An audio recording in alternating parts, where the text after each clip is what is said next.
raving and full house for this one, which is great to see after the last 2 years not full because of COVID, and a repeat of the final of 10 years ago when Chelsea won it by 2-1. And 150 years of this great competition, Charles W. Alcock's idea has stood the test of time over a period when society has changed so much. We will look back at some of the great moments next. Of COVID and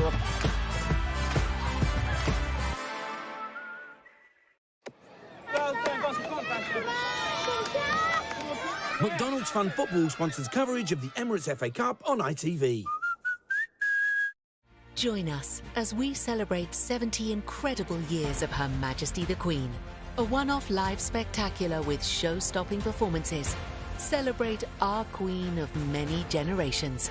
The Queen's Platinum Jubilee celebration. Tomorrow at 8 on ITV and ITV Hub.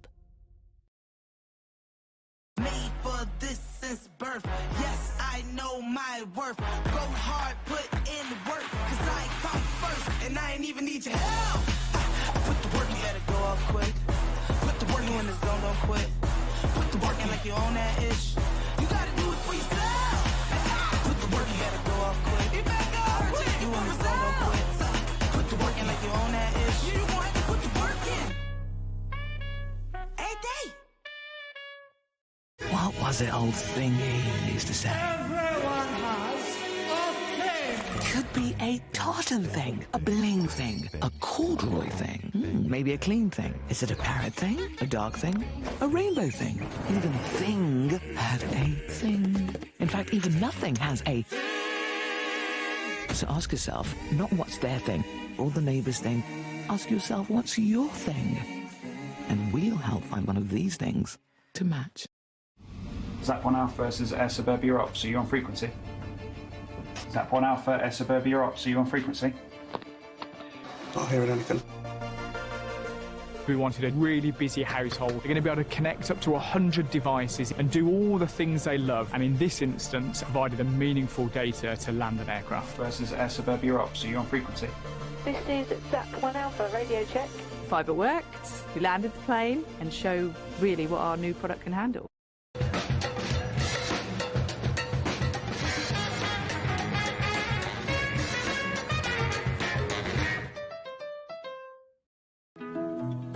Life is always in the making. It's messy and beautiful. Life is the best story. Pandora, for every story. Many years ago, a supercomputer designed a perfectly shaped chip. Pringles, knowing one day gamers would need less mess to help them stay in the game.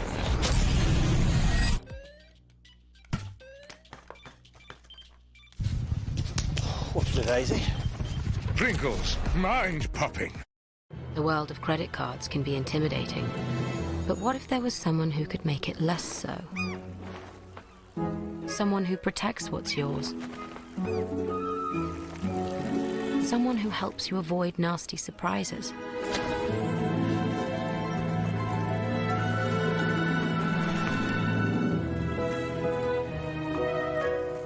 Someone who, when they offer you something, gives you exactly that thing.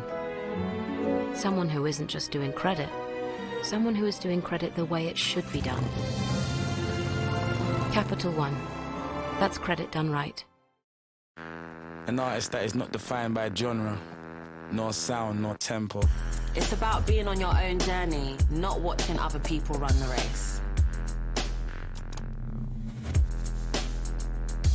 Safe Place est un collectif qui a pour but de faire entendre la parole des femmes et des personnes LGBT+. You just got an insight to one of my therapy sessions. Nothing great comes easy, but that's where you have a story to tell. Classic. 3, 2, 1, go! McDonald's Fun Football sponsors coverage of the Emirates FA Cup on ITV.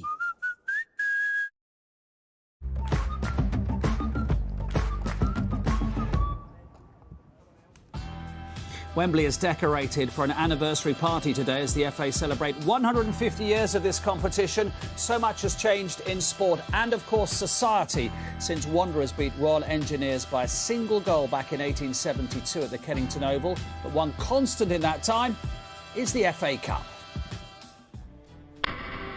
This is a story of a long love affair, uniting a nation and a cup, a partnership so rare. 1872 is where this special marriage was born, between a people and football. A solemn oath was sworn. The fires of industry brought the telephone and the car. In 1901, Tottenham were relieved there's no VAR. A fight for rights and the brave suffragette, but many with courage would still suffer yet. A home built at Wembley to set the new course, an opening final with a famous white horse. Along came television, technology showed its power before a pause for war and our heroes' finest hour. Britain roared back with a new monarch's arrival. A legend took the stage in the Matthews fire. A man on the moon and one giant leap. Sunderland showed Leeds, no odds are too steep. The crazy gang proved the best don't win 'em all. And freedom prevailed at the Berlin Wall. A new millennium and a world more connected. A star turn from Gerrard leaves the Hammers dejected. Wembley returns with an arch built anew. Ben Watson's header made Wigan dreams come true. A departing hat-trick for Wenger in a class of his own before a global pandemic. You must stay at home. Over 150 years, we've written quite a story. Our bravery, our character, our sense of fair play. The idea that in Britain, every dog has its day.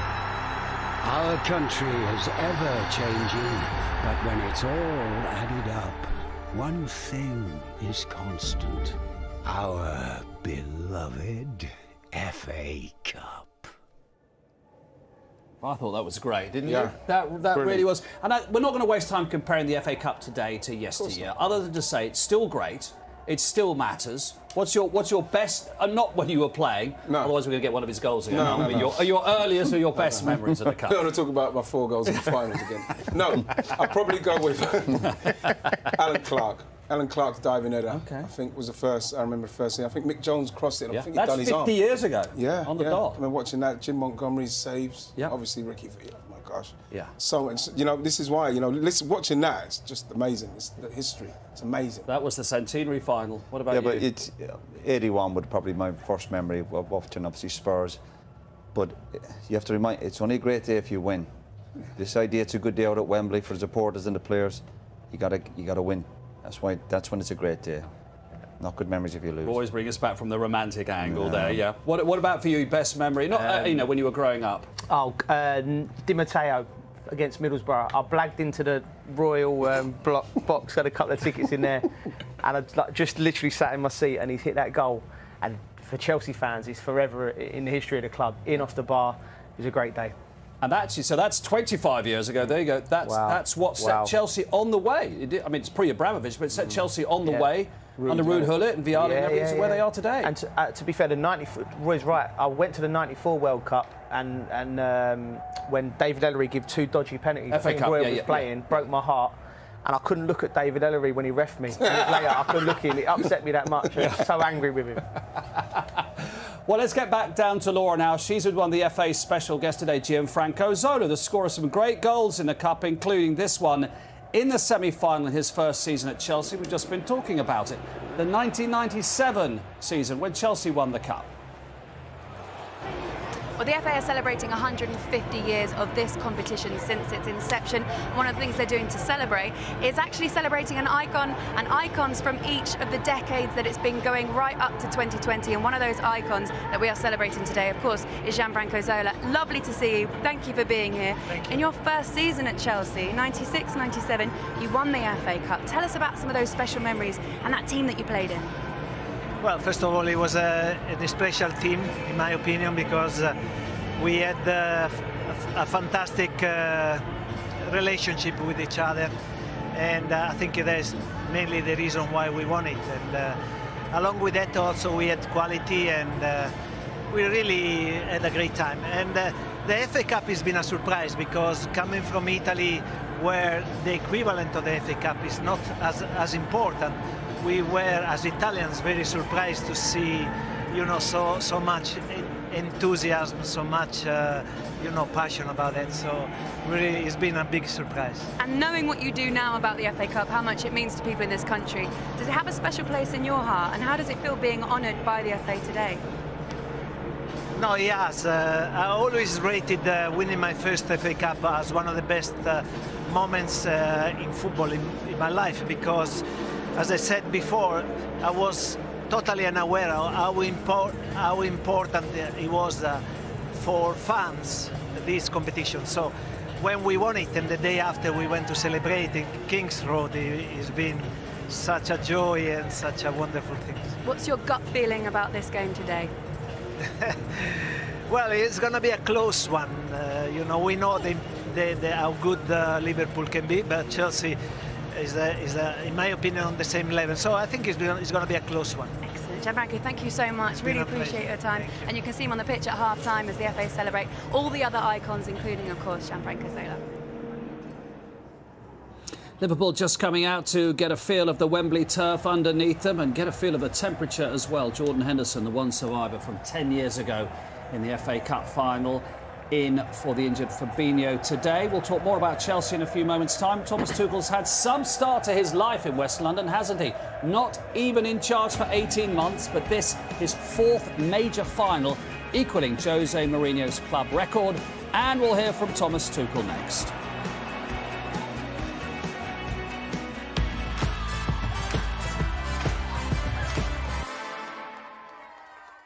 One, two, three. McDonald's Fun Football sponsors coverage of the Emirates FA Cup on ITV.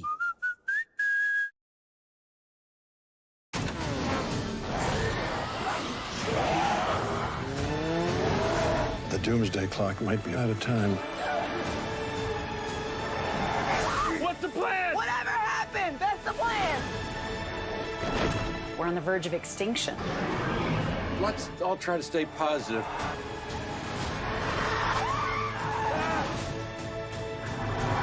See, not so bad. My bar definitely deserves to shine. What if I got a spray mops on Amazon?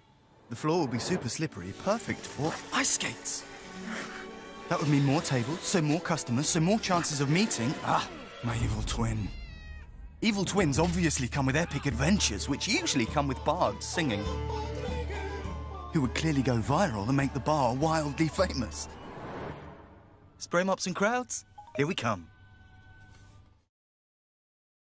Nature has so much to teach us, but there's nothing like the sun, giving life from dawn to dusk, on and on. Beko Harvest Fresh technology takes inspiration from nature to simulate the sun cycle inside the crisper and helps preserve vitamins A and C for longer. Beko's Harvest Fresh, inspired by nature, powered by light. Love your football? Introducing our best ACCA ever. This season, you and your mates can boost it. Tap the button in your bet slip and supercharge your odds for every single selection. You can track your ACCA as the action unfolds. And you'll even get a free bet back if one leg lets you down. The Ladbrokes ACCA, our best ACCA ever. Go to ladbrokes.com.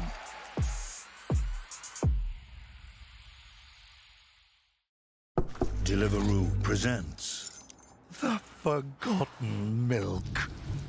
you'll have to go back out there with the drizzle, the rushing, the queues, the chaos, the wolves. Or you could just Deliveroo it.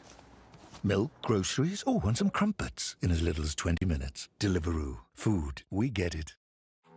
At Morrison's, we've cut over 500 prices on the things you buy all the time. We've cut the price of freezer favourites, everyday essentials, your cuppa, and we've cut the price of midweek meals. That's over 500 new price cuts that could cut the price of every shop. Morrison's. Make good things happen. The fight is done. We lost. Stay hidden. The key to hunting Jedi is patience.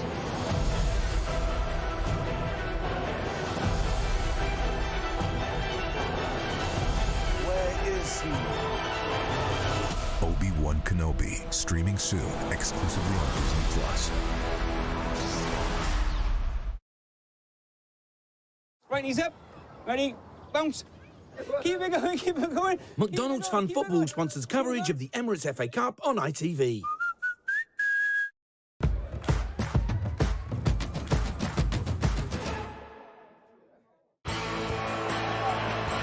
Lampard. Drogba. It comes with the ticket. Another Wembley goal from Didier Drogba. You just know he's going to score. 10 years ago, Didier Drogba scored in an FA Cup final for a remarkable fourth time. That was the last occasion Liverpool reached this stage. Chelsea will be hoping for the same outcome this afternoon. Two managers shaking hands in the bowels of the stadium. Thomas Tuchel succeeded Jurgen Klopp directly at Borussia Dortmund, having a chat here before the preliminaries. And Chelsea now coming out to get a feel of the Wembley turf. No German manager's ever won the Cup. That will change in a few hours' time, of course. Let's hear from Thomas Tuchel now with Gabriel Clark. Thomas, a full Wembley this year. What does it mean after the last few months in particular that you've had to be here for an FA Cup final? In general, like to be here for a FA Cup final means really a lot to me, because this is such a prestigious and such a traditional competition. To be part of it and have the chance to play two finals in such short notice in the FA Cup means very, very much to me, and very grateful for it. To arrive here on after a season that we had with all the circumstances, it makes the occasion and the joy even bigger. But it will be a tough one today, of course, and we're ready for it. Kai Havertz hasn't made it. Romelu Lukaku is up front. What can you tell us about that selection? Well, Kai, we tried until the very last minute this morning. He has hamstring problems, not a real injury, but he feels that if he goes, there will be an injury. So, and if he says this in front of a final, you know that it's serious enough to not start. And he is a guy who puts in a lot of sprints and intensity runs, so we cannot take the risk. Would you have played him if he had been fit ahead of Lukaku? I will not tell you. I didn't think you would. and just in relation to your team selection, are you picking on form as well when we look at Pulisic, when we look at Chalobah? Of course, final is about form. Final is about rhythm and form. And yellow today. You're in all yellow. Why not blue? We will win in yellow today. You'll win? In yellow. You could win in blue. Yeah, but we win in yellow. We'll see. Good. Wish you all the best. Now, that feels like a bit of superstition, because Chelsea lost in blue in the League Cup final this season, lost in the FA Cup final in blue last season under Tuchel, lost in the Cup final the season before in blue under Frank Lampard. Is this superstition running wild? It would seem so. I mean, it will have no relevance on the game. The result will be on the performance of the players and what tactics the managers choose, but footballers and football managers, naturally, we're superstitious at heart, and if he would have gone to his players and maybe had a chat with them, and maybe he thinks that, I mean, I'd prefer Chelsea to be playing a cup final in blue if available. But the thing with it is, Joe, is that he's very confident about saying they will win in yellow. So if they don't win in yellow, what happens then? You're going to have to go back to blue anyway. I just can't play the game. But you would have certainly discussed it with some of the players, no doubt. Yeah, and listen, if it works, you're playing with players' minds, then if it helps, so be it. Havertz out with a hamstring injury, which is a real shame. Now, what about Kovacic? A nasty injury in the week at Leeds. But he's been the key of the three, Kovacic, Jorginho and Kante. He's been the number one midfielder, hasn't he, this season? I don't think you people appreciate how much of a miss Cover will be for the lads, because he's been outstanding. You know, Kante's getting to that stage of his career where he's breaking down with injuries. He's not playing it consistently across the games. When he plays, he's outstanding. But Kovacic has been so consistent. He connects the back three. You know, he feeds Mason Mount or Pulisic or whoever in that front. He's a fantastic footballer. You could argue he could add goals to his game, but he plays within him. He plays within a system, and he looks to like a big personality, doesn't he? He looks like a big personality in that dressing room, and he's a big part of that team, without a doubt. With all his technical ability, big personality, which you want in the big games. You've just mentioned Mason Mount, which my mind goes back to the League Cup final where he missed two big chances, didn't he? I mean, chances he would feel he should have taken. I wonder how that plays on your mind when you go, right, I need to make up for that. What's good about being able to play in a team and a club of this stature is that you get the opportunity to play in these games again. And this is what he's probably be thinking. I think a lot's going to be on him and Christian Pulisic in respect of closing down and trying to make sure that they can win the ball in areas where they can get the ball to Lukaku very quickly, because for me, I feel that in that midfield with Jorginho and Kovacic, you know, it's going to be quite tough for them in respect of getting around people. I think it'd be interesting what he does with the midfield, because there's a game when they played Real Madrid, and Mason, he was playing in off the left tight with Kovacic and with Jorginho. I think with Jorginho in there, when Chelsea have the ball, it's fine. When they haven't got the ball, he needs bodies around him to protect him, especially with the quality that Liverpool have. And you mentioned the League Cup final. If they get them type of chances again, obviously you have to take them.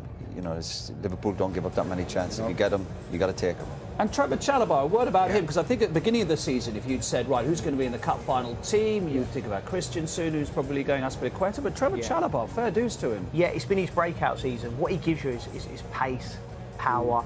He's a good one-on-one defender, and I think on that side with Diaz, I think he would probably... He gives you that ability where you can probably push Reece James on a little bit more, because he's comfortable in one-on-one situations. Won't want to be one-on-one too often with Diaz, but he is more capable than Aspi with his attributes of dealing with it. You know, up on that right-hand side, Chelsea, they're going to be in for a busy afternoon because Diaz won't give them a moment's peace. Yeah, of course, you're going to have to defend, but I think Joe makes the point out that you need that pace. You need that pace at the back, because Liverpool obviously cause you all sorts of problems. We'll focus on Liverpool next, and we'll speak to Jurgen Klopp after a week that could have seen those remote quadruple dreams start to slip away.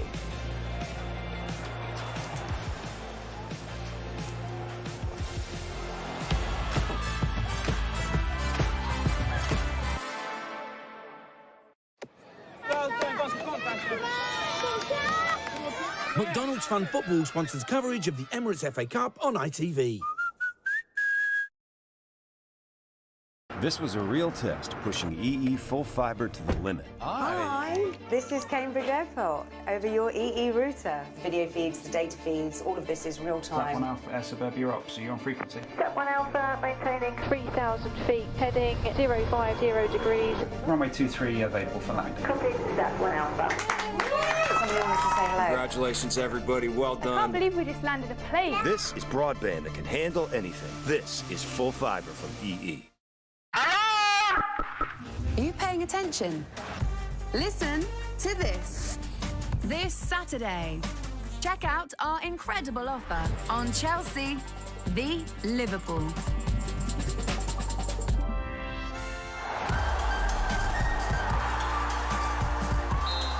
It's going to be huge. On the UK's #1 betting app, Sky Bet. That's betting better.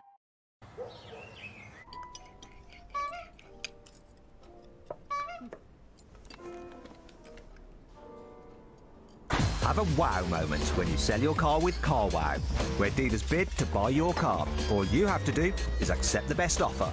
CarWow. Is Pizza Hut stuffed crust the greatest stuff in the world? Who knows? But it makes loads of other stuff better, like family stuff, scary stuff, fashiony stuff. Yeah, stuff just feels better with Pizza Hut stuffed crust pizza. Best stuff in the world. Possible. Now that's delivery. And now the deal stuff. roughly 70 million trees. That's the equivalent in CO2 savings that Britain could make if everyone got a smart meter. Hello, little friend.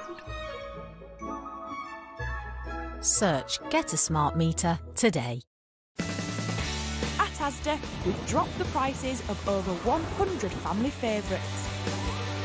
And we're keeping those prices locked down for the rest of the year. We're on your side and staying there. Seasons change, but these prices won't. Betting can add a little excitement to any sporting event. But only if it's done safely, responsibly, and within our means. Never gamble when angry or feeling low. Set yourself a limit for time, money, or both. No matter what the problem is, gambling is never. Never the answer. There is always someone to talk to when you feel gambling is becoming a stress. Check out responsiblegaming.paddypower.com. Sky's lowest price returns. Get superfast broadband for just £25 a month, plus our award-winning Sky Q box for just £5 a month. What a combo. Incredible speed, super reliable. Plus, enjoy your favourite Freeview channels, apps and recordings all in one place. Superfast broadband for just £25 a month, and a Sky Q box for just £5 a month. Oh, wow. Our lowest price won't last long. Go to sky.com. 3, 2, 1, go! McDonald's Fun Football sponsors coverage of the Emirates FA Cup on ITV.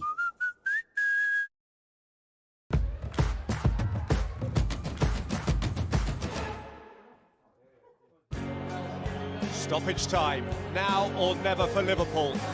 Here's Steven Gerrard. Oh, what a goal! And what a moment in the cup final! One of the great FA Cup final goals from Steven Gerrard. 16 years since Liverpool lifted the FA Cup. If they can break that run today, they'll equal Chelsea and Tottenham with 8 wins. Only Arsenal and Manchester United have more. And victory for Jurgen Klopp's side would also complete the personal set of major trophies for their coach, who'll now be in charge at Anfield until 2026. As he always does before kick-off, he stares down the opposition. And earlier, Jurgen Klopp spoke to Gabriel. Jurgen, for all your experience in football, is there a unique sense of occasion about an FA Cup final? Yeah, my first, so good. Never too old for that or too young, whatever. So, no, really looking forward to it. Massive occasion.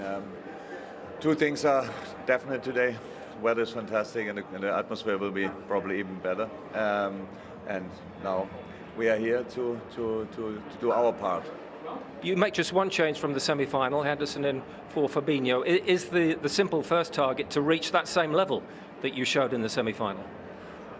Yeah, it's a different opponent, obviously a different style of play, but yes, for us it was a good game. But actually I had not that game in mind when I thought about lineup today. It was just what I thought, who will fit for this specific opponent. Yeah, but the level was a good idea. And what about Thomas Tuchel? You've faced his teams many times. Has he surprised you with his selection choice? Lukaku in particular? No, Kovacic is a bit of a surprise, but I heard it yesterday in the press conference that there might be a chance. I mean, I saw that tackle and when the red card for Leeds, and I didn't think that he can make it, but good for him that he could do it, and so that was a surprise. But apart from that, no, the lineup we expected. And what's the last thing you'll emphasise to your players? Nothing what I say in public. As ever. Exactly. Good luck. Thank you. No, I don't think that was coming, actually. I thought he was going to say, well, you said win, otherwise it doesn't make any difference. Thiago got injured in the warm-up for the League Cup final between these two. Does he set the rhythm for the Liverpool team? Yeah, I think without a doubt. I think the last few months we've seen his quality, his composure, which we knew he had. He had a probably difficult start to his career at Liverpool, 1 or 2 injuries. But he's got that composure, again, quality. I think there was question marks whether he'd be maybe deal with the physical side of the game. But he's dealt with that. He's just pure quality. You give him time and space on the ball. His decision-making, he affects games. Outstanding player. And you think of Liverpool's midfield, the energy, but you also need someone just to put their foot in the ball. And he's got that. Decision-making, fantastic. If he can get into those pockets of space, John, he'll kill you with the passing, won't he? It's very important. That's why, you know, your Jorginhos, Kovacic, they've got to stop him because he dictates games. The game against Manchester United the other day, it was glorious to watch. He was almost like he was playing in second gear, and it was just he had an extra yard than anyone else. He's a beautiful footballer, and it has taken him a while to settle. And he's key now. He's crucial for this game, and he's used to big games as well. Let's not forget that. He'll Barcelona and thrive. Bayern Munich, he'll be okay, won't he? But the thing about it is, what we saw is, I don't think you can use the Man United game because, like, for any midfielder to have that much space to work in, he's going to hurt you, and he's going to hurt you even more. But what we saw in all those clips is the way he pops himself into space, and once he gets to space, he's looking to hurt you with the pass.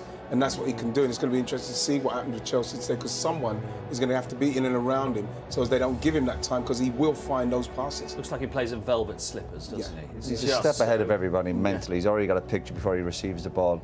Outstanding player. Well, you played with someone like that in Paul Scholes, so Scholes, before you get it, you know what you're going to do with exactly the same, yeah. Step ahead of everybody else. What's going to be really interesting, we know the Liverpool full-backs will push up, of course, like they always do, up against the wing-backs as well. Chelsea will feel there's some space in behind those full-backs, which there quite often is playing Liverpool, if you can get it there. Yeah, obviously your mindset is always, can you keep a clean sheet and defend properly? But then when you got possession, and we can speak about the Liverpool players all day and their quality, but Chelsea have got some outstanding players, so when they see that space, or their decision making again, they've got pace in the team, then Chelsea obviously will have to cause them problems, which they did throughout the season, the 3 games they've played them. I mean, we know Liverpool play a high line. There's one thing of knowing how to beat them, one thing of executing it. So listen, they'll play the high line. Trent and Robertson will be high. There'll be space to run into, but you've got Konate and Van Dijk who are so good at reading it and runs. They hold the line. The goalkeeper's brilliant at one-on-ones. I think the key for Chelsea is they will give you that space. It's not rushing it. It's maybe getting it into Lukaku, who can be that popping it off, and then the midfielder come in when he can actually see where he's going, rather than just going in early doors and getting caught offside all the time. So we know how to beat Liverpool, but it's hard to do it. Lukaku to look after the ball then. Absolutely number one job. Absolutely, because if that's the thing, if it's bouncing off of him and Liverpool are able to get the ball and spring attacks, then they're going to be a problem. Because remember, Alonso and Reece James are going to have to be trying to do the same thing to try and go and close down and put pressure and get crosses in. So they're leaving those spaces as well. So it's vitally important that he keeps the ball. Let's get back down to Laura and Robbie pitchside, where the atmosphere is like the weather, I think, really heating up. It really is, Mark. It's amazing in here. The Liverpool players were just warming up behind us. They've just gone back into the tunnel. You just heard a massive eruption in the crowd. Robbie's alongside me. We've got to talk about the strikers because they are just incredible. You scored 183 goals for Liverpool. Luis Diaz has come in and been an absolute revelation. How important has he made himself to the fact that he is now starting almost every game? Massive player. You know, he's performed on big games, stage. I know he's only been at Liverpool a few short months, but the fact is that Jurgen's back into playing the big games and he's comfortable with them. But we always know that whenever a manager's picking a team, he'll have a plan in his mind, and he'll always have the best players. And you've got to say, the last certainly few months that he's come in and played, he's been one of the standout players. And you know what, long may it continue. And then you've got Mane, who scored 8 goals in his last 10 games, and he is so key for them as well, and has been for such a long time. He's one of your favourites as well, isn't he? Yeah, I love watching him. He's an exciting player. I think sometimes he doesn't really know what he's going to do himself, but he's one of them players who, when you come to a stadium, he'll get you on the edge of your seat because you think something's going to happen. I mean, he's had an unbelievable season. Probably a little bit slow to start off with, but then he went to the African Cup of Nations and was the actual hero for his country. And since he's come back, from that tournament, I mean, he's been a standout Liverpool player. More so keeping Mo Salah in the shade, which was, last season and season before, it was maybe the other way around. Which is quite incredible, really, that we get to Mo Salah third after the other 2 strikers that we're talking about, because he's still scored the most goals in the Premier League so far, and he's having an off-season, I think. Well, I don't think he's having an off-season, Laura, if I'm being honest. I think he's probably having a few off games. I think what's happened, I think the expectation levels, everyone expected Mo to come out and be that absolute star every game. But Jurgen backs him. I know he never played against Aston Villa, but he has been, the mainstay in the team.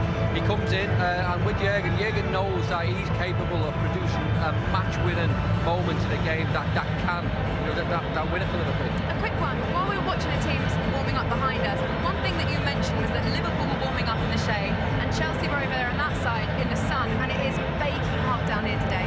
Do you think that will be a factor, and how does it affect them? I think it affects the warm-up. I think we're almost. I mean, we'll be keeping very cool if we keep standing in it. Go on, carry on. Right on cue. I think it affects the players when, but obviously when you're warming up and it is a little bit, you know, in the shade and it's a little bit cooler. I think you can probably put a little bit more effort in. I think in the terms of when you're in the shade, we know how warm it is down here, and thankfully we've just had a little bit of a shower to cool off. But I mean, them players probably over in the Chelsea end. I mean, they're probably feeling the effects going back in the dressing room. But the manager will get them ready for the start of the game. All right, thank you very much. We are a little bit more wet down here than we were a minute ago with that sprinkler, but we will get back to you guys now. Do come back and join us later. Thank you very much, Mark. Thank you, Laura. Sprinklers have stopped. Getting very close to kick-off now for the Emirates FA Cup final. The traditional hymn, Abide With Me.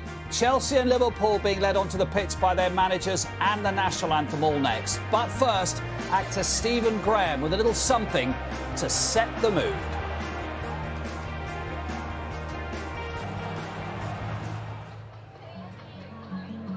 Here we go. Time to make history for a club that's steeped in it. Keegan, Rush, Dalglish, Stevie G. Shankly and Paisley made us believe. We have privilege to play for you. Then the normal one hit the scene. In Klopp we trust, fulfilling our dreams. Fans walk with hope in their hearts. Now can Jurgen make it a season of silver? Talk of 1, 2, 3, 4 trophies? Forget all that. City and Madrid can wait. Today is about Chelsea at Wembley again. And don't for 1 second underestimate this lot. A club in crisis, up for sale, but the European champions are out for revenge. This is Chelsea. This is Liverpool. Who can hold their nerve? The Blues, looking to add another trophy to their prize collection. Or the Reds, halfway to history, halfway to immortality.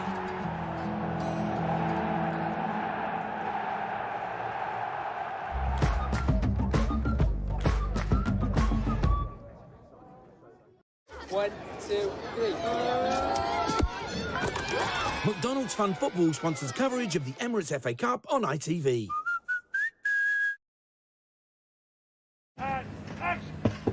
Cam. Jason. Do come in. God, this is plush in here, isn't it? Yes, it is. Would you like a drink? Yeah, why not? You see, drama, it's in the craft. The writers, they actually have talent. The lyrical nuance of performance can conjure a joy, sanguine beauty, a malevolence that few can imitate. We are reflectors, modern-day Aristotles. If that's not too pretentious. You got any nuts?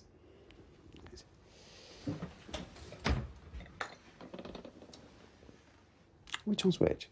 You tell me, Socrates.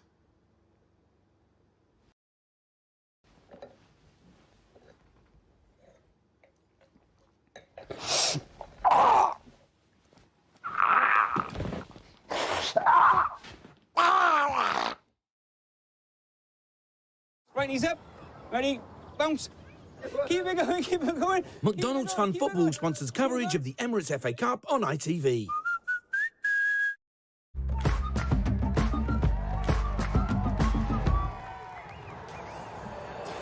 Well, we can talk tactics, we can talk analysis, we can talk form, but Ian, we're talking about human beings. Take us inside the tunnel in the dressing room now when you're about to walk out for the FA Cup final. Well, like we mentioned earlier, the FA Cup means the world. So what I remember when I was in there, all I was thinking about was I'm actually getting ready to go out and play in this stadium, in this game. And what you do is you kind of quickly click into making sure you start right. You know, do the same things. Of course, you're at Wembley and it's a big occasion, but do the right things when you start. Like the nerves, the anticipation, it's absolutely brilliant. You have to embrace it. But you have to, Joe, do you have to park all that emotional stuff and put your stop thinking about, you know, when you went training with a little boy and you watched the cup on the telly, you actually have to put your game on. 100%. I like, you go out, when you arrive, go and have a look at the pitch, make your phone calls, wave at anyone you want to wave at. And for players now, it's just business. You know, for everyone else, the players' families and that will probably, you know, it's a lovely day out, but you're just focusing on what you've got to do, you know, and you know, making sure you're on it with your set pieces, you know. So for everyone else, it's a wonderful day, and it's the showpiece of our season. But for the players, it's just focusing simply on what you're going to do and trying to do the best you can. Just relief, I always felt, because there was a big build-up, you know, obviously the build-up regarding the game. But from the players' point of view, you just want to get on with it. All the nonsense is over, meeting and greeting people. Joe's on about making phone calls. I'd love to know who you were ringing. you were just trying to get in the zone, and you're glad when you get on that pitch when the referee blows the whistle. Did you find that all a bit of a faff? Yeah, I did. You know, yeah. Meeting the Royals family, whatever it was. No, but not just that, but even during the build-up in terms of tickets and media, all that carry on.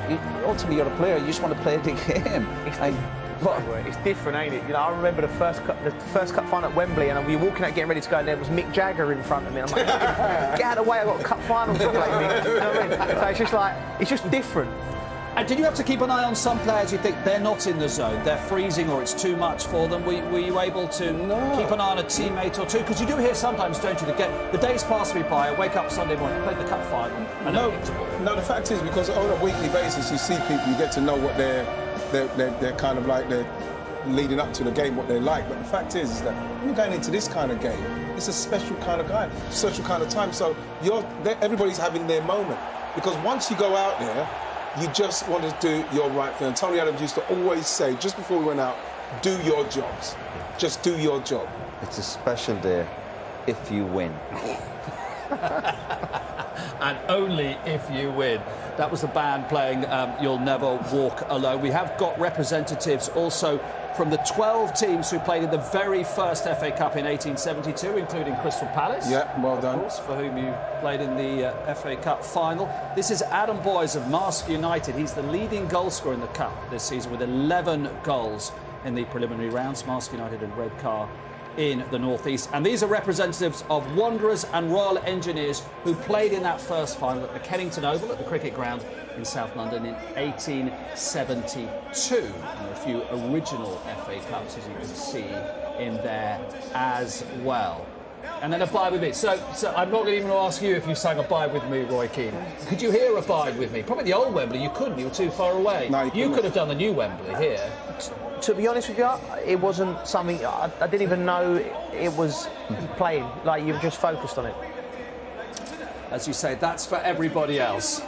That is not for the players who are thinking about this FA Cup final and the importance of it as well, and just how tight this must be. And if you're a Liverpool fan, you could win 1, 2, 3, 4 trophies. That's the thing, Ian, isn't it? Yeah. You said to Roy at the start, this is tightrope stuff for Liverpool. It is. There's a lot riding on it for Liverpool. They've got to get through this one, like we heard Stephen Baldwin say there. You know, just deal with this. Time for Abide With Me, today sung by the Be Positive Choir.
The Be Positive Choir raising awareness for sickle cell illness. The cup final just around the corner. Joe, if you play for Chelsea, you cannot be the first team to lose the FA Cup final 3 seasons in a row. That has to be a massive motivating factor. It will be a motivating factor, and I've got faith in Thomas Tuchel. He's come up against Jurgen Klopp 3 times this year, drawn every game, but I just feel there might be something in this game that's he looks the part.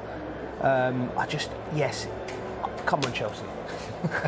In the end, come on Chelsea. Right, what are your final thoughts? Big ask for Chelsea. They've got quality players, vastly experienced, outstanding coach, but they will have to be at their very, very best to get a result here today. But they do have quality and experience, so tough one to call. Yeah, Fabinho in the tunnel, injured, but still cheering on Liverpool, of course. Well, I'd go with that. I think Chelsea will have to be at their best today, because what we've seen from Liverpool in the last few weeks is that they haven't had to be at their best to win games. They'll know what to do to win this game, so I'm looking forward to it. It should be good. Should be absolutely terrific. Stay with us here on ITV. 729 clubs entered this season's FA Cup.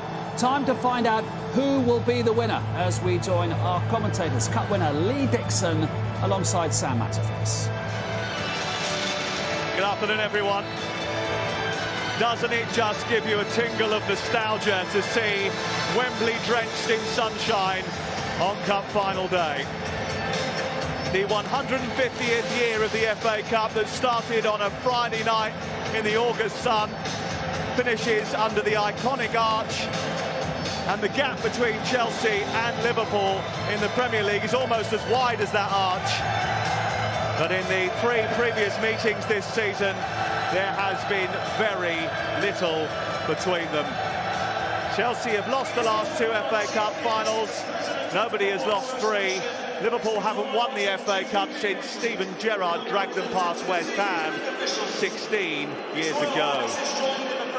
As is the FA Cup tradition, the captains will introduce the players to the special guest led by His Royal Highness the Duke of Cambridge, the FA President since 2006, and who a lot of you would have seen yesterday on our screens as he presented cancer campaigner Deborah James with her damehood after being profoundly moved by her plight and her achievement in raising over £5.5 million since she revealed she was receiving palliative care.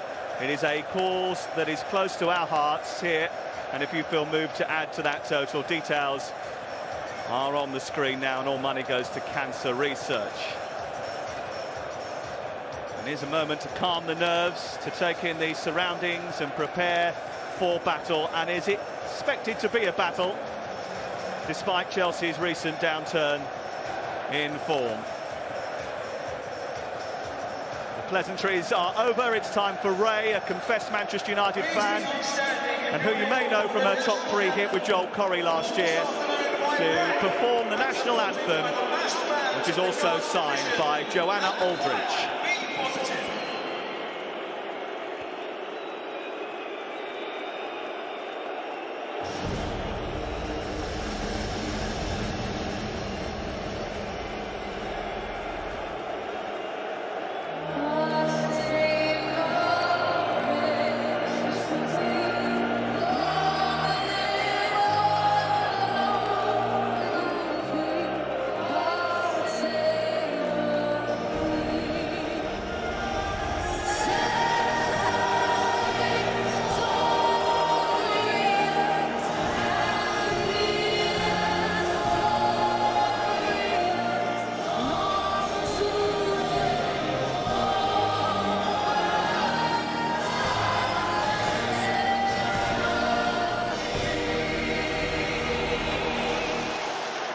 Side of the stadium enjoyed that more than the other.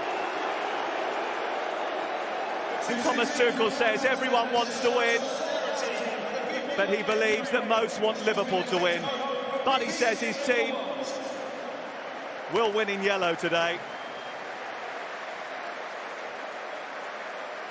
Well, the players now posing together for a combined team photo. A moment of solidarity between the 2 clubs for Ukraine. The Ukrainian flag at the centre of that, with a message of peace being beamed across the stadium. And our thoughts very much with those affected by the ongoing conflict in that country. The pre-match ceremonies are out of the way. Here we go then for the 141st FA Cup final. Chelsea make just one change from their midweek game with Leeds United. The big calls were in midfield where Mateo Kovacic is risked despite hobbling off at Ellen Road. Up top, Lukaku starts with Kai Havertz suffering with a hamstring injury. Yeah, interesting. Thomas Tuchel refused to answer the question whether Havertz would have played if he'd have been fit. I've got a feeling he would have done, but big game for Lukaku, not only for himself but also to bring in Pulisic and Mount, runners from midfield into that space behind the full-backs of Liverpool. So big games for them, and also Alonso and James. How big are games against Salah and Diaz? Liverpool's Mohamed Salah, Sadio Mane and Diogo Jota have scored a combined 52 goals this season, but it's Luis Diaz who gets in ahead of Jota today, and that doesn't lessen the goal threat, and it's Henderson in for the injured Fabinho. Yeah, and he certainly won't weaken the side, that's for sure. Henderson, full of experience, as the boys said in the studio, but Thiago's been highlighted with some exquisite passing all season, and he will set the tempo for Liverpool today. Diaz is absolutely on fire on that left-hand side.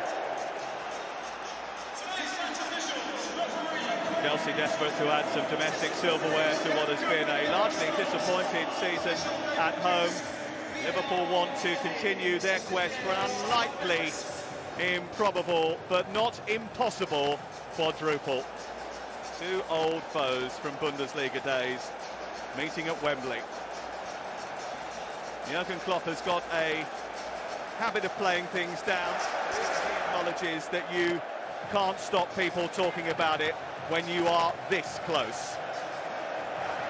Two clubs driven on by two different but hugely charismatic figures on the touchline for the chance to win another piece of domestic silverware.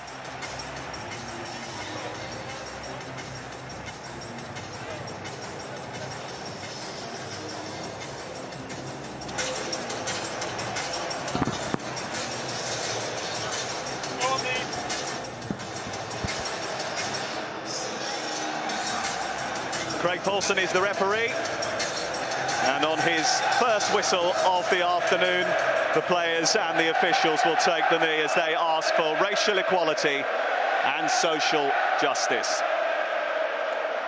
And now it's game time, the fourth instalment of Chelsea against Liverpool this season that will prop up Chelsea's season or keep Liverpool on course for an historic achievement. And Lee Dixon, Chelsea will have to be wary of Liverpool making as fast a start as they did in the semi-final.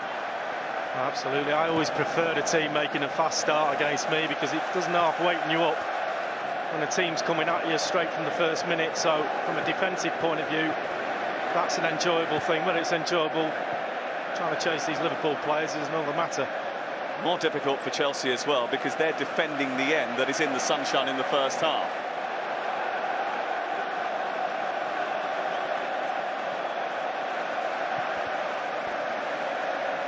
Salah on an immediate chase as Liverpool raced into a two-goal lead in that semi-final by pressing really high up the field, smothering Manchester City, who had made a host of changes. But Chelsea's success against Liverpool has come from testing that high line that Jurgen Klopp's team love to play.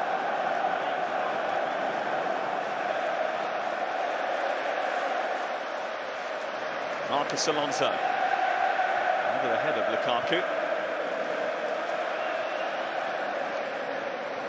Van Dijk giving the ball away cheaply. Pulisic picking the ball up, was the first and is still the only American to score an FA Cup final.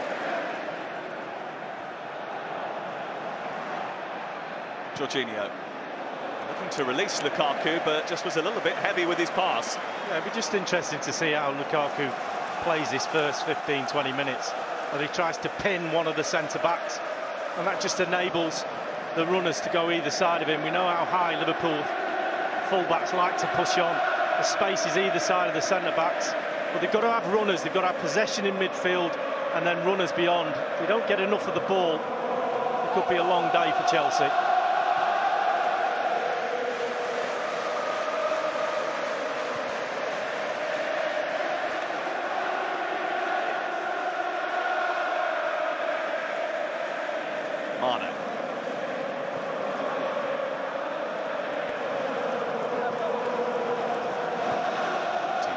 trying to combine with Luis Diaz, but being pounded.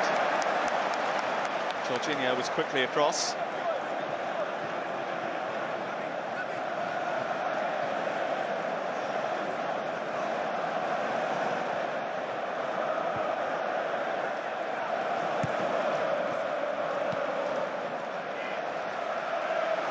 Thiago Silva, who is the oldest outfield player to start an FA Cup final since Stanley Matthews in 1953.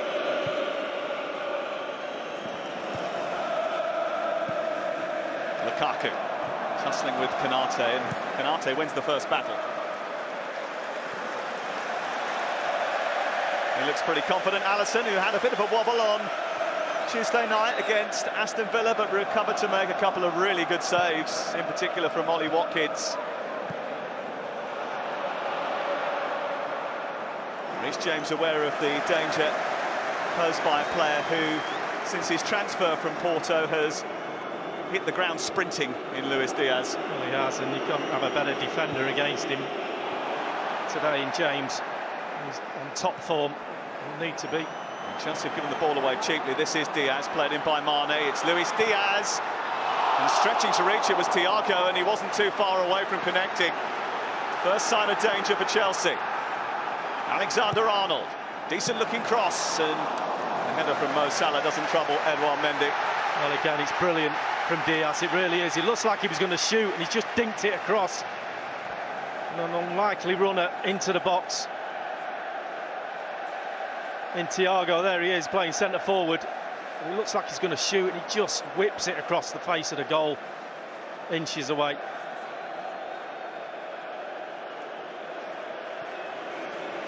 And he pulled out of the League Cup final in the warm-up, Thiago. And that would have been a quick way of getting himself into the FA Cup final. Mason now being harassed by Andy Robertson. And Robertson coming off the better. Swarming all over Chelsea at the moment with the press. Liverpool giving them a breather. There's no connectivity in this Chelsea side just yet. Every player that gets the ball is on his own a little bit. But that'll change. Chelsea would have expected that. Here's Diaz again, testing Trevor Chalobah. Now Salah, trying to get the ball into the centre. He hits it straight into the face of Jorginho and then checks to see that he's okay. Craig Pawson has gone over just to ensure that it's not a serious head injury. Yeah, he was just going for a little cross to that far post. Has caught him right on the side of the temple.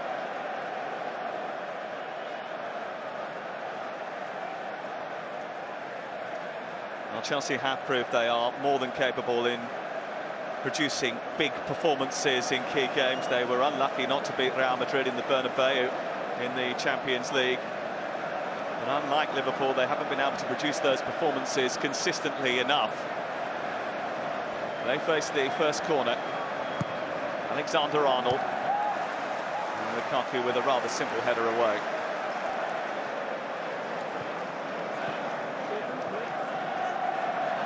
Jorginho being harassed by Mo Salah. It is a goal kick. And it's been a quick, lively start from Liverpool. Yeah, they've certainly they're in the game straight away, Chelsea, and totally on the back foot. They just need to settle down, get a few passes in midfield. Unfortunately, at the moment, there's red shirts everywhere.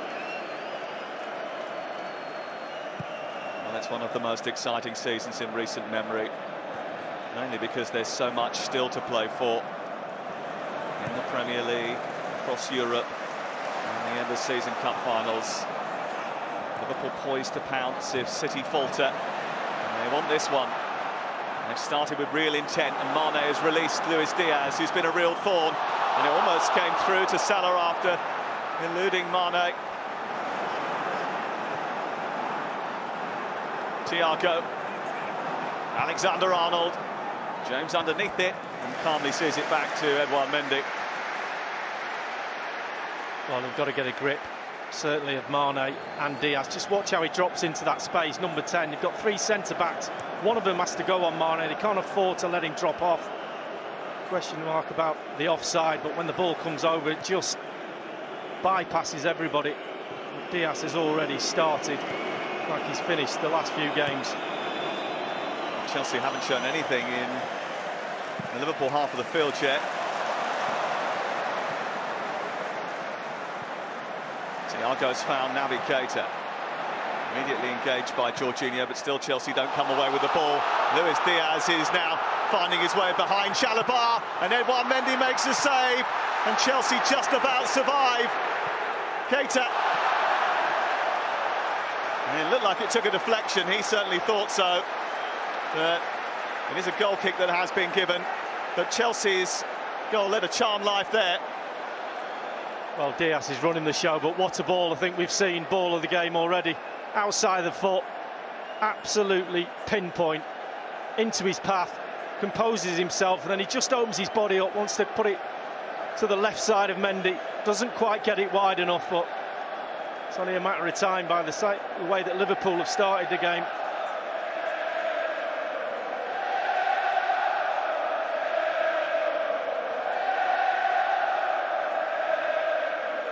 Well, it was fortunate that touch from Mendy just took the sting off the ball and allowed Chalobah to get back, but he has had a real struggle with Luis Diaz getting in behind him in the opening 9 minutes of this cup final. And the thing is as well, James is trying to play a bit of cat and mouse and push into midfield and help out there.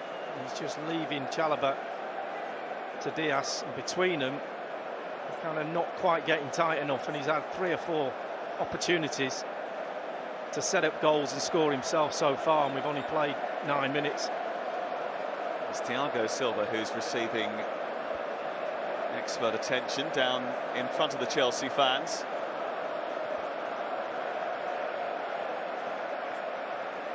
Started the FA Cup final defeat last season against Leicester City.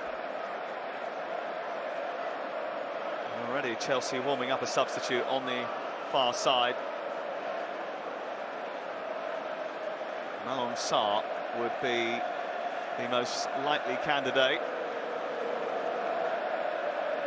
So at the moment Chelsea are thinking 3 centre-backs, safety in numbers, but one of them has to step into that space that Mane's just dropping into. If you don't, he will just get it all day long and turn. As soon as he turns, the players ahead of him are just running towards the goal. And you have to back off then as a defence. Treatment has been applied, and he's back on his feet now, Thiago Silva.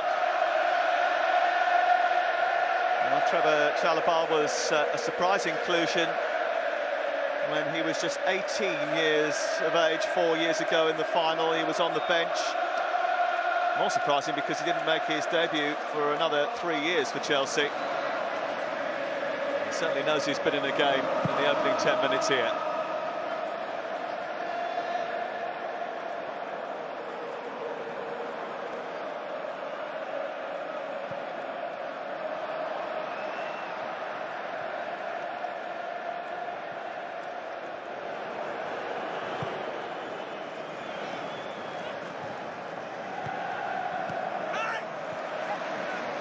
Robertson.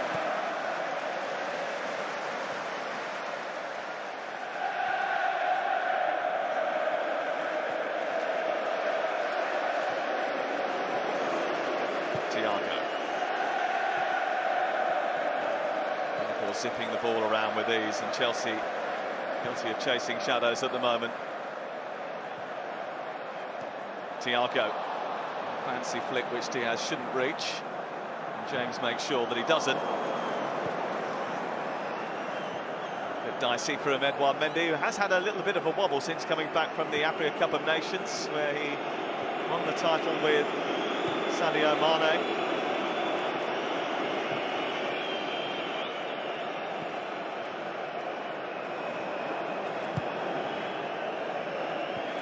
So, another ambitious ball up to Lukaku, which he was never going to reach. It comes back once again, and Luis Diaz is free once again, found by Keita this time.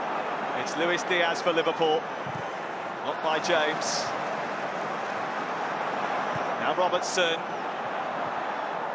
Keita nudges it back. It's Trent Alexander-Arnold. Now Chelsea are hanging on by their fingernails. Well, they get two yellow shirts out to block the shot from Trent Alexander-Arnold, but on the other side there's no one getting anywhere near Diaz. He's just pulling all the strings. In fact, all over the pitch, in midfield as well. Liverpool allowed to pop the ball off. Closing down the press from Chelsea is 2 seconds late in every department. I just saw a shot of Mateo Kovacic there. I mean, is he 100%? No. I think that was obvious. The fact that he was such a late inclusion and it being an ankle injury like that, he's going to be in a lot of pain. Massive strapping, no doubt. Last thing he needed was a start like this from Liverpool. They were always going to get one. Thomas Tuchel did say it was time to take risks. Maybe they've done that. Another corner for Liverpool. Alexander-Arnold's delivery.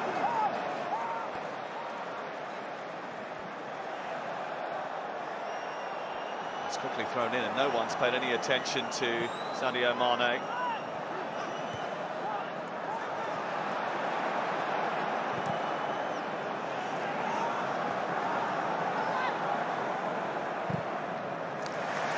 Chelsea look a little bit off the pace and a little bit jaded. They're off the pace, they're off everything, even their thinking.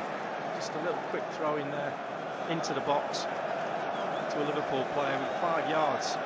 No one near him. 2 Chelsea players struggling to pick someone up because you've got to be quick with your thinking and then your legs will follow. At the moment, they're just way off the pace all over the pitch. Edouard Mendy is given the signal to kick long rather than try and play out because the Liverpool press was putting him under too much pressure. Henderson. He's off again, Luis Diaz. This time he is offside. Well, he's going to get caught offside a few times because he plays right on your shoulder as a defender. It's an absolute nightmare. You've got to keep your eye on him, looking over your shoulder all the time. Where is he? Is he making a run? You know the ball's coming, you're just not so sure where he is.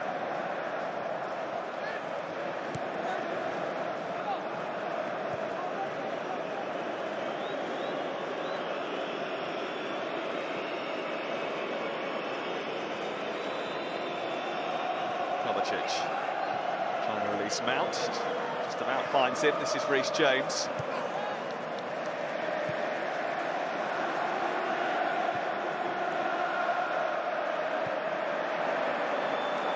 Marcus Alonso. Pulisic.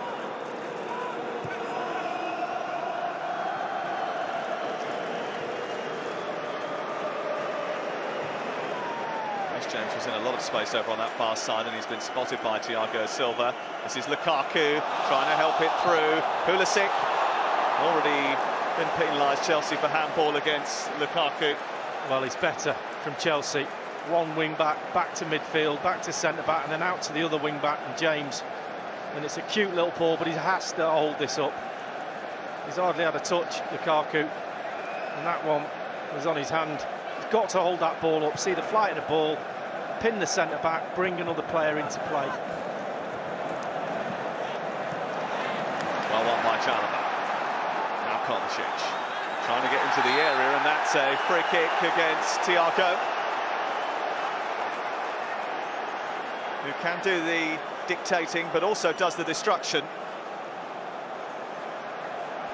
It's got a little bit of possession, Chelsea, no doubt about it being foul. It's in a good area this as well, with Alonso with his left foot, James as well with his right. It's just got enough angle. Liverpool will be pretty high, probably about 5 yards deep from the ball, which just gives a lovely corridor to whip the ball into. Well, they do have 2 expert deliverers from this sort of range in Marcus Alonso and Reece James. Rudiger has come up from the back to try and make his presence felt. Lukaku right in the centre of the penalty area. And Alonso straight into the arms of Alisson. And in the end, it was a rather disappointing delivery. Yeah, just overhit a little bit, but I still think that area is where he should have been hitting it, maybe a bit lower. Now struggling to get back and deal with Mo Salah. Well, Chelsea's form has been patchy for a while. They've been a bit Jekyll and Hyde, only 2 wins in their last 6. And there have been some off days. Brentford at home, Arsenal at home with 2 of them. They conceded 8 goals across those 2 matches.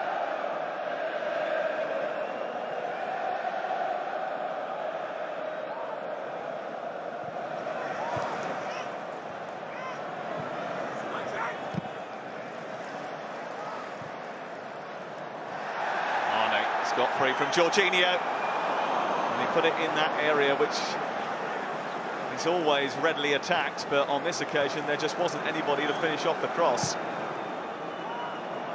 Jorginho's having a go at the referee's assistant there, saying it's a foul in the corner. He seemed to put his hand in the small of his back and give him a little shove, but not according to the ref. Craig Pawson has taken charge of over 200 Premier League games. Just explaining very calmly to Jorginho his thinking.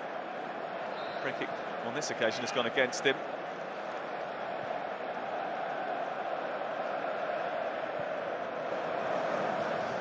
And you can understand why Chelsea look a little bit tired. They are playing their 61st game of the season. And they're getting there ahead of Mane.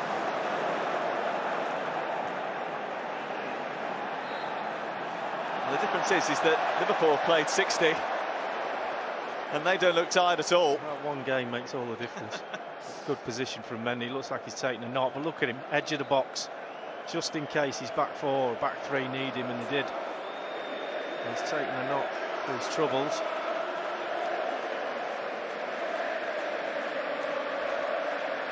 Well, Liverpool look very much like a team that have won 7 of the last 8 games before today. And they look like a team that are 18 points ahead of Chelsea in the Premier League, but they haven't made the breakthrough yet.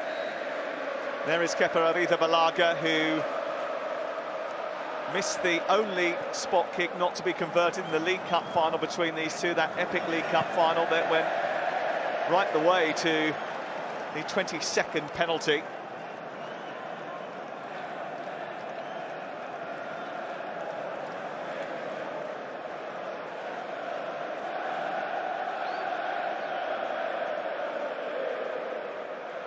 Mane in space again.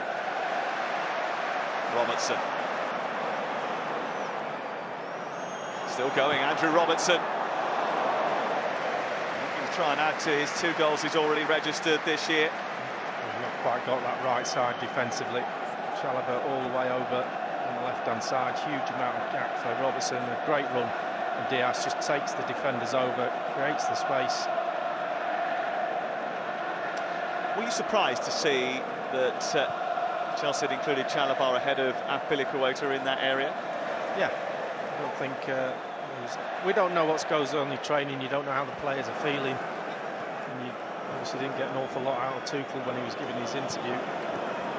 But you would expect, with the experience, etc., for him to be in the team, Azpilicueta. But that's why they pay him the big bucks.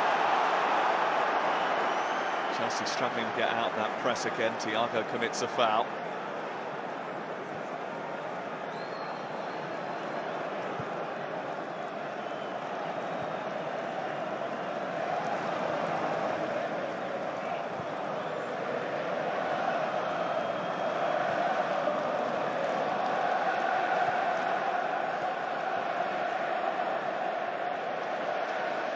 Alonso, Kovacic. Loose pass which goes back to Thiago Silva. Just look at the difference when the Chelsea player gets the ball, the options that they've got on the ball. 1 pass, maybe 2 at most. Mount on to James. 2 to aim at in the centre, and Alonso arriving. It's in towards Christian Pulisic. That was mightily close to Chelsea hitting on the counter-attack. Well, that switch is so much better. He doesn't quite get enough on it. But they get 3 in the box, Chelsea. The first time they've got a decent ball into the box and men in there as well. Just look at Pulisic's run. Goes right on the shoulder of Alexander-Arnold. Doesn't quite get enough on it. Big chance for Chelsea. Jorginho's just wide into Henderson. Christian Pulisic scored after just 5 minutes of the 2020 Cup final. He probably should have had the first goal of this one. Yeah, as I said, he didn't quite get enough on it, but he was aiming for that far post. But encouraging. Definitely the switch ball is on with the fullbacks pushed in from Liverpool. That space is out there. There is Fabinho, not involved today because of an injury picked up in the game in midweek. He was in the gym earlier today, and they are hoping to have him back for the Champions League final against Real Madrid in Paris. He's staying in his hotel then. I'll make you correct. He was lifting more than me.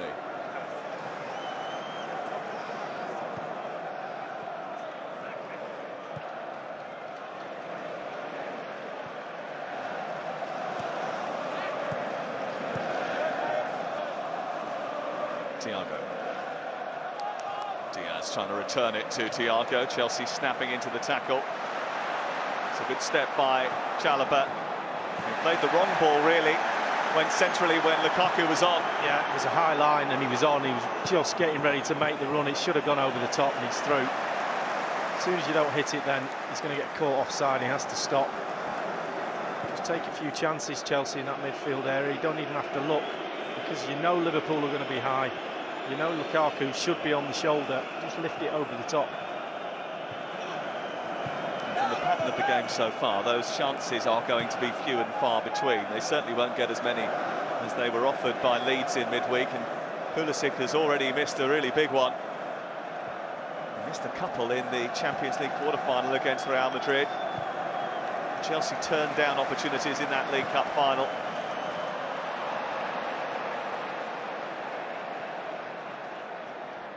For the first 25 minutes, it's been Liverpool dictating. Keita. Salah. I have to say, they are getting a little bit closer now, the yellow shirts, with the press. Starting to get a foot in, making contact.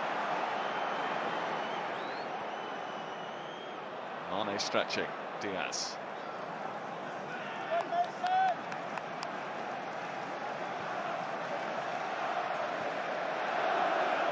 Every moment, every game that Liverpool play right now is a challenge, a test en route to potentially unprecedented success. They have looked every bit up for the challenge.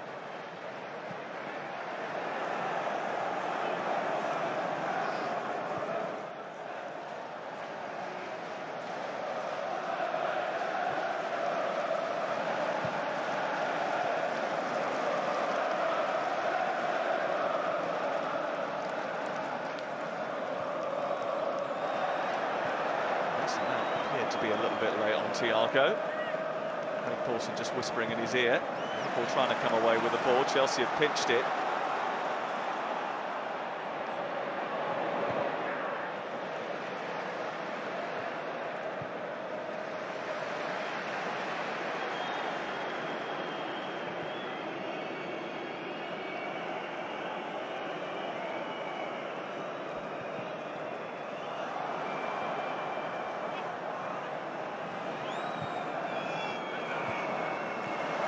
James has found Mount.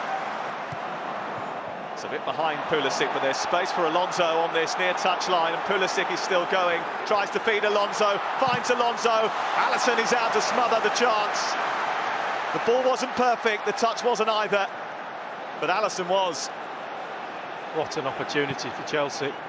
Again, just starting to make contact, winning the ball back, and also with their passing. Alisson just hobbling a little bit after that.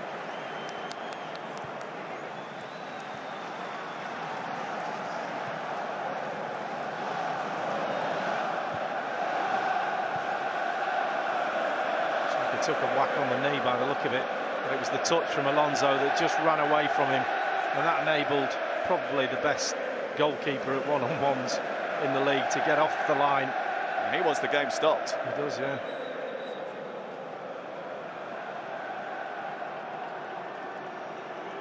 He doesn't look great. He doesn't look great at all.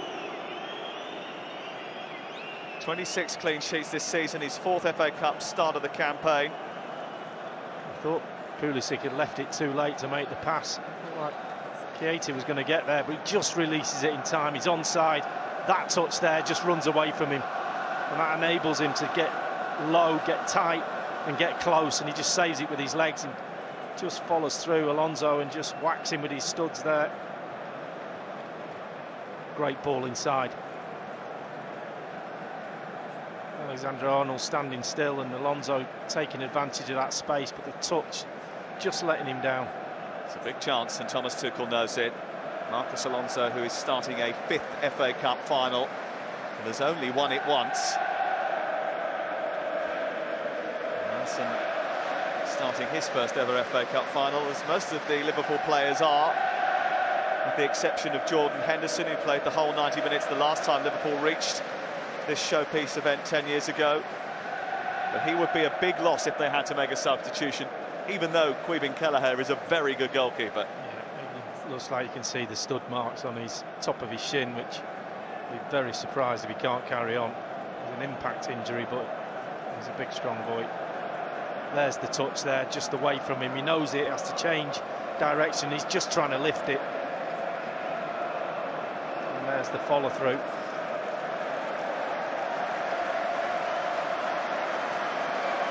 I have to say, another big chance for Chelsea. They haven't been in the game and they've had 2 crackers. Alisson just getting back to his feet now.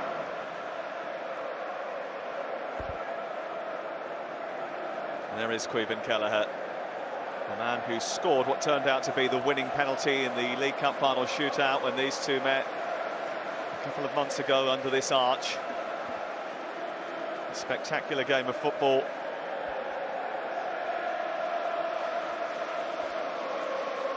Which was decided in the end in quite bizarre circumstances, with Edouard Mendy being replaced and Kepa Arrizabalaga coming on.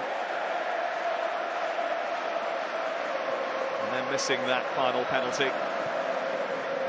That was a game of quite a few chances. We have had 1 or 2 in the opening half an hour, and the best ones have fallen to the team that have hardly seen the ball. Mo Salah's gone down now, just over the halfway line. He doesn't look great, I have to say. That looks like a sign of recognition that he's not going to carry on. Yeah, he's just sitting there.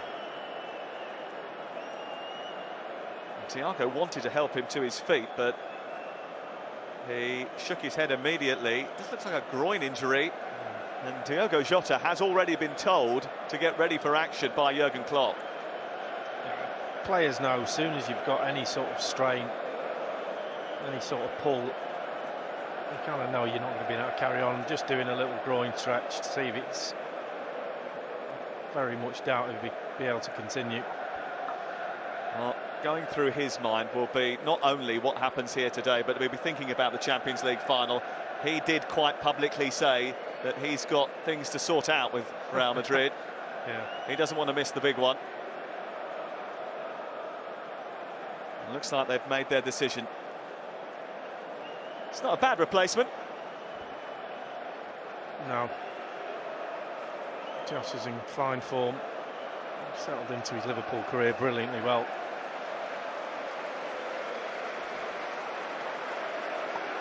Well, he's on his feet again.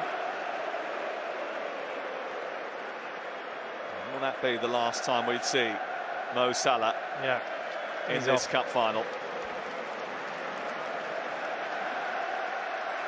More injury problems for Jurgen Klopp. Here comes Diogo Jota. Another terrific addition that gets the system, gets the work ethic, gets the club. His best scoring season of his career. And he will give Chelsea something else to think about.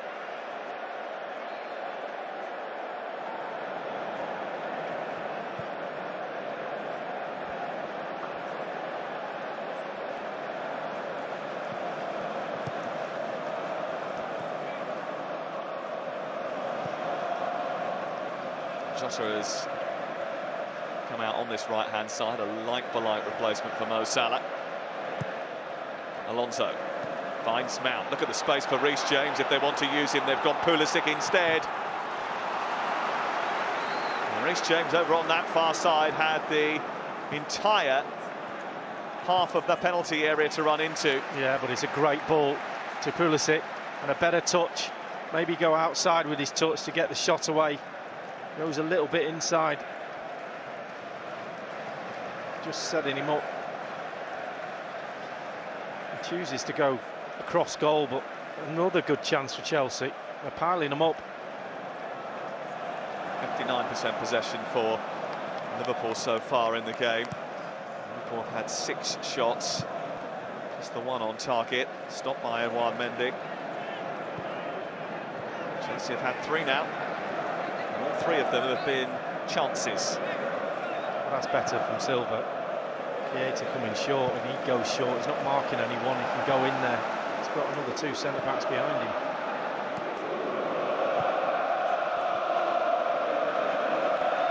Well, we know that Liverpool have such a goal threat. 142 goals scored in all competitions, which is more than ever before in a single season. And there is still 3 games to go after this.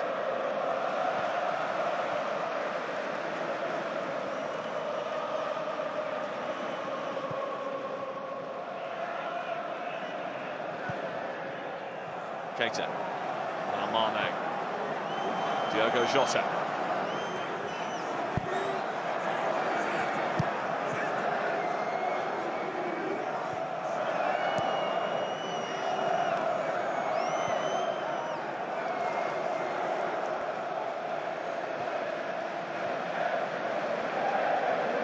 Canate.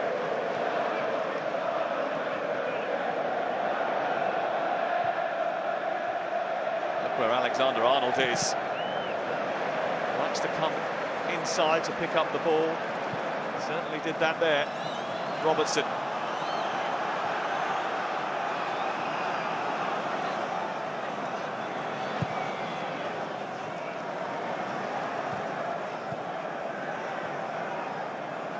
It just feels like Chelsea have solved 1 or 2 of the problems they were having. Just playing a little bit higher. The press is a bit more connected from the back to the midfield players. They're not allowing the Liverpool players to come off into that number 10 space without being challenged.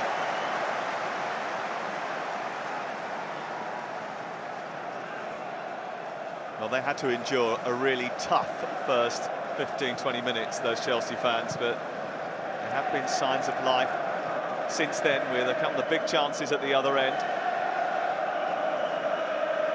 But if Chelsea think that they've solved their issues, then Liverpool will always have a way of solving another conundrum. They have been brilliant all season at doing that, just when you think you're safe.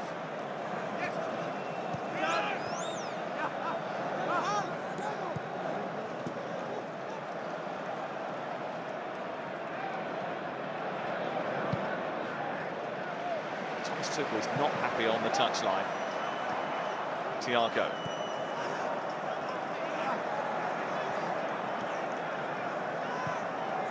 Mane. Flipping off into a pocket of space. Diaz.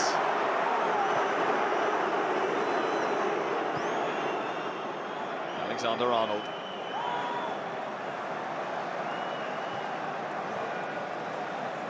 Keita brushing aside Rudiger. And Chelsea winning it back, and Kovacic playing a good pass into Pulisic, who's trying to escape. Not moving the ball quick enough upfield. They thought they'd get a foul there, they haven't, and Liverpool playing on. This is Henderson, this is Mane. Diaz outside him, Kovacic gets the ball according to Craig Pawson. And now Chelsea go at the other end. Good feed by Pulisic. Lukaku, Mount wanted it quickly. Goes to James instead.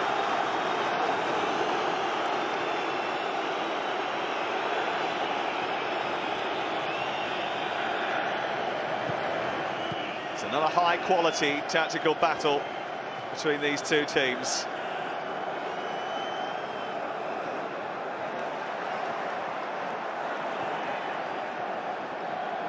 Thomas Tuchel is screaming at the fourth official. Lukaku trying to get the better of Van Dijk. Not many do that. That's the one. That's the one. We've seen one before, just played up to him in the box. That one again. Got to be stronger, got to hold that ball up. Just bounced off him, ricocheted off him. Van Dijk's just got tight, hasn't done anything else.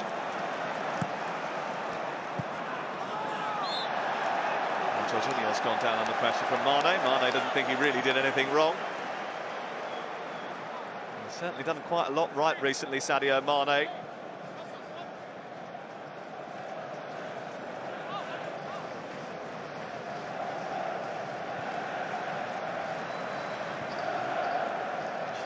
A lot in that.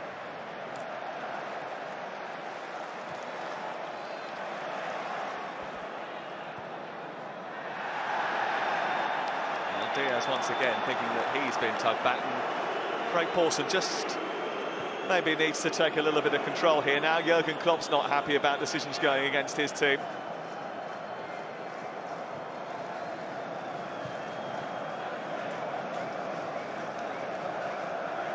James is off the mark, sprinting forward over on the far side.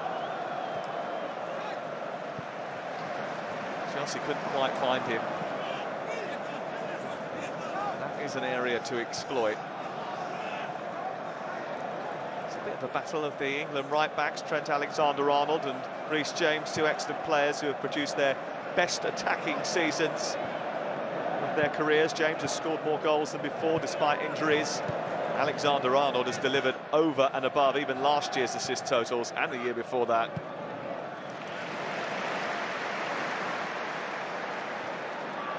All given away by Van Dijk. Mount's picked it off, and now he's trying to release Lukaku. It's Romelu Lukaku trying to scoop it back, but to no one in particular. And he didn't really have anywhere to go. Fantastic from Mount. Thiago didn't see him coming. Just picked his pocket and he was away, and it was a good ball as well to Lukaku. Just couldn't get the first touch right to set the shot up. Again, it's just, his game's just off. Things like that when you're in form. You hold the ball up, the first touch is brilliant, it sets your shot up. On the 3 or 4 occasions he's had really good positional play, his touches let him down. Not very often that those two had a touch that let them down. Ian Rush and Kenny Dalglish. Kenny Dalglish, the manager the last time Liverpool got to the cup final.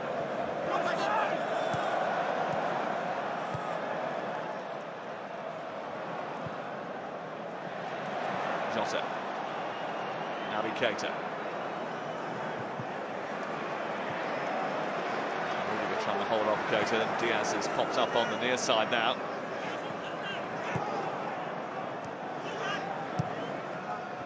Jota trying to get some room. Thiago. Now Henderson. Bit of pressure here for Chelsea to deal with. Alexander-Arnold. Chalobah away.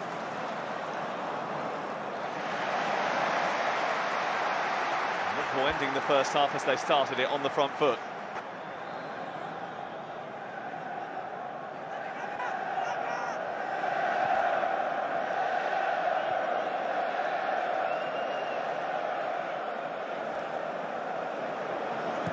And he scored in the semi-final. Quite likes Wembley. It's always going to be difficult to score from that distance. Yeah, Jota didn't appreciate that shot either. He made a really good run on the angle.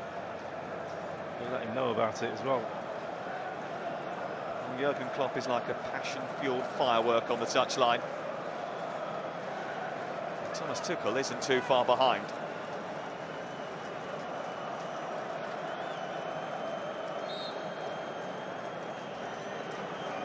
England manager and assistant Steve Holland and Gareth Southgate in the royal box to take in quite a lot of English talent. Chalobah, James, Mount, Alexander-Arnold, Henderson.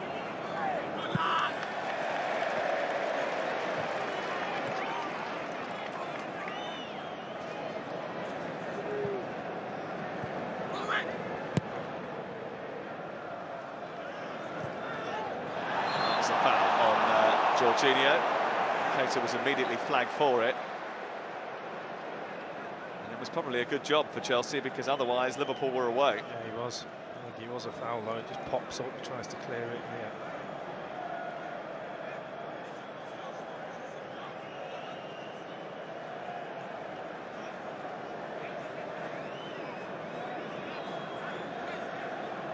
Interesting team talks for both managers because Liverpool have had a lot of possession, started the game really well, but the best chances have fallen to Chelsea. So it's a very, very tactical battle, isn't it?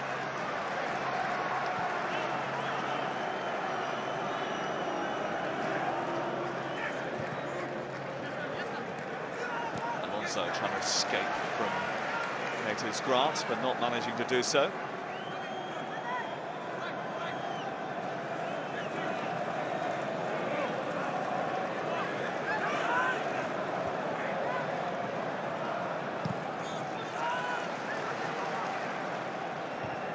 Silva. And Kovacic just lost concentration, and Mane is escaping here, and Diaz is burning down the left-hand side. Mane holds on to it, gives it to Jota. More red shirts arriving. Robertson, Jota! He'll feel he should have hit the target. What a ball from Robertson. Superb pace on it, it's just right in his path. And Jota, with his touch, just tries to take a little bit off it. It's a brilliant ball, just tries to lift it over Mendy, and it's a big opportunity. Now Jota's scored 21 goals this season. Andy Robertson has created 15. And Jurgen Klopp might think that they both should have had another one. 4 minutes of added time at the end of the first 45, and there's a bit of an issue here for Alisson, who seems to have recovered from his early ailments. Pressure from Christian Pulisic, which just unsettled Virgil van Dijk.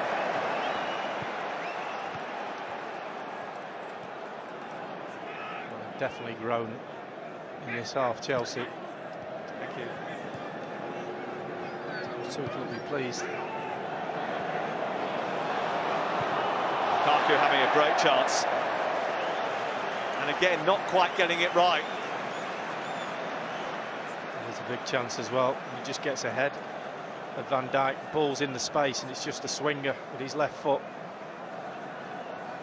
just playing right on the shoulder, and the ball's a good one into the space, and that's something he should be hitting the target now. He's slightly off balance. Van Dijk probably just does enough, but again, how many's that now? 3 or 4 for Chelsea.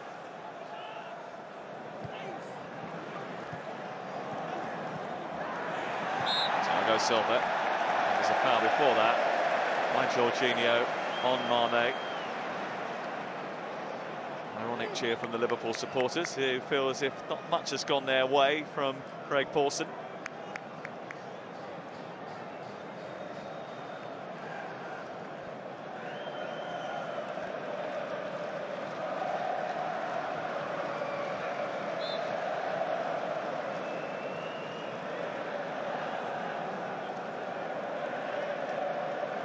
Timo Werner, overlooked for today's starting lineup, but he is amongst the substitutes, and there are 5 substitutes available to both managers. Of course, Liverpool have already used one of those, bringing on Jota to replace Mohamed Salah.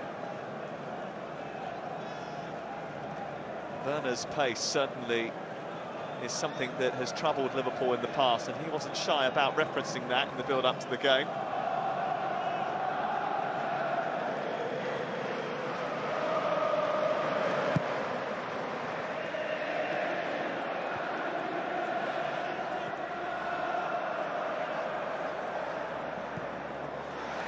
How much ground Luis Diaz made up there, and Trevor Chalobah, who looked like he was favourite all day long for that, ended up having to put the ball straight out of play.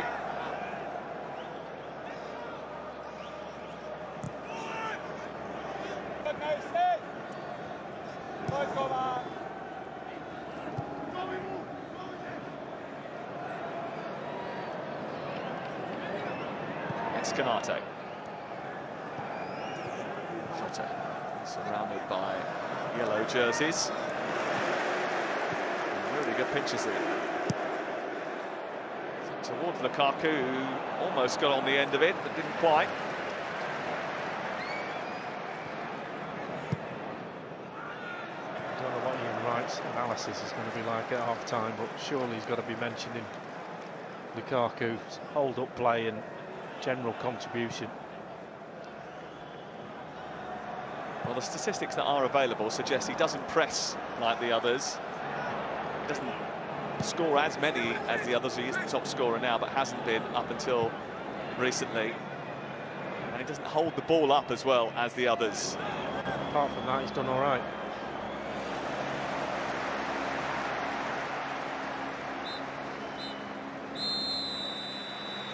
Half-time.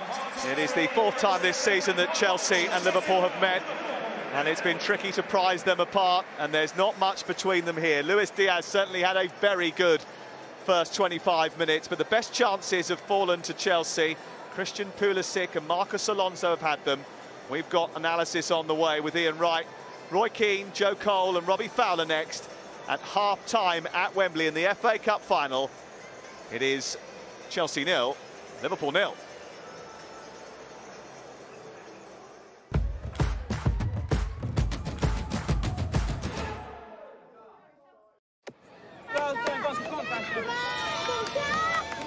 McDonald's Fan Football sponsors coverage of the Emirates FA Cup on ITV.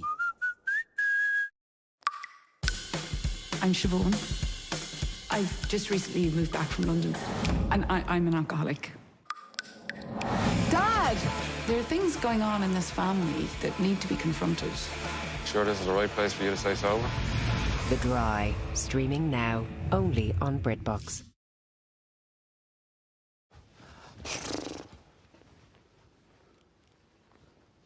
I've come all the way from Marrakesh. You got the cash. No, it's actually money, isn't it? It's money, money. I've come all the way from Marrakesh.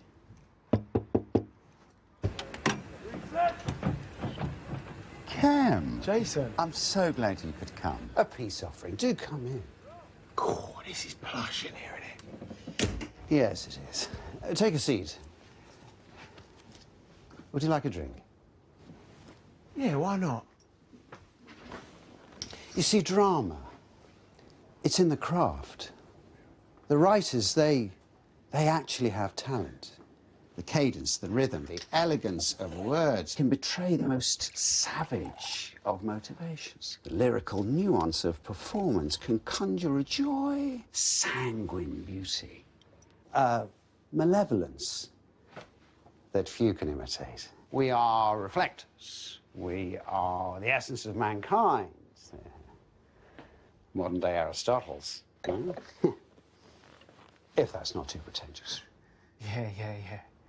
You got any nuts?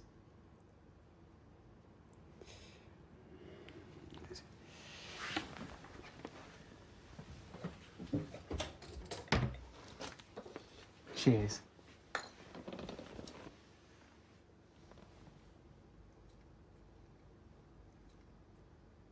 Which one's which? I don't know. You tell me, Socrates.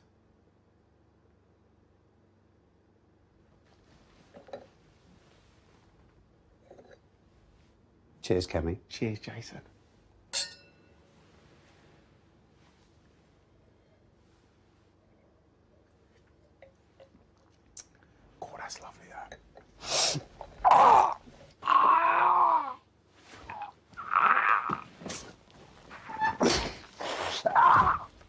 I've come all the way from Marrakesh. You got the cash. Money. You got the money. I got the gun. That's quite good, though. I've come all the way from Marrakesh. You've got the money. I've got the gun.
McDonald's Fan Football sponsors coverage of the Emirates FA Cup on ITV.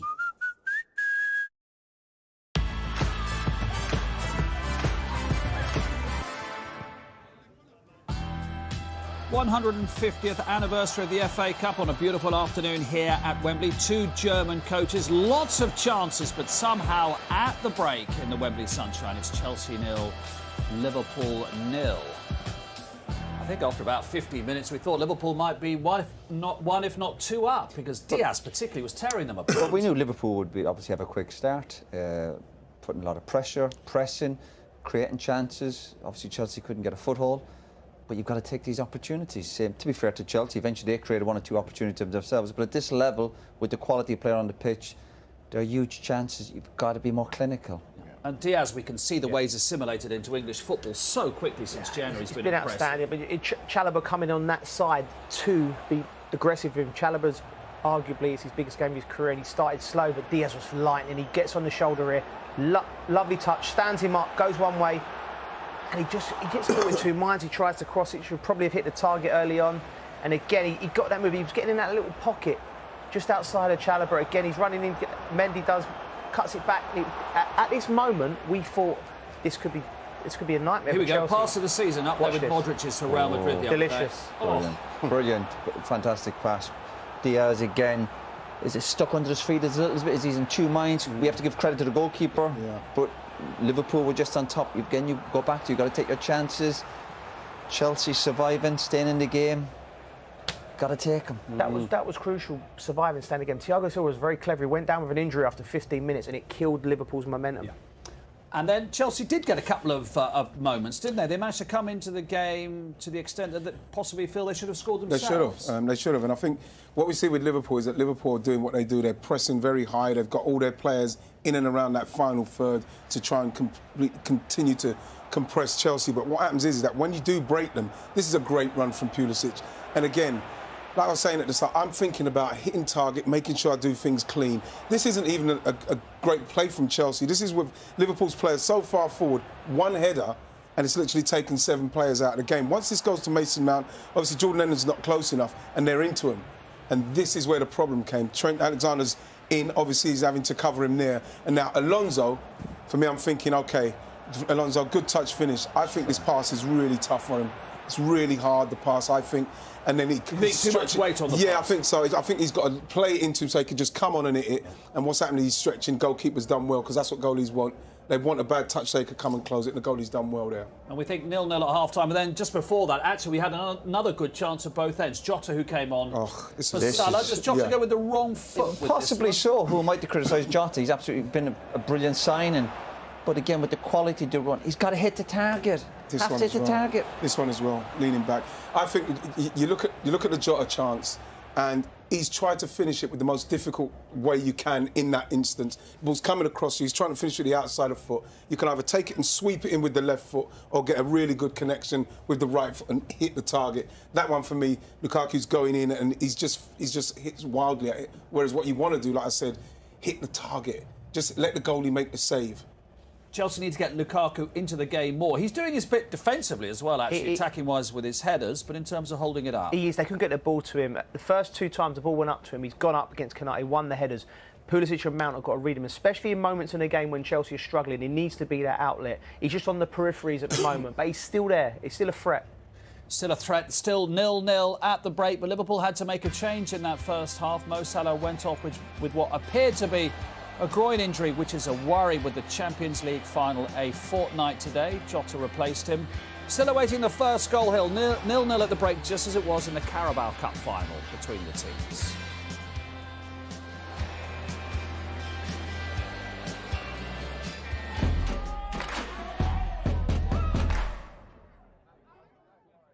One, two, three.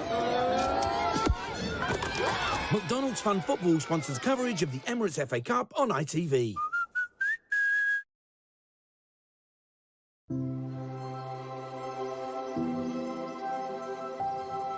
I'm Alison Hammond. Today I'm working on a farm that's been in the same family for 3 generations. And yes, I brought my wellies. Morning, Alison. Welcome to our farm. I'm Jess. This is my dad, Mike. Nice to meet you, Mike. First job of the day is to give the ladies their signal that it's time for morning milking. What do I need to do? Cap, come on. Cap, come on. Oh, my God, they're coming. Oh. We pride ourselves that they have very happy lives. They love you, don't they? Come on, ladies. Squeeze it at the top to just kind of ripple it out. Just a way of checking that the milk's healthy. A lot of milk there. Good girl. Guide each cluster onto a teat. They want dry feet and clean others. Really do care about them, don't you? I care about everyone. Rattle the nuts. They should get the idea. So what makes this farm different? 15 years ago, the future was looking pretty bleak. So me and my dad decided we'd do something quite different. NatWest supported us to create our own brand. Jess's Ladies Organic Milk has preserved our future in dairy farming. I'm Jess's sister. You want to fill it up to about there. Oh, no, my dribble. It takes a bit of practice. That's so epic. Plenty more to carry. Jess and her family didn't just inherit a farm from her grandfather. They inherited the love that he had for it too. I mean, it's a gorgeous place, and they're rightfully proud of it. If you fancy support with your business from NatWest or help with advertising from ITV, just search NatWest Back in Business and get in touch.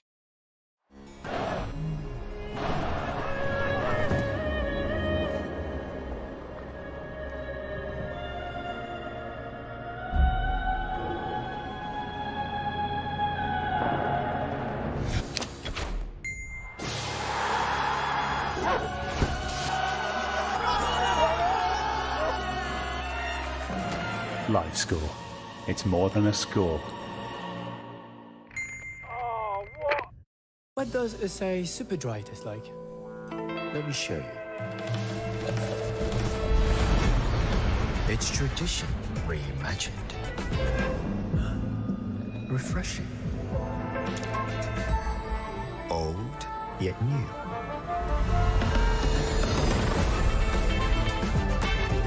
I'm one of a kind.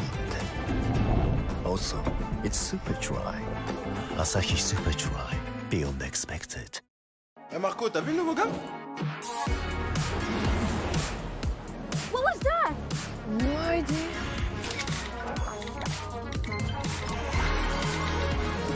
They say he's better than Kylian. Can't wait. Look at him.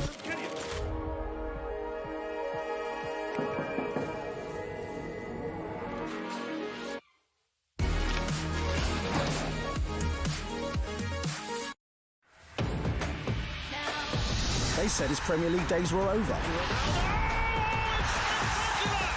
No one wins over 100 races. Hamilton against the odds. And his career was finished.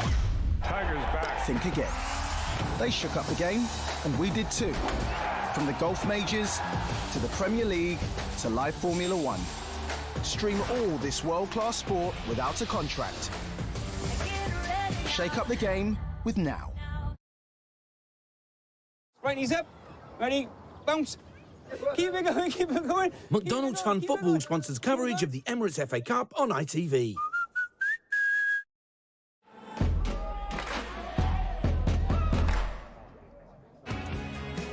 we're celebrating 150 years of the FA Cup today, and as if Ian had ordered it, there they are, Mick Jones and Alan Clark from 1972. Jones crossed it, Clark with a magnificent diving header, Leeds' only FA Cup win 50 years ago. 0-0 here. Let's go to Robbie Fowler on the touchline. Robbie, I wonder how you think Jota for the injured Salah will make a difference to the Liverpool attack. I don't think it'll be much change, Mark, in all honesty. I think Jota comes on. We all know he's a prolific goal scorer. I think what did surprise me is he went straight over to the right where obviously Salah was. I mean, don't be surprised if we see in the second half maybe Mane goes onto the side and Jota comes to the middle. I think that might be a little bit of an option change for them. Yeah, I was going to say, Robbie, the fact that the rhythm was rather disrupted by those injuries just seemed to take the wind out of Liverpool's sails a little bit, didn't it, after such a good start? I think Joe made a good point there. Obviously, the injury to obviously Thiago Silva after, I think, what was it, 15, 20 minutes. I think that was a big change in the game. I didn't think he was injured. I think he used his experience knowing that Liverpool was so on top and Liverpool were comfortable that the game needed to steady down and need to calm down from a Chelsea point of view. So I think he used all the experience he's got to calm the game. Robbie, thank you very much indeed. I mean, it feels like Liverpool the more fluent, but Chelsea have shown what they can do on moments. It's panning out the way we thought it would be. Liverpool, by clearly, the better team. But Chelsea have enough experience and quality to cause them problems if they have to. But both teams will be, I think the manager will be fairly pleased. But we go back to it, you've got to be clinical when you get these chances. You have to be. Exactly. Yeah, I think Thomas Tuchel will be slightly more happy with getting through 0-0 at half-time.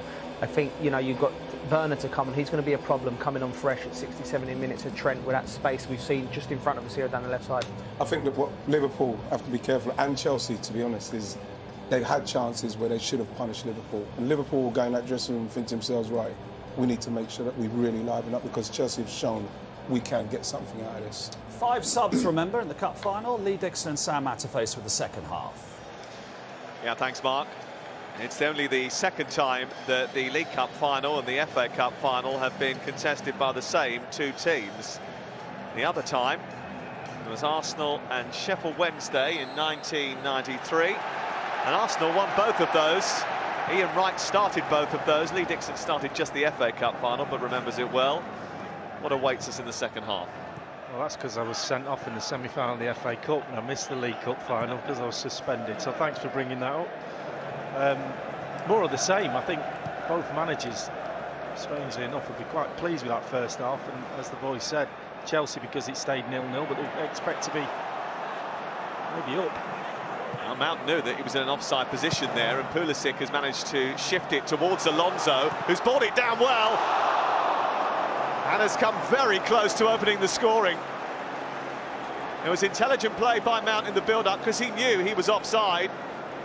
Yeah, absolutely. He had a little look along the line, realised Canate in the middle looked like he might have played him on, but he wasn't taking any risks and he just left the ball. It's a good ball in. Trent Alexander-Arnold getting caught underneath the ball again. Chelsea are making another attack here, and Alisson has made another save. Pulisic with the drive towards goal. Chelsea have started the second half brightly.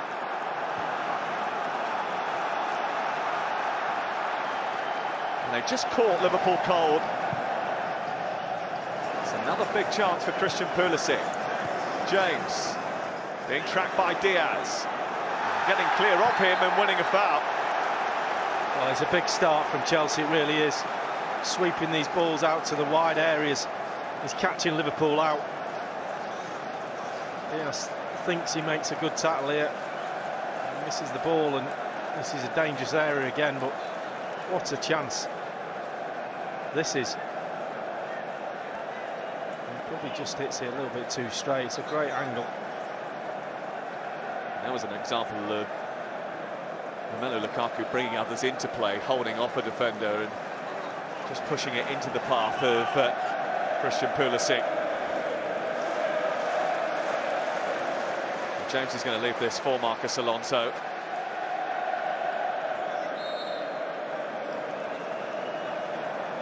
Alonso's delivery is right over the goalkeeper, and he rattles the crossbar. Well, he doesn't mind a mean free kick, Marcus Alonso, but no one was expecting him to go for goal from there. Well, it is almost a perfect angle for him just to say, you know what, I'm going to hit it hard towards the keeper. He did it in the first half, but got a little bit too much on it on that occasion. It nearly beats Alisson. He's flapping at it. Chelsea are off and running again, and Lukaku's tried to steer it back towards Mason Mount. It's smuggled behind and away for a corner kick, but I think the offside flag has gone up. And before Chelsea can get excited about another set piece, Lukaku needs to get back into position. Some calm words from Van Dijk, the leader of that back four, is needed just now. Chelsea have started this second half brilliantly. Loads of energy, higher up the pitch, pressing Liverpool.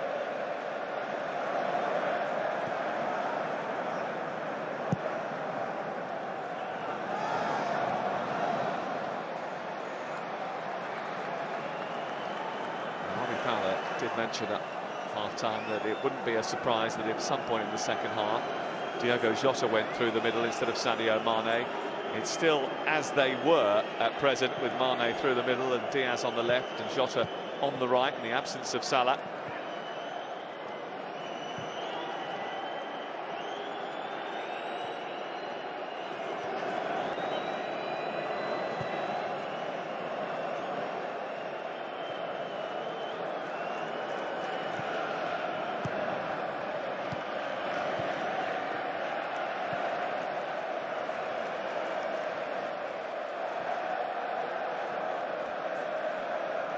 Chelsea have had a lot more experience of these finals than Liverpool over the last few years. It's their 5th FA Cup final in 6 seasons.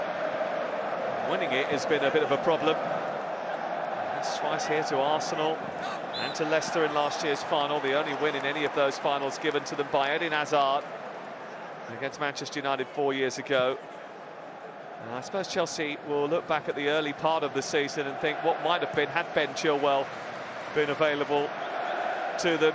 Marcus Alonso has been pretty sprightly this afternoon, but certainly Chilwell's absence has hurt them over the course of the campaign. The game's been flipped on its head. This is how Liverpool started the game. Loads of possession, finding a man with every pass, and now all of a sudden it's flipped round and Chelsea in the ascendancy. But here's Sadio Mane. He loves a goal against Chelsea. He scored 8 of them. On to Jota. Keita's made a good burst into the box. Thiago Silva has gone along with him. Alexander-Arnold, Mane's at the back post, and Robertson just didn't quite expect it. What a ball. He's no right to hit that ball in from there. He's running away from the goal. But he's just got the ability to put it on a sixpence from anywhere, out of his feet. Absolutely sublime. He's not expecting it. He thinks Mane's going to jump for that. Incredible crosser of the ball. Well, Chelsea just trying to make a decision now as to whether to play out from the back or not. Liverpool inflicting that press, and in the end Thiago Silva kicks it straight out of play.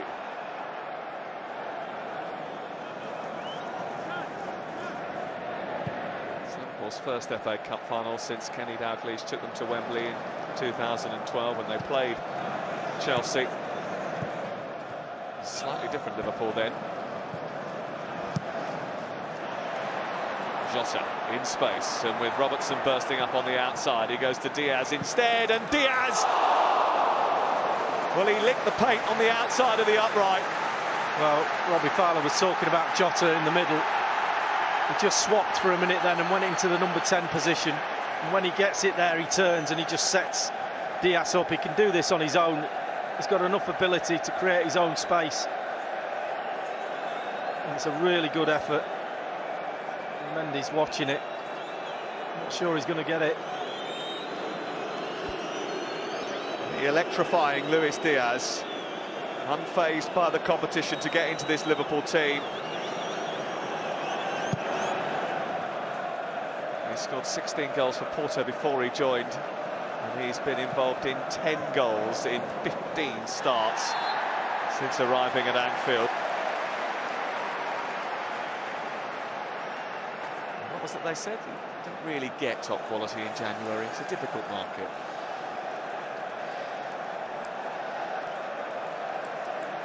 Now by Thiago Silva on Sadio Mane.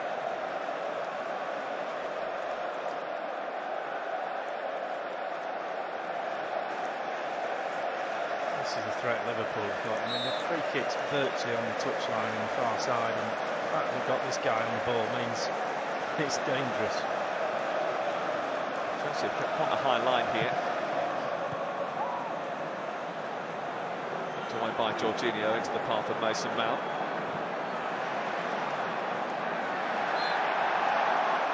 Foul is given in Mason Mount's favour.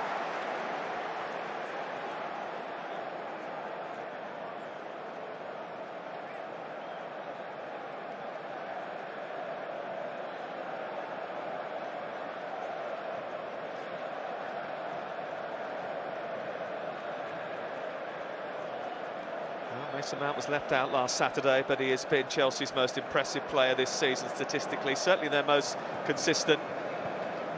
11 Premier League goals and 10 assists means that the only Englishman with more goal involvements in the Premier League this season than Mason Mount is Harry Kane.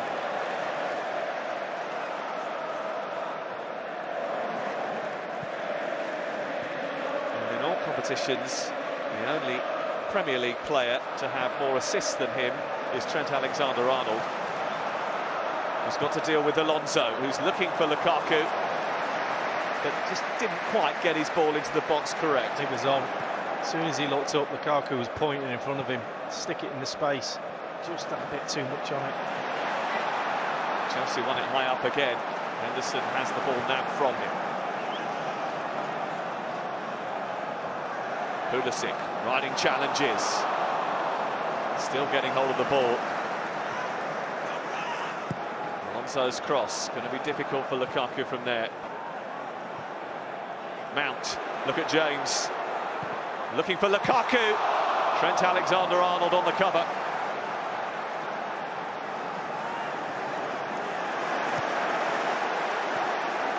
More threat from Chelsea. Great feed from Jorginho. James again. It's another big delivery, and Alonso stretching but not reaching. As Chelsea up the ante once more. Well, the two wing-backs on either side for Chelsea are really dominant now. Alonso on that far side, James on the near side. And again, three men in the box, just evading Alonso. Part of your job as a fullback is that, covering at the far post. Brilliant from Trent Alexander-Arnold. He knows they've had their chances.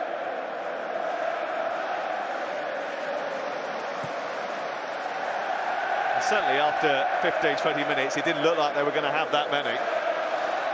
And they've rode that storm. And they've come out in this second half with renewed vigour.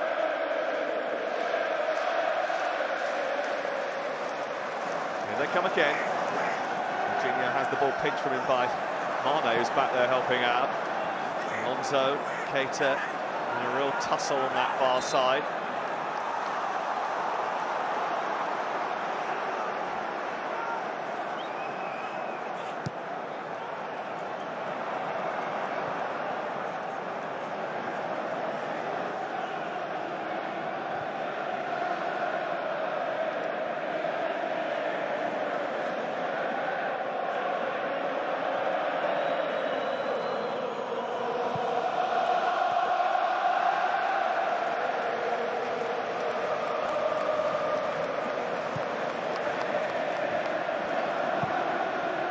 Pinged again by Trent Alexander-Arnold. And Diaz trying to get the better of James, who does well.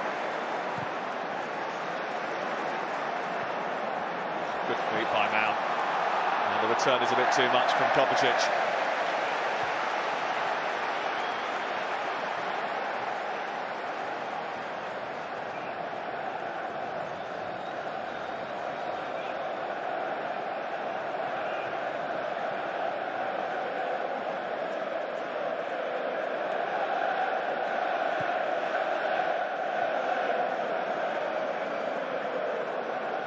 Tracking Sadio Mane and believing he got the ball, and Craig Pawson just pointing to it. Play on. Jorginho Being pressed relentlessly by this red machine that smothers everybody.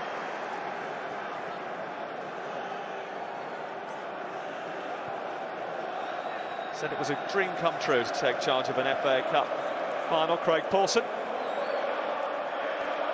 has largely stayed out of the spotlight so far.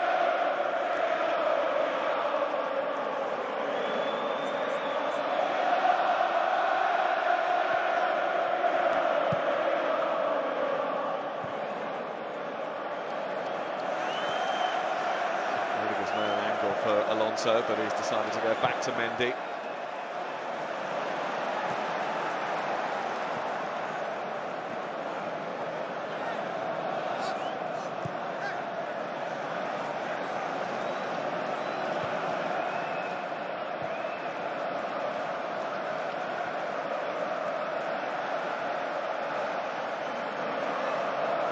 Being harassed by Lukaku, and illegally so.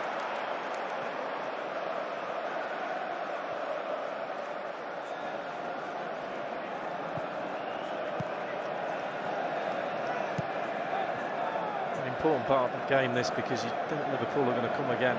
Chelsea, the dominance they've had at the start of the second half, need to get a goal. Diaz wants a foul. Not going to get it. The Liverpool fans aren't happy about it. Jurgen Klopp's not happy about it. Chelsea have the ball still. It will be fascinating to see who blinks first in terms of making tactical substitutions. Liverpool have already been forced into making one. Chalobah has won the throw on this near side again. Liverpool feeling just a little bit hard done by.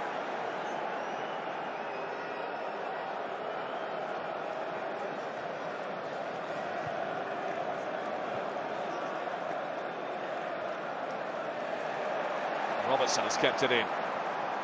Mane, space for Keita. Quite a lot of space for Keita. Here is Diogo Jota. Well, they've come close a few times now. Really good from Keita, because he gets it out of his feet quick and makes the pass early, and that just gives Jota the time. Look at him, top of your screen. He runs around into the space on the right-hand side. The ball is out of his feet, to his feet. Great touch. Not far wide.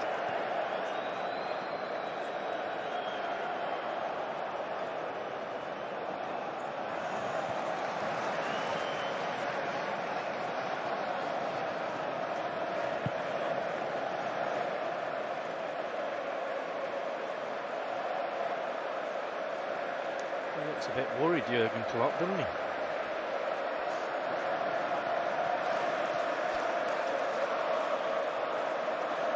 Well, he might be worried about the outcome, but he's got a pretty good outlook on life and a very sunny disposition as the Liverpool manager. He was saying yesterday that if we all sit here and judge our season over whether or not we won all 4 trophies or not, then more often than not you're not going to be very satisfied. I think the message was, you can't have it all, but enjoy what you do have.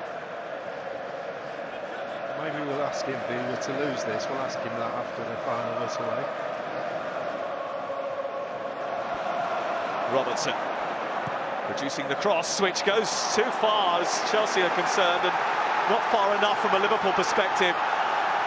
It is a corner. Well, that's a brilliant ball from Robertson. I'm not sure what Chalobah's thinking there. It looks like, we'll see from this angle, it looked like he kind of just let it go, whether it's ahead of him. He could have had a go at that. Maybe he's thinking own goal. And certainly Jorginho had a little word in his ear there, saying you cannot leave it there.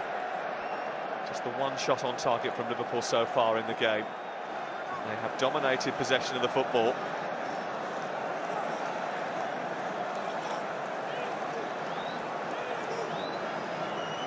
Canate, a real threat from set pieces. It's a little bit too high for him. Henderson will try and keep it in.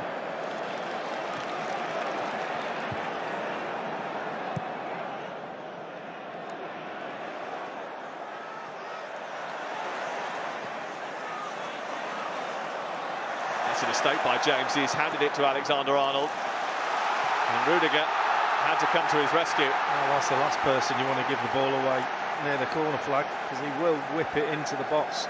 Just get somebody over there to close it down. And the pressure starting to pile on from Liverpool now. The pendulum of momentum swings back in Liverpool's favour.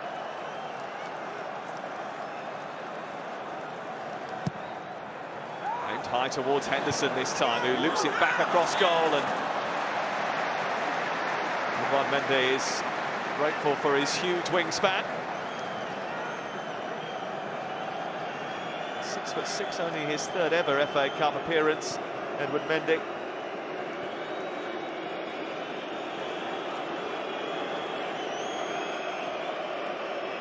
Chelsea warming up, Ruben Loftus-Cheek over on the far side.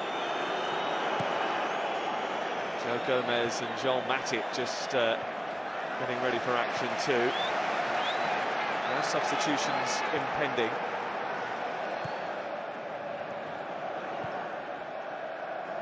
It's Molong Sarr though. N'Golo Conte is about to come on. Both of them getting ready over on the far side.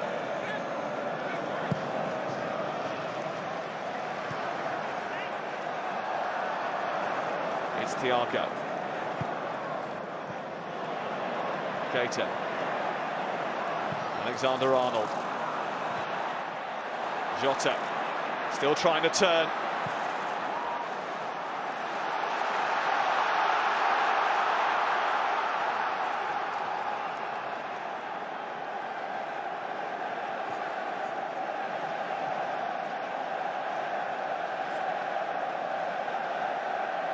Henderson.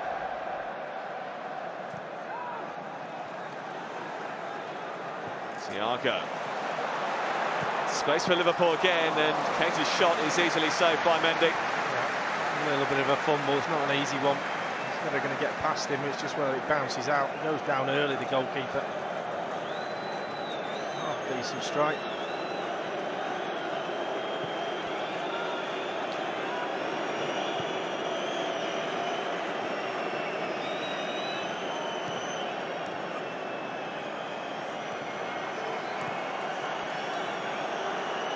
Jorginho being harassed and just about getting out of a tight spot.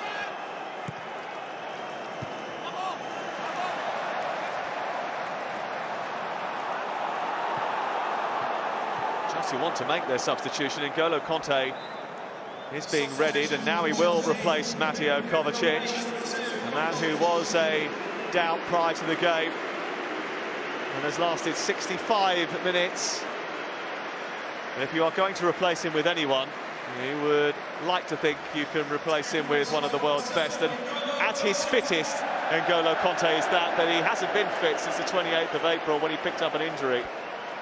Yeah, he's done well, Kovacic. I didn't think he'd last that long. Really hard to play with an ankle of that sort. He'd only done it a few days before, so well done to him. As you said, Conte, what a player. Pilicueta is now joining the warm-ups over on the far side, and he is urging his team on. He's almost on the pitch.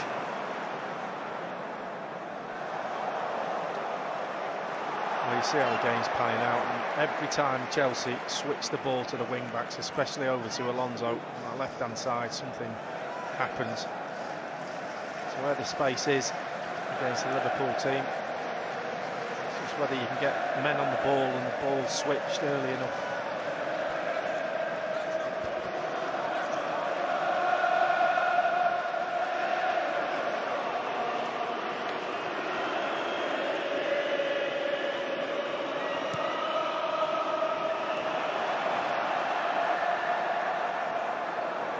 Mount looking for Alonso and needing support.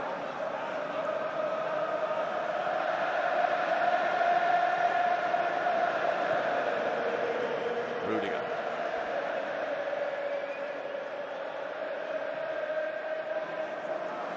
More space for Alonso and more space for Mount. Pulisic has peeled off. It's towards Lukaku, goes all the way through. Chelsea don't make the most of it. James and Pulisic again, pulling the trigger but not finding the target. Well, Lukaku's looking behind him and saying, who's coming in from midfield behind me? I've gone near post. It's a great ball across the face of the goal. There it is, Lukaku near post, no one coming in. Conte's just come on, he might not be fully warmed up, but got to get a midfield player behind the centre forward, and it's a tap-in.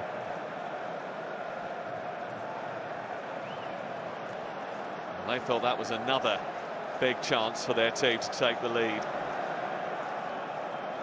Both teams have had their chances, Chelsea have just had more of them. That's casual from Thiago Silva. Sadio Mane trying to get some space. Immediately closed down by Jorginho. He's trying to hold him off, and the tussle which leads to Diogo Jota having the ball. This is Thiago. Now on to Luis Diaz. Oh, he caught that really well, but just didn't have enough to bring it back inside the left-hand upright. Well, he used Robertson's really good run. Just to wait until the space pops up on his right-hand side. There's Robertson's run, he just waits. Players go with him, and then that just gives him the space. Just leaning back a little bit too much, but you expect it to fly in the top corner when he's got it at his feet.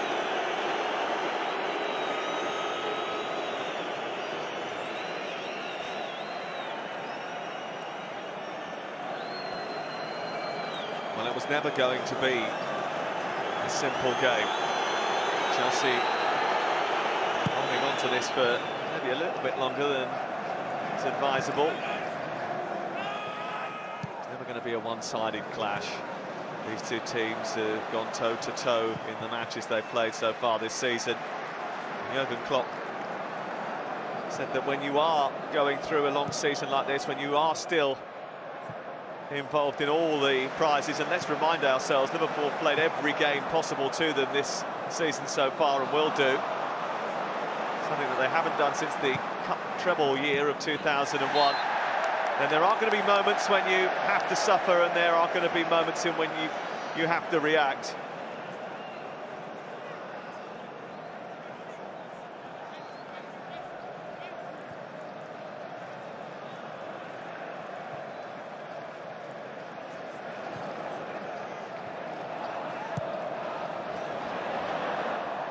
Trying to get away from Trevor Chalobah, and Mane being accused of flicking out a hand in his direction.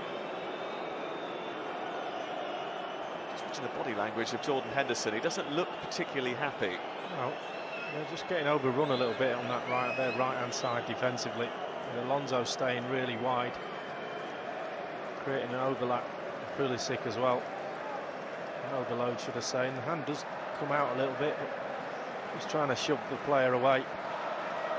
Not that there's any suggestion that VAR would have looked at it, but that was one of those incidents, if necessary, that was accessible to our VAR today. We do have it in the FA Cup final. Phil Tierney is on duty. He hasn't been called into action at all so far. It does look like James Milner is about to come on for Liverpool.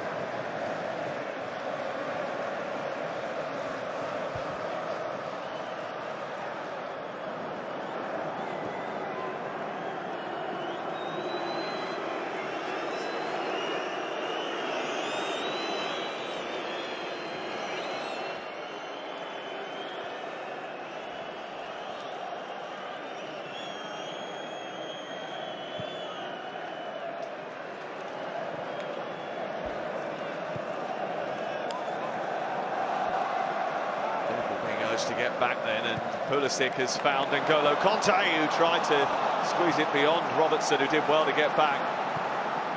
Kanté didn't really have the tools to find Lukaku. Now at the other end there's another chance for Diaz, but Mendy is out quickly. I think Kanté should go himself. It's a brilliant run from midfield. He's just running out of legs a little bit, but the gap was there just to take it another few spaces.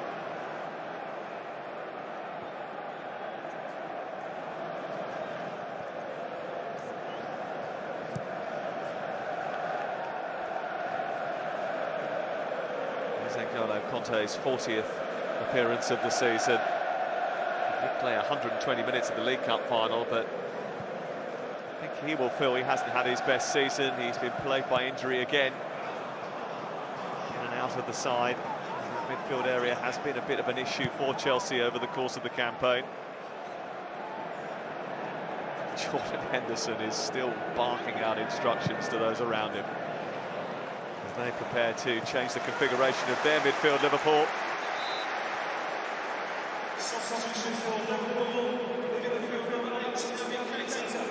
And it's Naby Keita who is replaced by James Milner.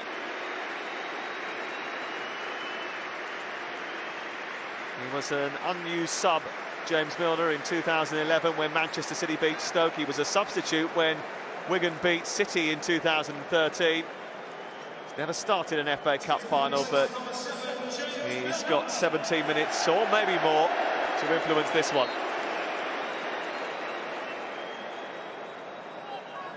He's not had a bad career, has he? He's done all right. 36 years of age now. Absolutely brilliant professional.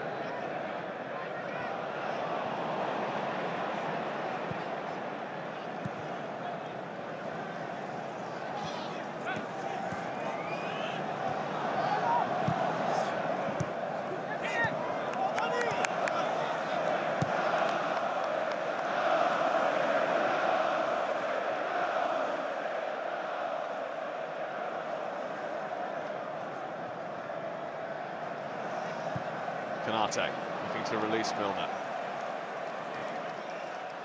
Two old stages coming together there. There's Jota looking to feed Mane. Across comes James, and he got clattered on the way through by James Milner.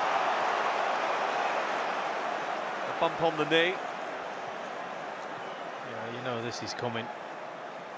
You're running across, you see the ball, you see the player, you know you're going to get clobbered. It's a busy weekend for the James family. It's a busy weekend for Chelsea. The Women's FA Cup final is here tomorrow. Lauren James, Reece's sister, is part of the Chelsea squad.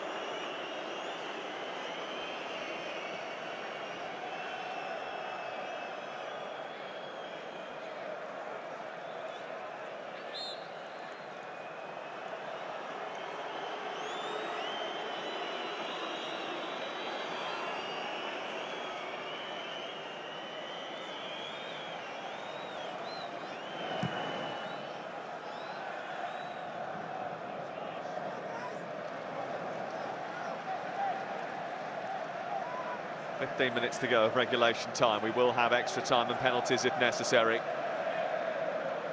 start looking up at the clock and asking how long to go from the physios.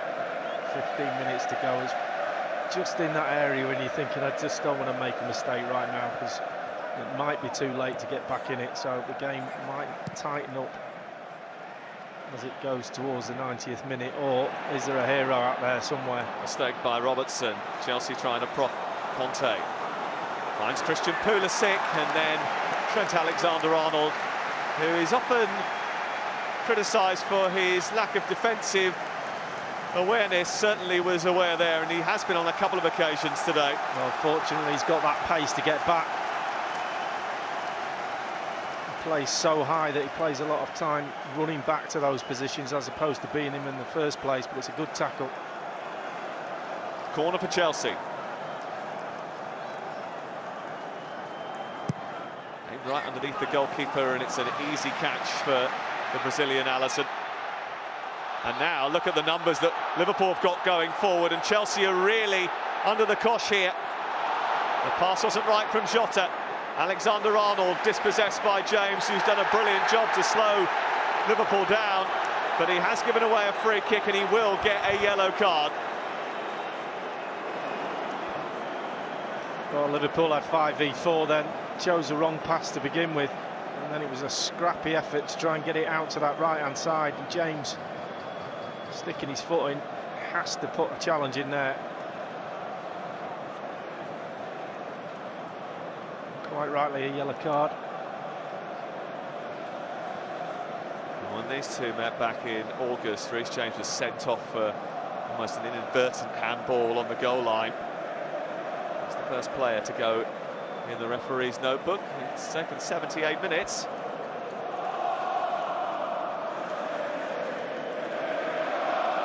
Thiago doesn't look particularly comfortable either. He's worried about that ankle. He literally does wear the smaller shin pads ever, doesn't he? A slither of protection. Yeah, they all do.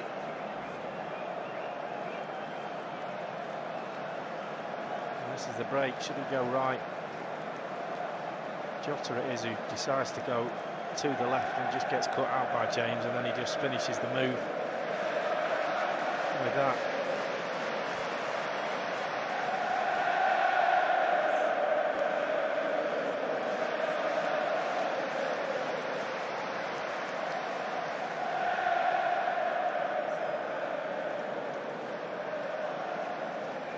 Andrew Robertson standing over the free kick.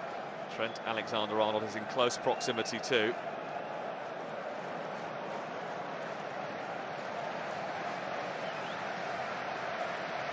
Canate has come up from the back.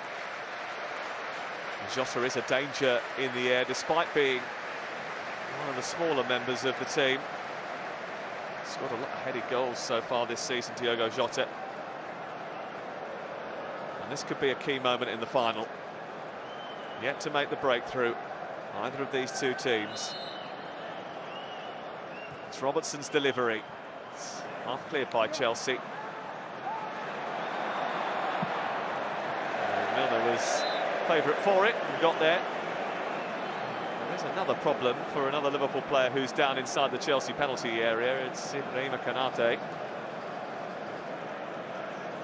He's the only Liverpool player to start all the FA Cup games this season, and he scored in the semi-final against Manchester City.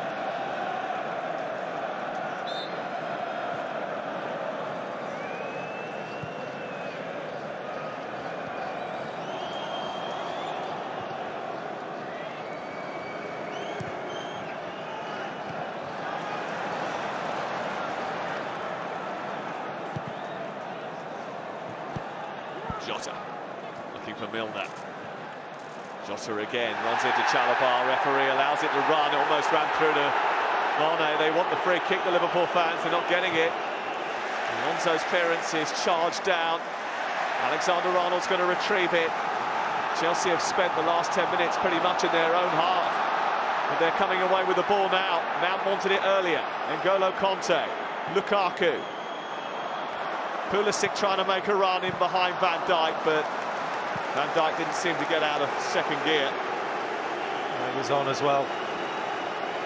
It's a poor cross from Lukaku, but the ball was there to be made. The space was there. Pulisic had made the run. Just can't quite get the connection right with his left foot, but another good break from Chelsea.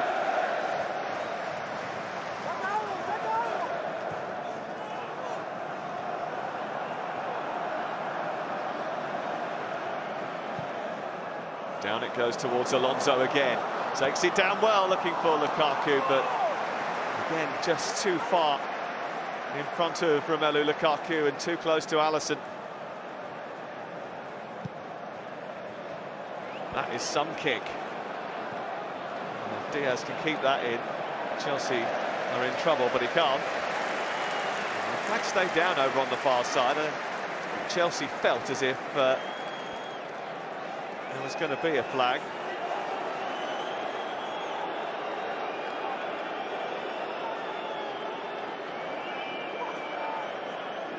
Here's His Royal Highness, no goals yet. He's been the president of the FA since 2006. He was the man who handed over the FA Cup to Steven Gerrard in 2006, the last time that Liverpool won this trophy.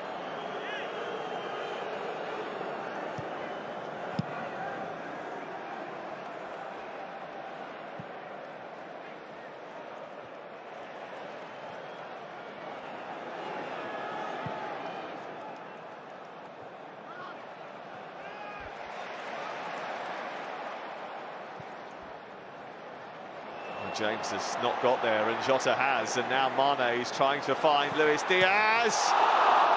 Oh, Mendy's made a really good save. How many chances are they going to need? Maybe he didn't get a touch on it at all. Well, again, they just get the rub of the green there, Liverpool, and then he just pulls wide, out of his feet, brilliant. It's just the outside of the post, I think it is, Sam.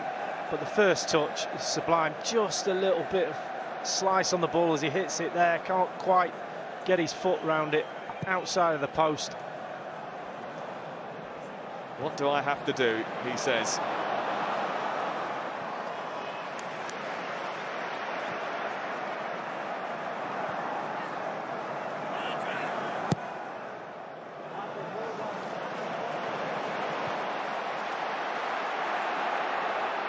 Diaz.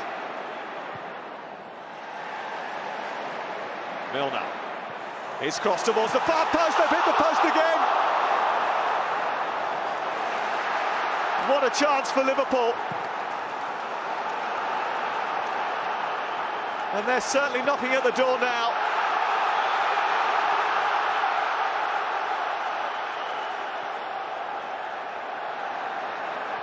Diaz. Jota. Robertson arriving, Chalobah away, and Chelsea once again under real pressure from this red tide that is swarming towards the Chelsea goal.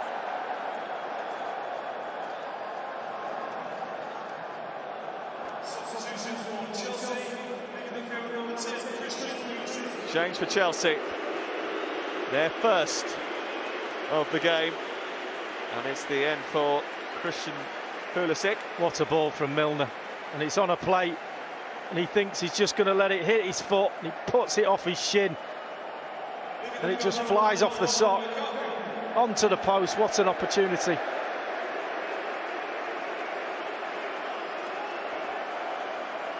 And Lukaku being replaced as well, so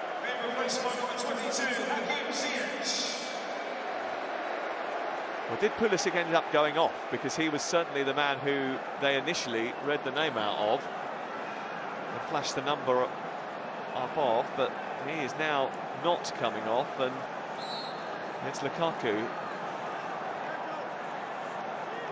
So a late change by Chelsea, or the fourth official got slightly mixed up.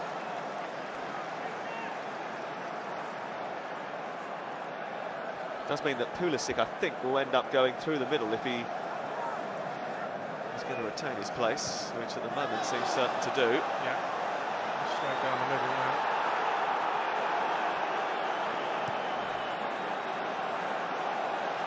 It's been a great game, it really has. Who said you're going to have a good 0-0? Well, these two have proved that fact twice. The League Cup final was epic, it was gripping. And this one has been another engaging, intoxicating game that you don't want to take your eyes off. Hakim Ziyech is on. Try and add a little bit more creativity for Chelsea. And it's Liverpool who are coming forward.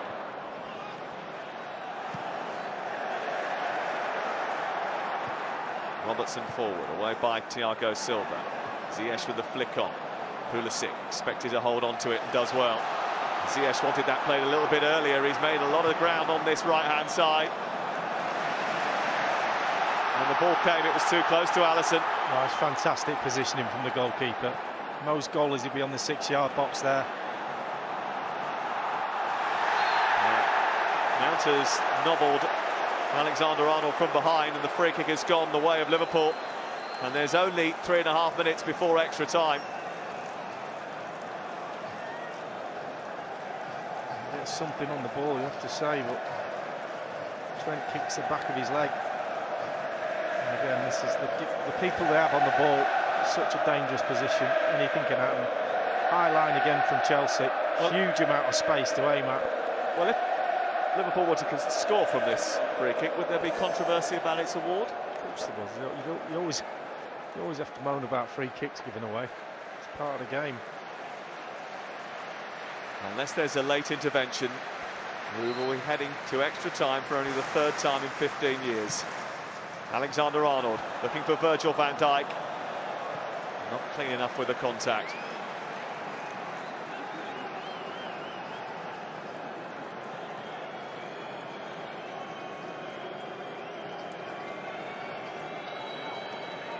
It's certainly been a cup final befitting the 150th year of the grandest and oldest competition.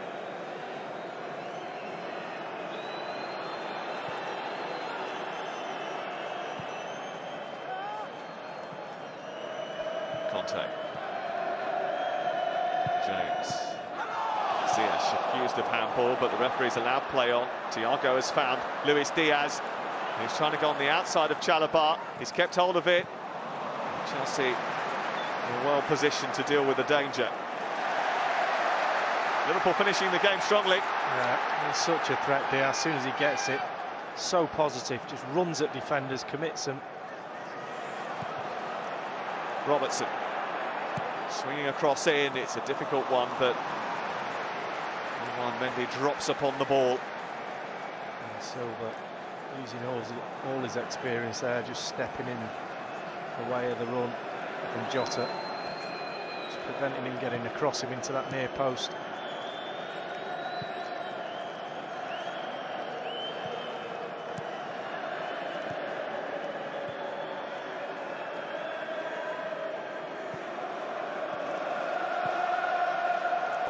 The goalkeeper's come a long way here, and Mount trying to get the wrong side of Alexander-Arnold, who's been terrific again.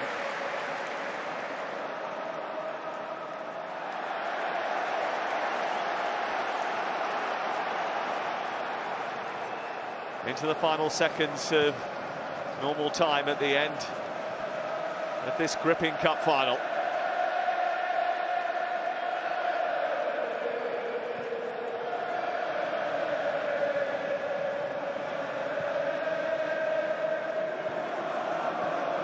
Mount juggling with it. He's already taken the ball out of play over on that far side, and indeed that's the decision. Well, 4 meetings this season, none of those games have produced a 90-minute winner. And they just seem to work each other out. Certainly this game's been end-to-end. The opposite way round, Liverpool starting the game so well. They might be finishing it well with Diaz, trying to outrun Thiago Silva. It's Luis Diaz! Just wouldn't come back. He used the defender as a way post again, tried to bend it in the corner, and as we go into 3 minutes of injury time, Luis Diaz comes close once more. Well, on that right foot, Thiago gets back, does well, and then as he lets him just come across him again, so he can get it past his left foot. And he's not far wide at all, as he just can't quite get enough on it. Had Mendy interested. Just a bit. Well, if Chelsea had a lot of chances, maybe even the best of them in the first half, Liverpool have had the best of them as the game has gone on.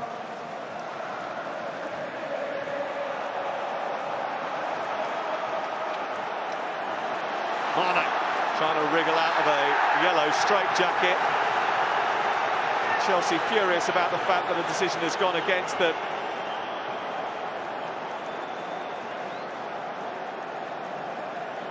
He's 3 or 4. The 5th one's always going to get him.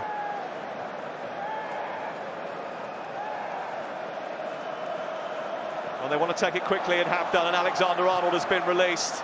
Looking for Diaz again, and it's come out to Mendy, who's made light work of it. Might have taken a whack for his troubles. He'll certainly try and milk the time. Quick thinking. Alexander-Arnold, I thought he was going to whip it in. He put a bit of height on it to that far post.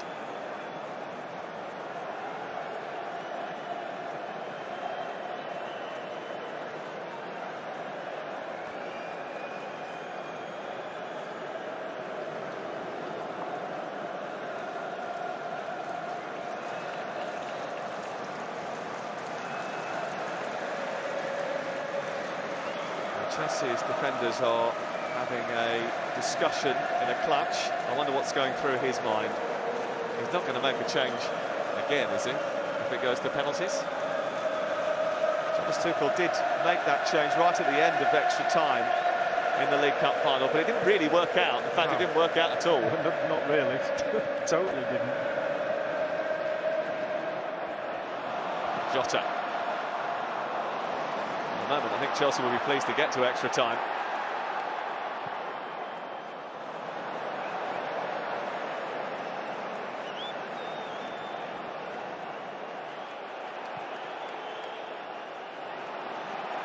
Alonso. Ziyech again making another run across the line, expecting a quicker, sharper ball forward that didn't come.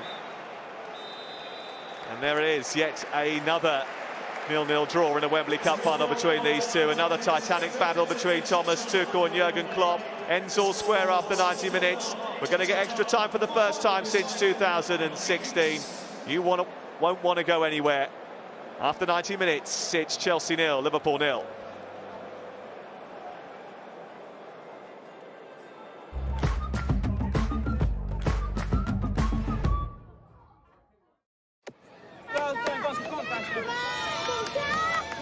McDonald's Fun Football sponsors coverage of the Emirates FA Cup on ITV. Captain Pete Maverick Mitchell. Your reputation precedes you. Good morning, aviators. This is your captain speaking. What the hell?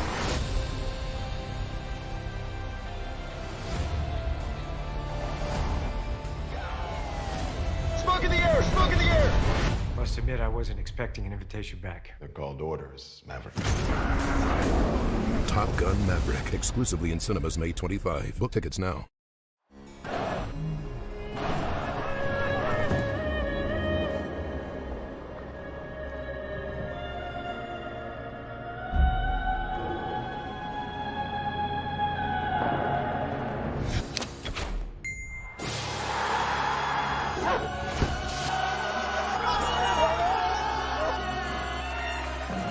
Live Score. It's more than a score. This is the motorway way to sell your car. The sell your car from home way. The car dealer's bid to give you the best price way. The you could get up to £1,000 more way. The your car gets picked up from home for free way. This is the way to sell your car. This is the motorway. Something unexpected has come to Prime. Something unusual, unprecedented and undeniable. Tantalizing and thrilling. Something jaw-droppingly fast and mouth-wateringly fresh. Presenting groceries. Same-day delivery at no extra cost. Mind blown. Prime changes everything. Deliveroo presents The Last Gyoza. You ordered this takeaway, surely it's only fair you have it. You need to be 8 moves ahead. How are you gonna play it? You know what you want to say. It's mine! But be cool. Would you like the last one? Clever boy, acting like he doesn't care. But look at the hand. Always look at the hand. What the? Unbelievable. Deliveroo. Food. We get it. So happy it hurts. Bryan Adams is back. See him live in concert. Bryan Adams, the So Happy It Hurts UK tour. Playing all the hits. Tickets are on sale now at aegpresents.co.uk. For more, check bryanadams.com. Internet's playing up again. What a nightmare.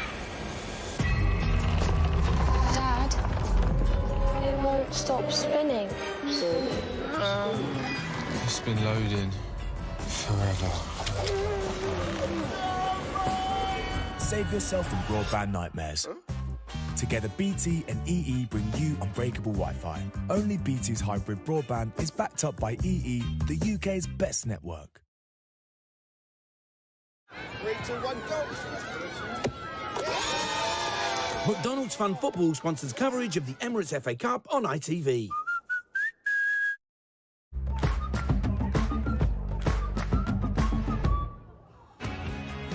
0-0 in the League Cup final. It went to extra time and penalties. 0-0 in today's FA Cup final. 24 shots at goal, only 4 of them on target. Jurgen Klopp and his German counterpart Thomas Tuchel, with all the instructions, with all the pleading, all the advice going in to extra time. These two sides simply cannot be separated. Bit reverse, really, the first half, wasn't Chelsea side the second half better, and then Liverpool finished it much more strongly. Yeah, of course, Liverpool definitely looked stronger towards the end, and Chelsea are on the ropes, but they're hanging in there. All credit to them. They're hanging in there. Liverpool have made a change. Lee and Sam can tell you about it. And it's not a minor change, it's a big change. Virgil van Dijk has been replaced in the break between the end of full time and the start of extra time, to be replaced by Joel Matip. That can only be an injury, can't it, Lee Dixon? You would think so, or tiredness and cramp, or you wouldn't take him off tactically, would you? So you must have a little bit of a problem towards the end of that 90 minutes. So Liverpool have had to replace 2 of their talismanic figures from across the season in Mo Salah and Virgil van Dijk. Do they have enough to be able to get past Chelsea? Both these two teams have had long, arduous seasons. They have played 121 games between them.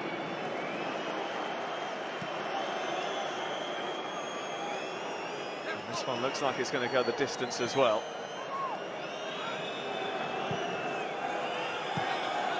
Hakim Ziyech.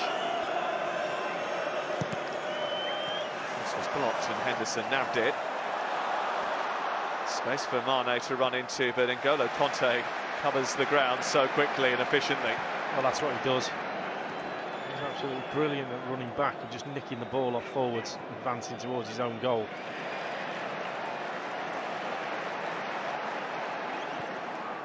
And with the injury to Van Dijk, does it make a difference to Thomas Tuchel's thinking? Will he be more inclined to introduce Timo Werner? I mean, Matip's a quality defender, there's no doubt, but you're taking probably the world's best defender off the pitch because of an injury. It's interesting how you start the extra time. I always wanted my team, if I was in extra time, to start quickly. It's quite easy to look at it and go, do you know what, let's just be safe and get to penalties, but especially Liverpool, the way they finished the 90 minutes, be positive and start quick. Just go and try and win the game.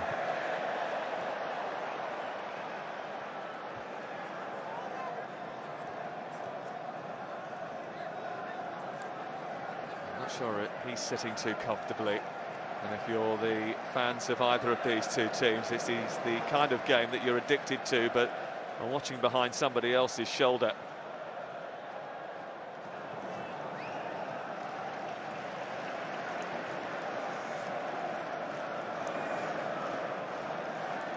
There's Roberto Firmino, another option for Liverpool.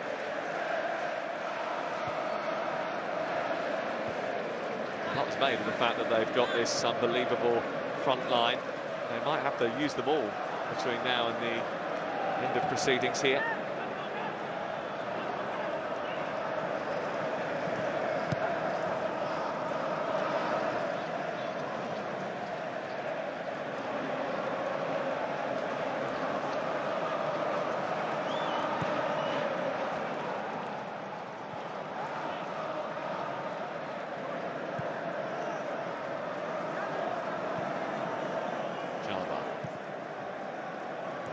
James.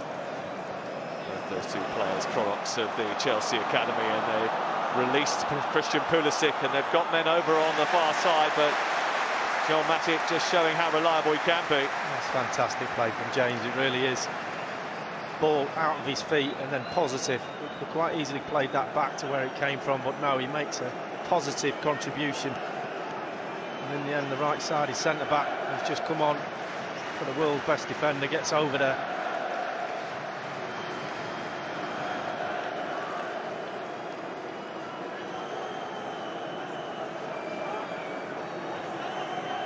Chelsea players bunched towards the near post. Comes out to Mason Mount. No real composure on it. Still not cleared by Liverpool. It will be now. Chance to break for Diaz. Runs at Conte. Tries to put on the accelerator, but N'Golo Conte is exquisite at snuffing out danger. I mean, how good is that? You'd fancy Diaz there running at him, wouldn't you? Absolutely brilliant. Just keeps his eye on the ball, not fooled by any step-overs, tricks.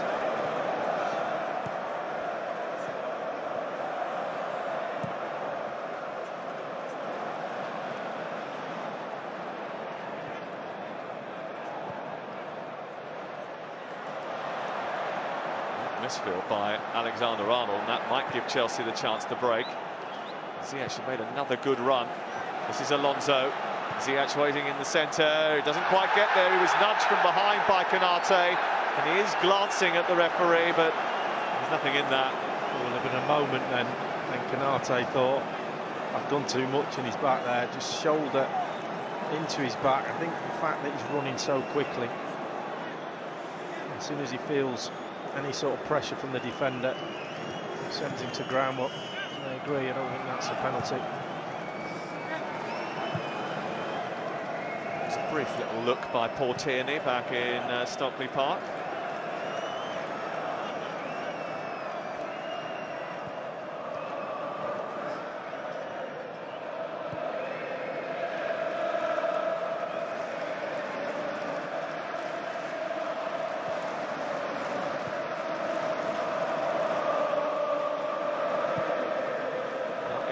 Liverpool fan, you'd lost Van Dijk and you'd lost Mo Salah so far.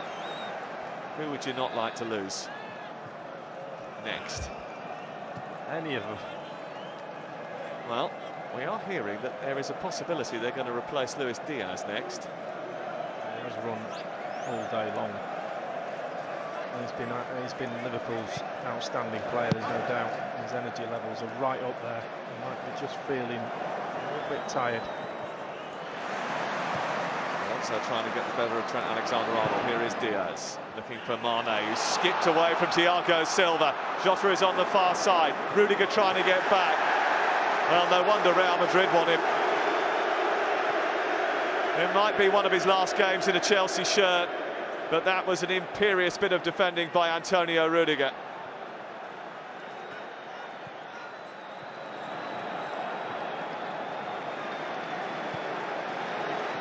Said his name an awful lot today. Most of the players been down that left side with Diaz, but on that occasion, as you said, just steps into the space, uses his strength, his intelligence.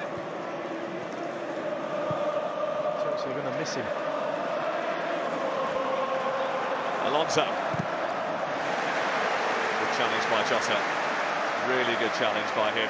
Diaz has done. He tried to keep up with that move with Mane on this right-hand side, and his just legs had gone. And there is the change that we told you about. Luis Diaz being replaced by Roberto Firmino. He's not played since the FA Cup semi-final with Manchester City after a foot injury. Returned to the bench on Tuesday night. Boy, did this boy light up the cup final, and became so frustrated with the fact that he didn't finish off some of those chances he had. He was prevented by the woodwork from putting Liverpool in front. But he looks a rare find. Yeah, a brilliant cup final for him.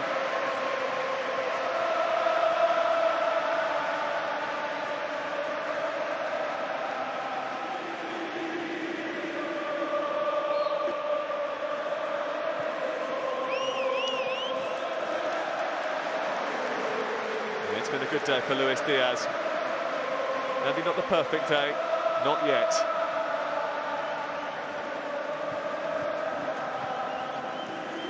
Alonso.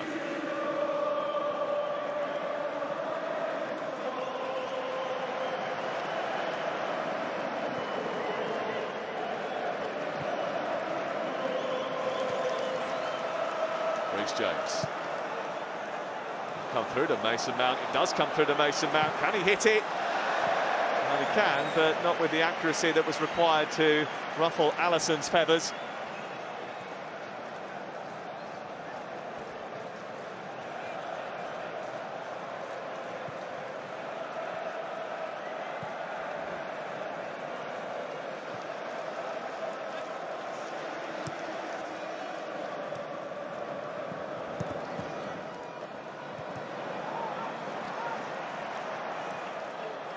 Ziyech has done well. N'Golo Kanté. Pulisic. Alonso. Jorginho wants it centrally. Chelsea have just adapted to extra time, maybe a little bit better than Liverpool. Ziyech trying to find the cross, and Alexander-Arnold had to intervene because Pulisic was diving towards it and Alonso was coming in round the back. Well, Gareth Southgate will be pleased with this. Really good positioning from the right back. Sometimes been criticised for his defending, but there, knows he's needed at that near post. Leaves Alonso. Fantastic.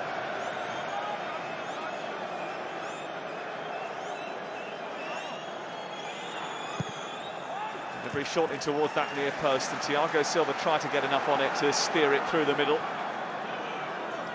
Mount's got it again. Line break for Alonso, is going to leave it for a corner.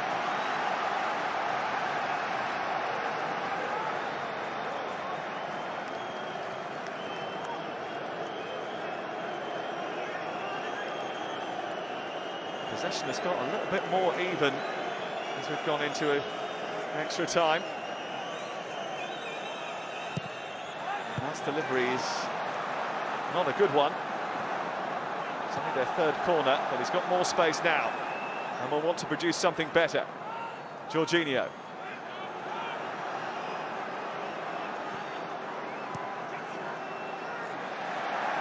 Well, Thiago dived in. That's going to be a free kick for Chelsea. It's a daft challenge, no need. Mount's going nowhere and he just steps across him, makes him make the foul on the back of his legs.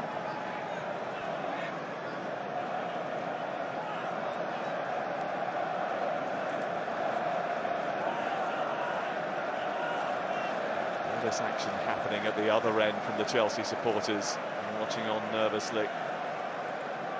No Van Dijk to organise that back line either. Rudiger fighting for his position. It's aimed in towards that near post, and Pulisic missed it. Comes off a Liverpool body and it's out for another corner, and the pressure just being turned up a few notches on Liverpool. Yeah, it's a really good ball, and I think it's just Martip gets his head on it.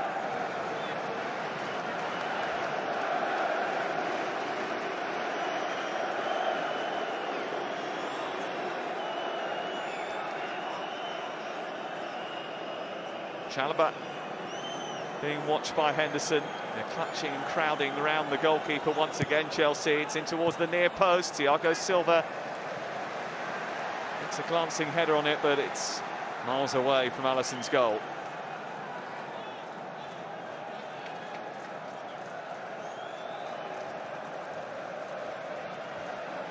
Shall he twist again?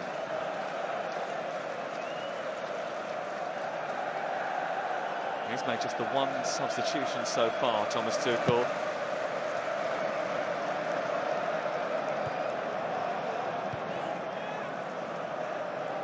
It's two, actually, isn't it? Yeah. You corrected me there.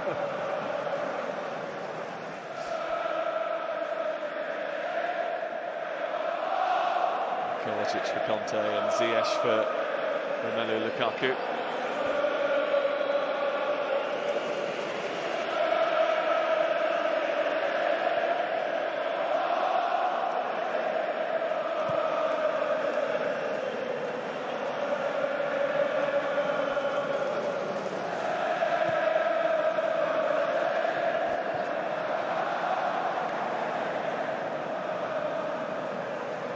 James. Ziyech trying to bound down that touchline, but Konate is across.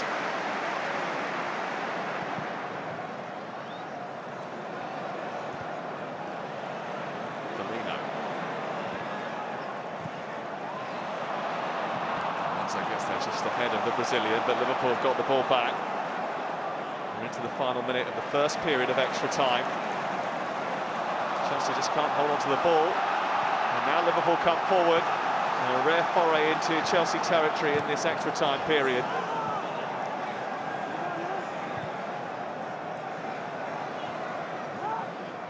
Jota. Alexander-Arnold. Jota again. Now Milner looking for the run of Alexander-Arnold. Thiago Silva was alert to it. See if he's moving a little bit gingerly. He just caught that one on the end of his toe, I think.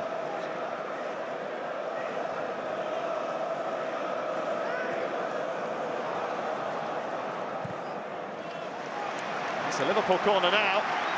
And Rudiger trying to rouse his troops as Chelsea look to try and defend what could be the last chance of the first period of extra time.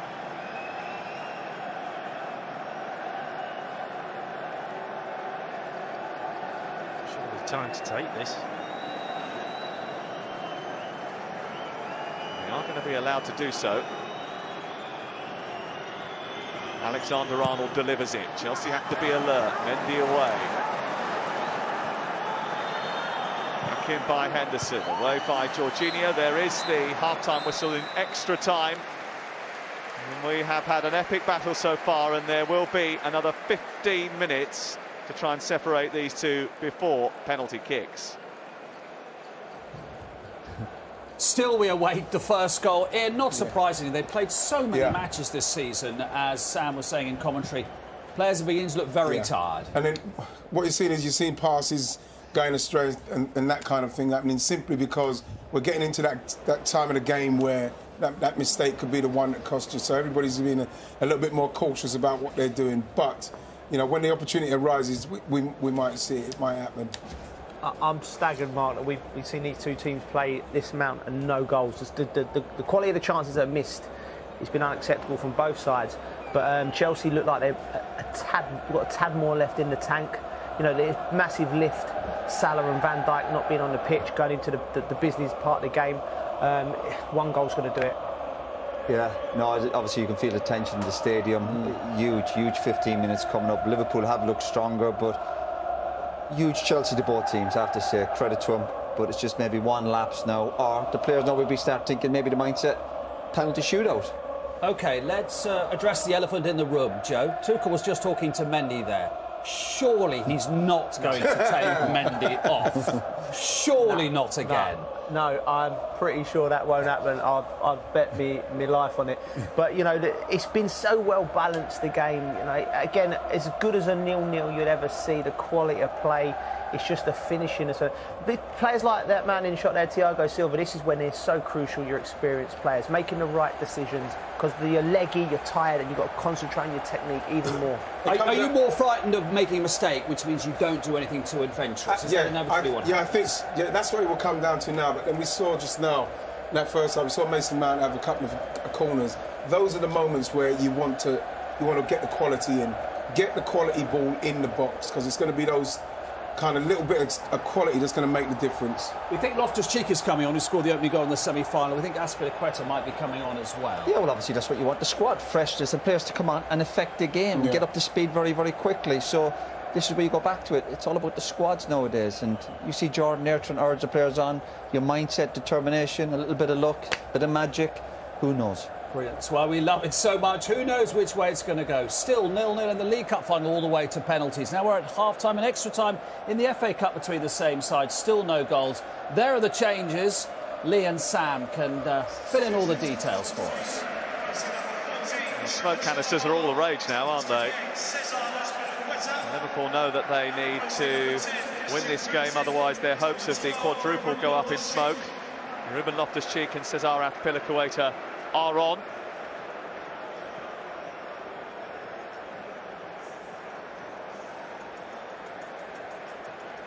Trevor Chalobah is one of those replaced, and Christian Pulisic is the other. Well, the League Cup only exists in a few countries, but only one club has won the quadruple of League, FA Cup, League Cup and European Cup, and that was Celtic in 1966-67. If Liverpool do win here tonight, then their supporters will very much believe it is possible to emulate that achievement.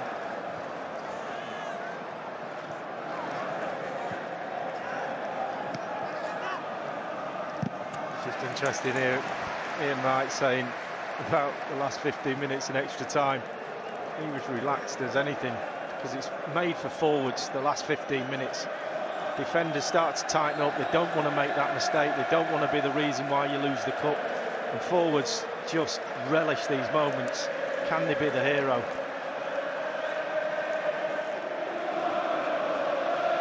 Ruben Loftus-Cheek trying to add a little bit of physical presence to disrupt Konate, and he's done that. Shown good feet. And then got it caught under his feet. Certainly no English team has ever got this close to a quadruple, and that's why it is an achievement that deserves a lot of respect. Even just the possibility, even the whiff of it. Chelsea don't care about that. They want to try and salvage their domestic season, which hasn't yielded silverware yet. Alonso trying to get the better of Henderson, who's still going.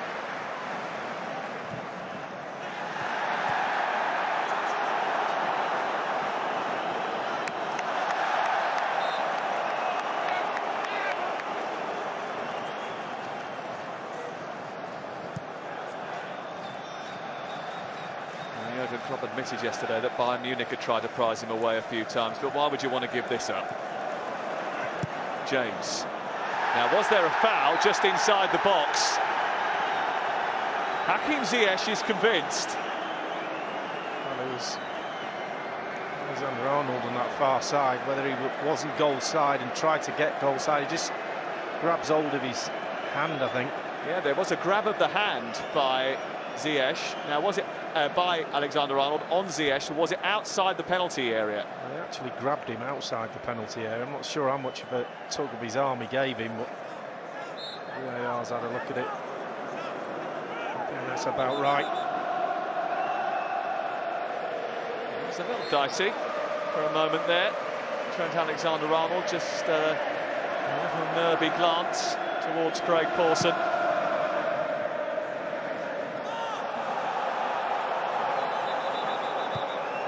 Push and shove going on between Rudiger and Diogo Jota.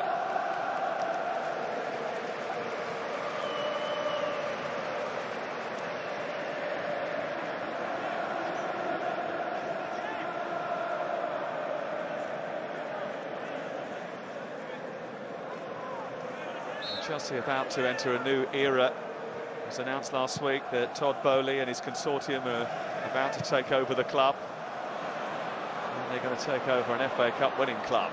James being harassed by Mane. Chelsea get out of that one. Alonso. Now Hakim Ziyech. Loftus-Cheek is in the centre, waiting for a delivery. Ziyech is not going to be allowed to get one in.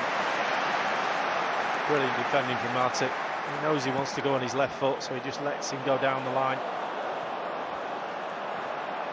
And that's the ball out to Jota. Robertson beaten to it by Mason Mount.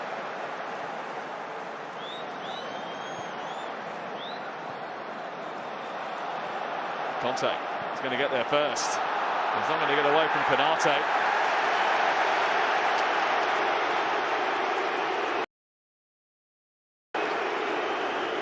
That was excellent defending, although Thomas Tuchel doesn't agree. Well, it was a good idea from Conte. It's just he got the wrong legs on. Ibrahima Konate is a bit of a good luck charm for Liverpool. They don't lose when he plays. They haven't lost a single match that he has played in. Loftus-Cheek not going to get on the end of that ball from Conte. If it had been just a little shorter, he might have done. It was the right direction, just too pacey.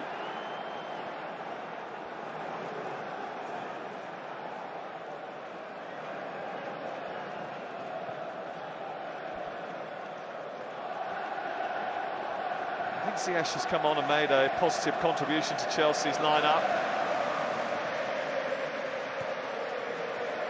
Not entirely sure that Firmino has made as much of an impact for Liverpool, but then again, how do you expect to make an impact like Luis Diaz made right from the very off? Big shoes to fill. They are going to bring on another great crosser in the ball. Tsimikas replacing Andrew Robertson. He gets full of bundle of work, Andrew Robertson. Run-busting runs right to the very end. For the last 10 minutes, Kostas Tsimikas is going to come on.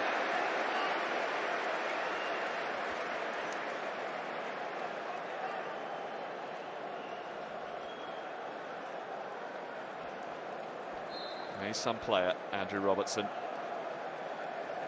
Had a rest on Tuesday night. Maybe just feeling the effects of the season.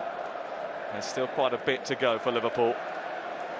For Chelsea, this is it. You imagine how many miles he gets through in the season. Him and Alexander-Arnold, astonishing amount of work. Fullback game's changed a bit. There's just a collection of the Liverpool players that are no longer available to Jurgen Klopp. They have had to adapt today. No Fabinho. They had to replace Salah in the first half. They've had to take off Virgil van Dijk. Robertson, the latest to depart the scene.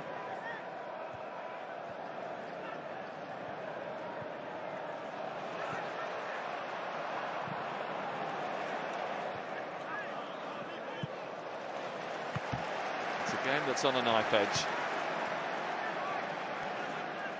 Can he turn it? Well, he hasn't been asked to yet. Might be saving the last sub for you know who. And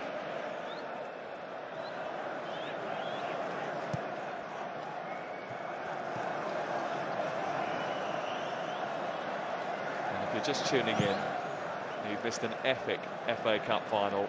It might be 0-0, but it's been a gripping watch. It's captured the attention of everybody inside Wembley.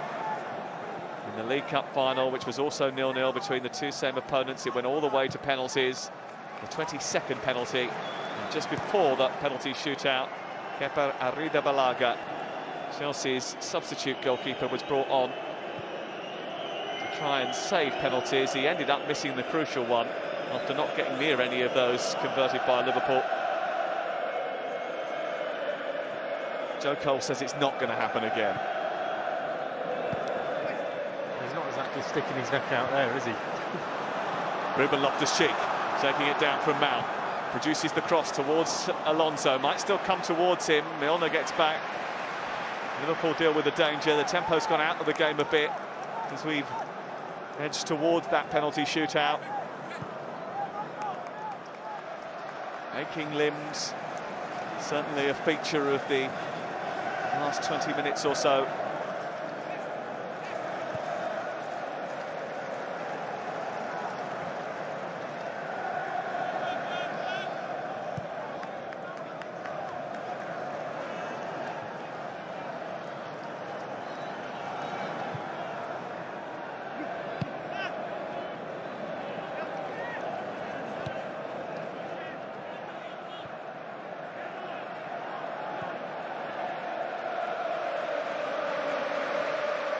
Henderson.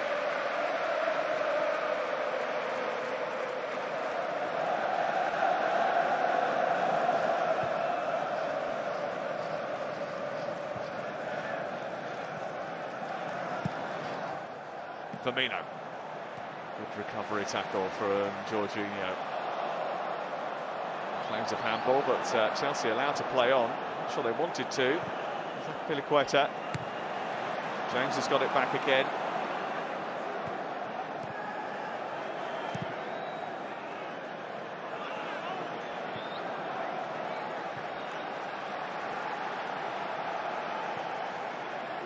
The tension is excruciating. It won't be long before someone's lifting the trophy. We are still no closer to finding out who.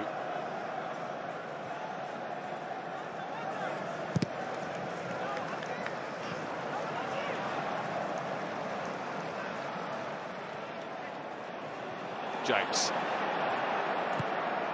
Mount on the half-turn, little flick through, which he hoped that Loftus-Cheek would latch onto, but it was Tsimikas who was more alert.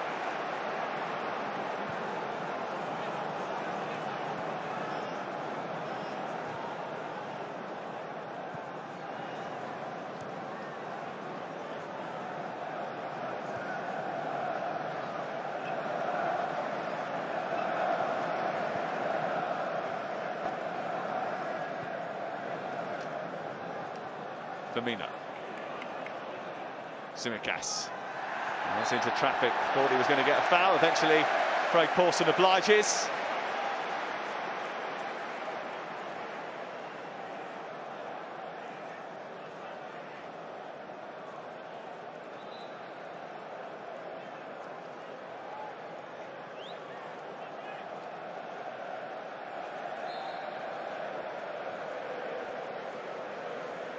Now this is where Kostas Tsimikas is incredibly useful.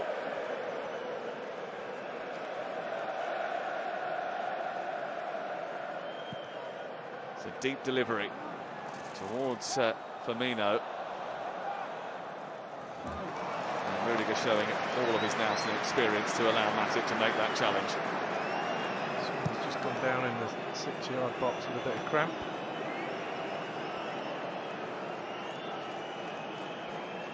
It's Thiago Silva again. Yeah. If you're one of the first 5 penalty takers, I'm telling you now, you're thinking about it. Well, you can almost see that now, can't you? Because there's so much at stake here. For Chelsea, this is their season, isn't it? They're not going to win anything else. For Liverpool, it's another step along the way to immortality. It's been difficult chasing down Manchester City, but they've kept pretty much to it. The draw with Tottenham last week certainly hurt them, but if City were to slip, they will be there ready to pounce.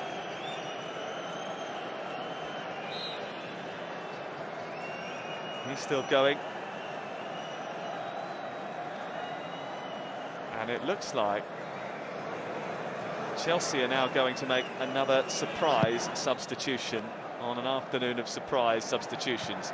Ruben Loftus-Cheek, we understand, is going to be replaced, and Ross Barkley is going to come on.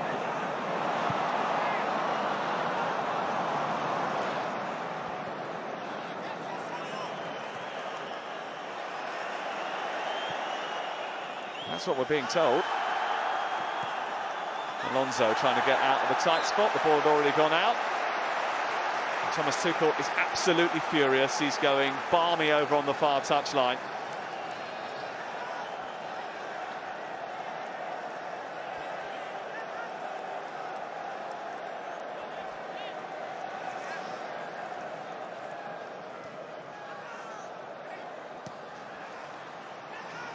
Away by Jorginho, back in by Henderson.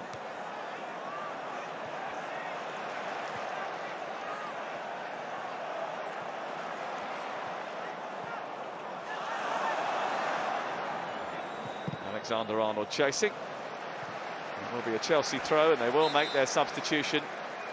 Now, is it Ruben Loftus-Cheek? It is, you know.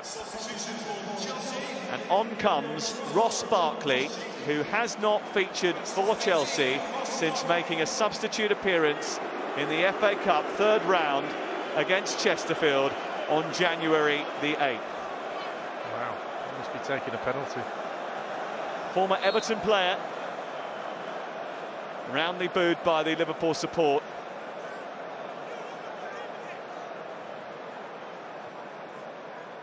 Is that for penalties, or is that because there's a problem for Loftus-Cheek?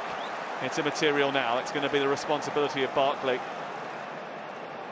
to try and carry Chelsea, help carry Chelsea through. We are 30 seconds away from the full-time whistle in extra time.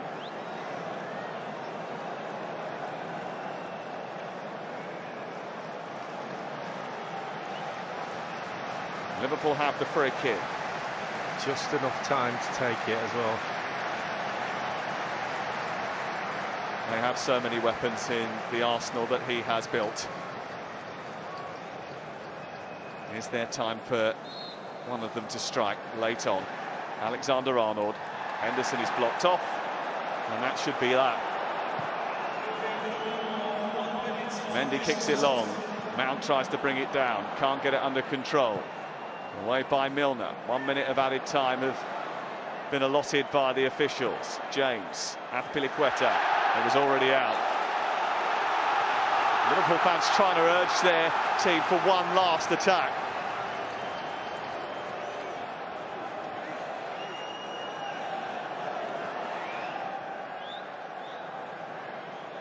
Well, the fatigue word has been banished by Liverpool over the last couple of weeks.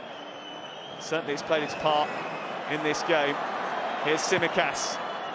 Big delivery which goes all the way through to the far post. Alonso was caught by Jota. Free kick is going to be given in Chelsea's favour.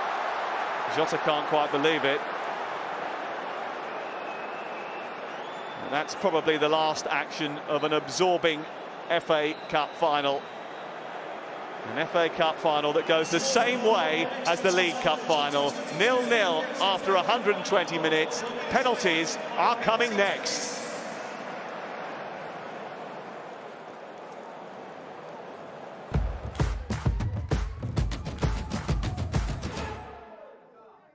One, two, three. McDonald's Fun Football sponsors coverage of the Emirates FA Cup on ITV. This was a real test, pushing EE full fibre to the limit. Hi, this is Cambridge Airport over your EE router. Video feeds, the data feeds, all of this is real time. Step 1 Alpha, Air Suburbia up, so you're on frequency. Step 1 Alpha, maintaining 3,000 feet, heading 050 degrees. Runway 23 available for landing. Completed Step 1 Alpha. Somebody wants to say hello. Congratulations, everybody. Well done. I can't believe we just landed a plane. This is broadband that can handle anything. This is full fibre from EE.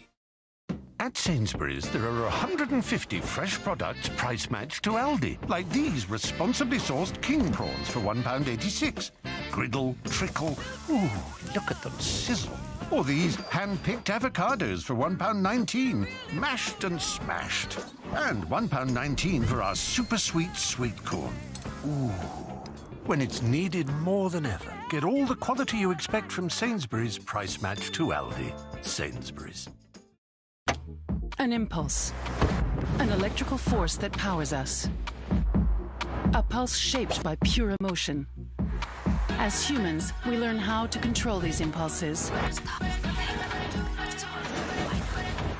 But nothing has the power to drive us further than the impulse within.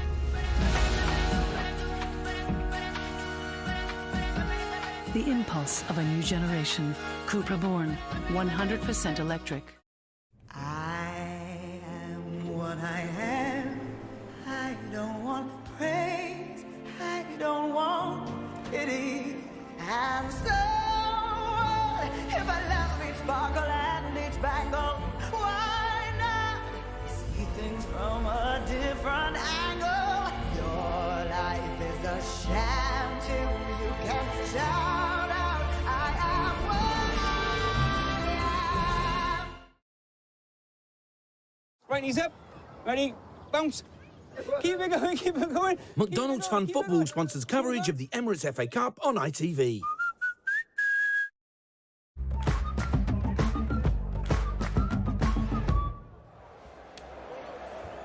First penalty shootout in the cup final since 2006 when Liverpool beat West Ham in Cardiff. The year before, Roy was involved in a penalty shootout. What is that walk like, Roy, from the halfway line to the penalty spot? It's nerve-wracking. It's nerve-wracking. People talk about it's a lottery, but it's not. It's testing nerves, your technique. Again, you want to hit the target, and the walk back is a lot better if you score. But it's tough, you know. You talk about players' technique. Scholesy missed for United. The one player you thought would definitely score would be Scholesy. But again, it's all about the goalkeepers, really. We should point out two different goalkeepers to the League Cup final. Yeah. So that's significant. Kepa has not come on for Chelsea this time. Mendy and Alisson back with us. Yeah, I mean, Thomas Tuchel's resisted the urge. It didn't work last time. Mendy's good at saving penalties, got a decent record. Again, like Roy said, I think it's 20% technique, 80% mentality. You know, any player can miss a penalty. You know, it's the mindset, and it'd be interesting to see what end the shootout, whether it's towards the Chelsea fans or the Liverpool fans. It was towards the Liverpool fans during the League Cup final. I think Chelsea are going to get a modicum of revenge in the sense they'll be kicking towards their own fans. I want to just pick up on what Roy said, because too often we fall into the lazy lottery. It's quite the opposite of a lottery, this, isn't it? It's the greatest test of nerve and technique you could think of. It is, and when you look at what's on the line for both teams, especially Liverpool, you've got a player who's going up there to try and keep them in that hunt for the quadruple. You've got Chelsea, you know, it might be, you know, for them to have a decent season. We've seen that Chelsea have finished getting seasons off, winning something to give themselves something in the season. But for me now, it comes down to you and your technique and your mental strength in this particular moment. You just got to go there feeling you're going to make it happen. If anything like the Carabao Cup final, we'll be here till about 9:30. They scored 21 in a row then. But there's better quality goalkeepers here. Yes. Better keepers. You'd fully expect these keepers to make a couple of saves. Here we go then. Sam has got his grid out. It's penalty time. Yes, it is. And Chelsea, you would think, were better suited to the whole thing, bearing in mind they'd had 4 penalty shootouts this season, winning 3 and losing 1. But the only one they lost was to Liverpool here in the League Cup final. That one went all the way to the goalkeepers. This one will start at the Chelsea end, with Chelsea kicking first. Roles completely reversed from that League Cup final. Chelsea have taken 42 penalties this season with an 88% success rate. And first up is Marcos Alonso.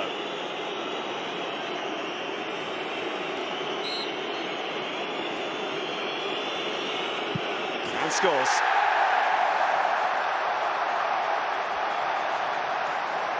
Yeah, the lad said about technique. He decided which side. He just leans back and plays his right in the side netting. Brilliant penalty. It's a similar penalty to that he scored in the League Cup final. These two, the first 2 takers. James Milner scored Liverpool's first penalty in that shootout. He went to the goalkeeper's bottom right corner with his first penalty.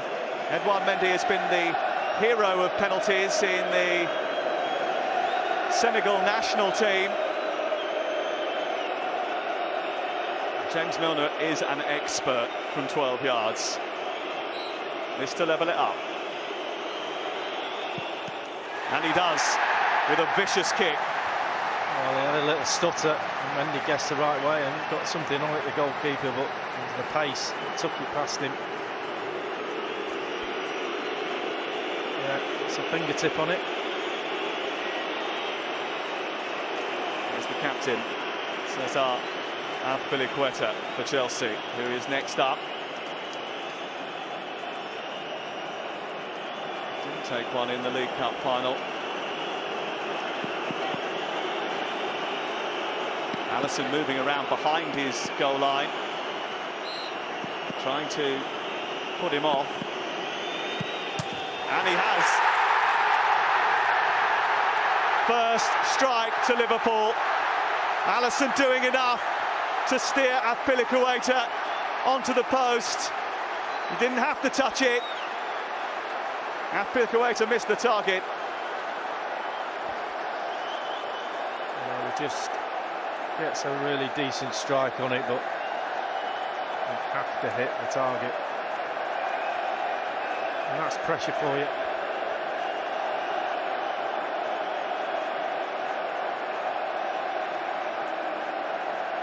Thiago has the chance to put Liverpool in front in the shootout. Remember, there were 21 penalties between these two, without one being missed in the previous shootout between the two. Mendy just bobbing around on his line now, trying to put Thiago off. Thiago to level it. Did you ever doubt him? Well, it's the brilliant technique that takes some nerve. Wait for the keeper. It's just looking at the keeper, waits till he moves and then snaps it in the other corner. Liverpool in front in the shootout by 2 goals to 1. And Reece James has a weight of pressure on his shoulder now. The third penalty, it could be a crucial one.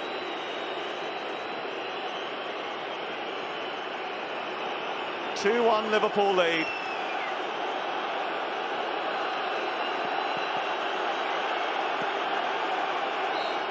Reece James against Alisson. No mistake. Straight down the middle. Have some of that. That takes some nerve as well. Please move.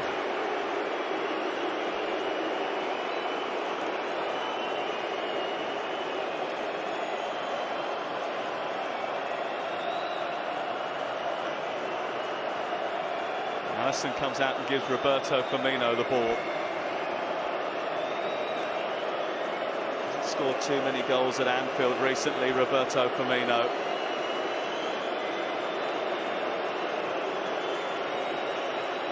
is to make it 3-2 Liverpool. Stutters and finishes. Too high for Mendy to reach. Went the right way but couldn't grasp it. Again, the stutter, to wait to see which way the keeper's going. He doesn't go early, Mendy does really well, but just can't get anything on it.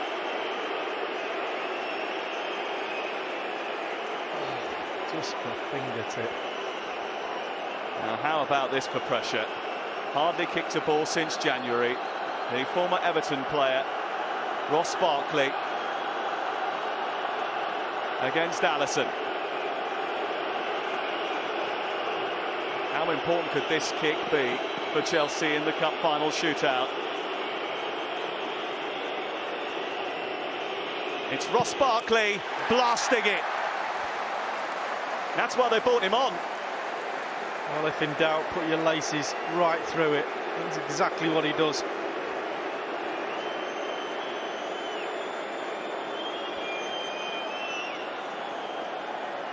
Well, Barkley makes it 3-3, and Trent Alexander-Arnold is next up.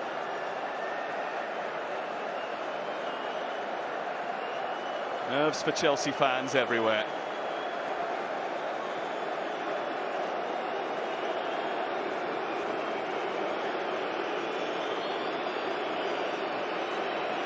Can Mendy come to Chelsea's rescue? Will Alexander-Arnold score as he did in the League Cup final shootout? It was unstoppable and into the side netting then. It's unstoppable now, and Liverpool might be.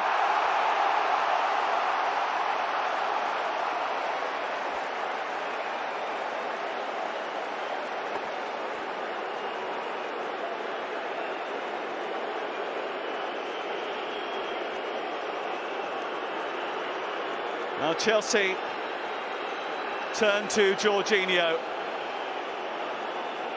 who hasn't had a great time from the penalty spot recently. Missed one against West Ham. He missed one here in the European Championship final. If he doesn't score, then Liverpool win the FA Cup for the first time since 2006. Will he go with a hop, skip and a jump? He'll just go with a goal. Even he thought it was too risky to do his normal little jump before and wait for the keeper. And pressure all on Mane to win the FA Cup. Well, Sadio Mane has had quite some season so far. He scored the winning penalty in the Africa Cup of Nations final. He scored the winning penalty for Senegal to get to the World Cup. And if he scores this, then he will win Liverpool the FA Cup.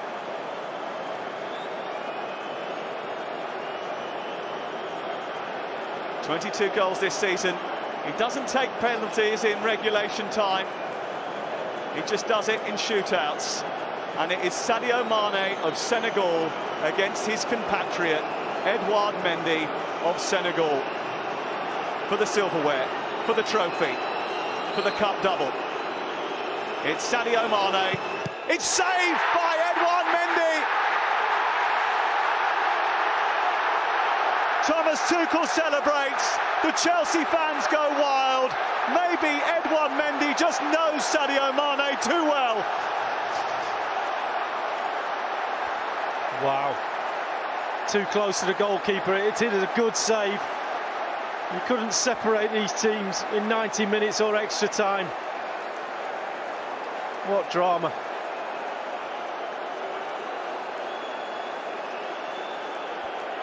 A blue flare has been tossed onto the pitch.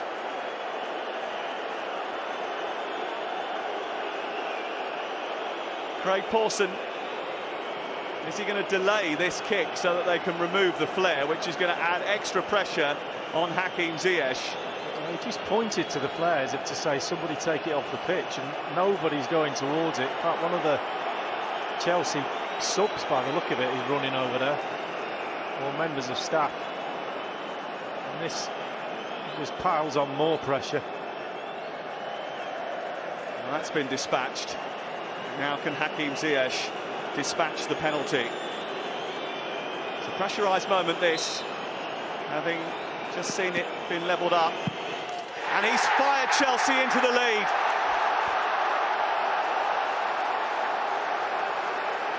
Well, I'm a big believer in putting some laces through the ball on penalty shootouts. At least you've got the chance that it's close to the keeper and it's past him before he dives, and that was the case.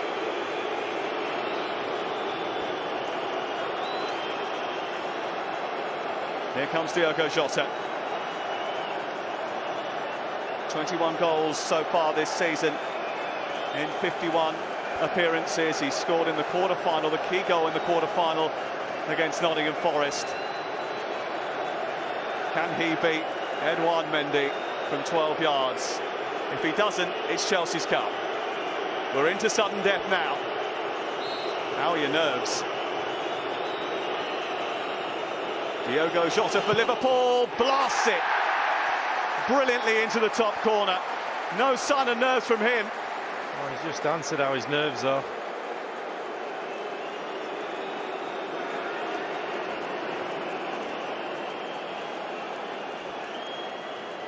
Penalty number 7 falls on the shoulders of Mason Mount, who has had his issues in shootouts with Chelsea before.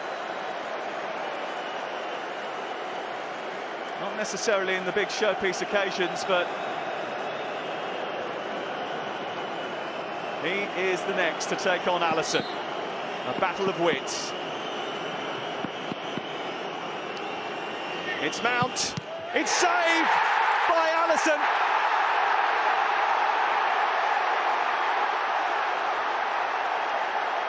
Brilliant agility by the Brazilian. Chelsea's most consistent player misses in a big moment. Well, it's not a great penalty. It's a perfect height for goalkeepers. If he goes the other way, everyone says it's brilliant, but the keeper guessed right, and it's falling on Tsimikas to win the cup for Liverpool. Well, he's never scored for Liverpool in normal time, but a chance to strike, a chance to keep the impossible possible. It's Kostas Tsimikas to win the FA Cup for Liverpool for the first time in 16 years. And Liverpool, a team that allows their supporters to imagine the unthinkable, a manager who makes them believe, and a club for whom their dream of the impossible is very much alive. Secured in dramatic circumstances at Wembley once again. Jurgen Klopp wins his first FA Cup. Liverpool do the cup double. And the hopes of an improbable quadruple are still alive. Sadio Mane relieved. Chelsea frustrated on penalties again. They were never going to allow their quadruple hopes to go up in smoke. Alisson the hero this time. And the Liverpool fans are going to milk it. Well, it was a brilliant cup final, it really was. 0-0, extra time. Could hardly separate them throughout. You make a case for each team to win the final. Well, when it comes down to penalties, you have to feel for Chelsea. The celebrations go on, but spare a thought for them. But this brilliant Liverpool team goes on, and the quadruple is still alive. Yes, it is very much still alive. And if anyone can make you believe, then Jurgen Klopp can make you believe. Liverpool win the FA Cup for the first time since Steven Gerrard helped win it for them on penalties 16 years ago in Cardiff, meaning they have won half the trophies that are available to them at the beginning of the season. It's all too much for some. Can they win them all? You wouldn't put it past them. And if they don't, no one in English football will ever come closer. They need City to slip up in the league, but they're doing everything they can to make something that seemed fanciful, the stuff of fantasy and speculation, appear on the horizon. And he made it a very real possibility. Usually it's the brilliance of the front men, but sometimes you just have to hold your nerve. The cup final finishes 0-0 after extra time, and Liverpool are the victors on penalties. Well, you have to say that penalties always deliver some extraordinary drama. Roy, what are your thoughts? Liverpool get over the line. Listen, they got the job done. We got players coming on, the squad, winning goal there, and you can't begrudge them. I think they probably just about deserved it. We talk about the penalty shoot-up in a lottery. It's not. It's a test of nerve, technique. Hope your goalkeeper produces, and you can see the heartache there for Chelsea. But Liverpool, they've got that momentum now with them to carry through to the rest of the season. Another huge day for them. Because, Joe, Chelsea probably thought they got the momentum when Mane's denied by his compatriot Mendy to win it. Yeah, Roy's right. I mean, you've got to give massive credit to these Liverpool players. It's not a lottery. You know, they've obviously got the minerals to step up and do it. From Chelsea's perspective, like, it's a lot to take into next season because they pushed a great Liverpool side twice. I know they're off them in the league, but in one-off games, there's been nothing in it between the two sides, and you get a few details right. Tsimikas there, that lad, you know, he's come in as an understudy, you know, and he's wrote his name in the folklore for the club now. You know, it's a cool penalty. He's opened his body up. And it's just that the margins in football at this level are so small. In particular, when you bear in mind that Liverpool had off the pitch, who would have taken a penalty? Salah, Van Dijk, Fabinho wasn't even fit enough to start. It just shows, you know, the depth of, that's what it means to the manager, the depth of belief, the depth of trust really in each other, isn't it, to get the job done? But Liverpool, you know, I can't say I'm disappointed for Mason Mount, you know what I mean, because when a player misses a penalty at this level for so much on the line, you've got to be gutted for him. But there's something about Liverpool, what they're trying to do this season is very, very special. And for some reason, you know, we've got someone like Tsimikas who never scored a goal for Liverpool. He has to step up in that moment and score a goal to keep them in the hunt for maybe 4 trophies. You know, you kind of, it's very exciting here. But like I say, it's just devastating. Obviously, I'm devastated for Mason, but I can't say I'm not delighted for Liverpool because I would like, if I'm going to be totally honest, I would like to see him do the quadruple because it's a special thing they're going for. Well, listen, the images of Tsimikas there celebrating, that was marvellous, and the fans were right in front of the fans, and they've drove the team on. I think it's a special group of players with a special manager. Whenever there was clutch moments in the game, we're all sitting there and we're thinking Liverpool look more comfortable, and it's only marginal, Mark, because Chelsea were outstanding in moments of the game. I think both teams finishing were poor, but then this group of players, they get over the line, they know what to do, and they're on for something incredible. Let's go down to pitch side then. Robbie Fowler will be thrilled. He's with Laura Woods. I can tell you, he is very, very thrilled, and so are all the fans on this side of the stadium. It is wild in here. Robbie, just tell us now what this means to Liverpool Football Club. You know, it's everything. I think the club deserve it. I mean, everything that's gone through this year, you know, gone to the quadruple. OK, the league's tough, but these games, the players are pulling in performances left, right and centre. I think extra time is really tough for them, in all honesty, but, I mean, I'm not sure if the camera's been on in the crowd, but the crowd are absolutely delighted, and you know what, they deserve it, because this club has given them everything this year. We were sat together just behind the Chelsea dugout, and you were living and breathing every kick of the ball, especially every penalty, and I think we can see, actually, some footage of just what you were like, your reaction when that final penalty went in. How nervous were you throughout that process? You know, I'm never nervous with Liverpool. I'm always like optimistic that they'll win. I'm gutted for Sadio Mane that he never got the winning penalty. He deserves it. He's an incredible player. But thankfully that I say we, but I'm supposed to be impartial here, but it's really, I'm really emotional in the middle of it. This is it. And I'm glad you mentioned Mane because he's had some incredible moments so far in the season, and to miss a penalty like that, not necessarily reflective of anything that he's provided this season for Liverpool, but to see them win it now and to see them go ahead on what could be, and we say could because they're still in it, a historic quadruple, Robbie. Can you see it happening?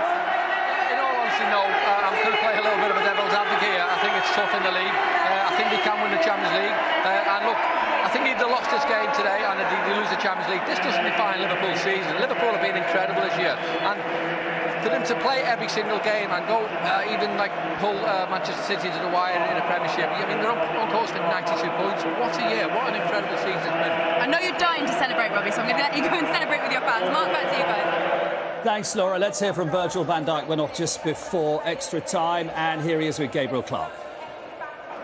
Virgil, sum it up. Epic.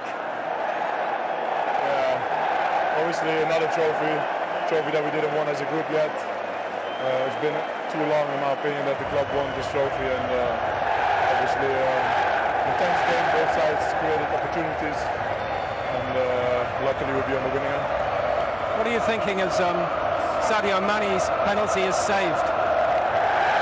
We go for the next one. We have what I think the best goalkeeper in the world. So we still keep the faith, we still keep the confidence, and good that he saved us. And that's not, I imagine, what Kostas Tsimikas thought he might be doing this morning, scoring the winning penalty in a final. He deserves all of it. Fantastic guy, important for us. Obviously, he has Andy Robertson in front of him, so it's not easy to play. But you know, he stepped up, massive for him, and I'm very pleased for him, very pleased for the club, and everyone aligned with us. You had to come off. How are you? Well, hopefully well. We're going to check it out. What's the problem? I felt in the first half when I did a sprint in the channel. After 20 minutes or something, I felt a little twinge up behind my knee. I played on. Well, obviously I don't.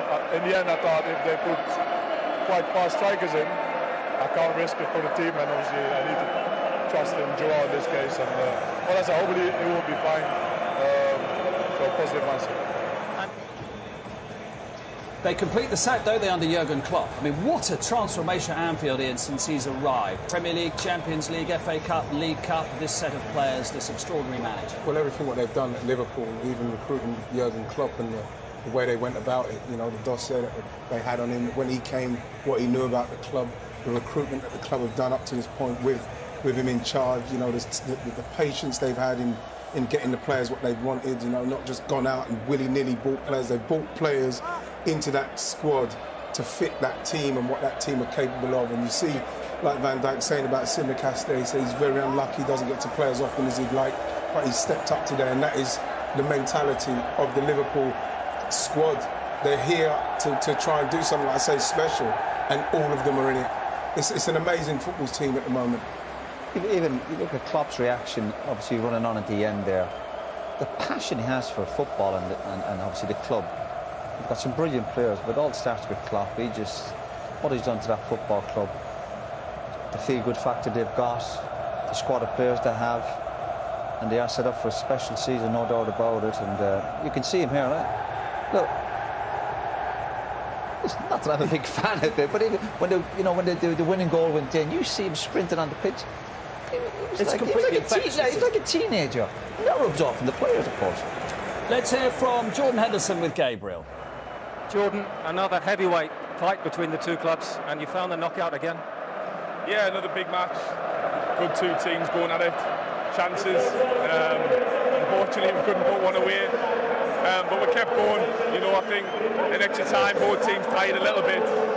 But we give it everything, and then it went to penalties again, and thankfully we got the rub of the green again, really. What can you say about your goalkeeper? Not enough good words. He's unbelievable. So many times on the big occasion. Oh, incredible. Incredible.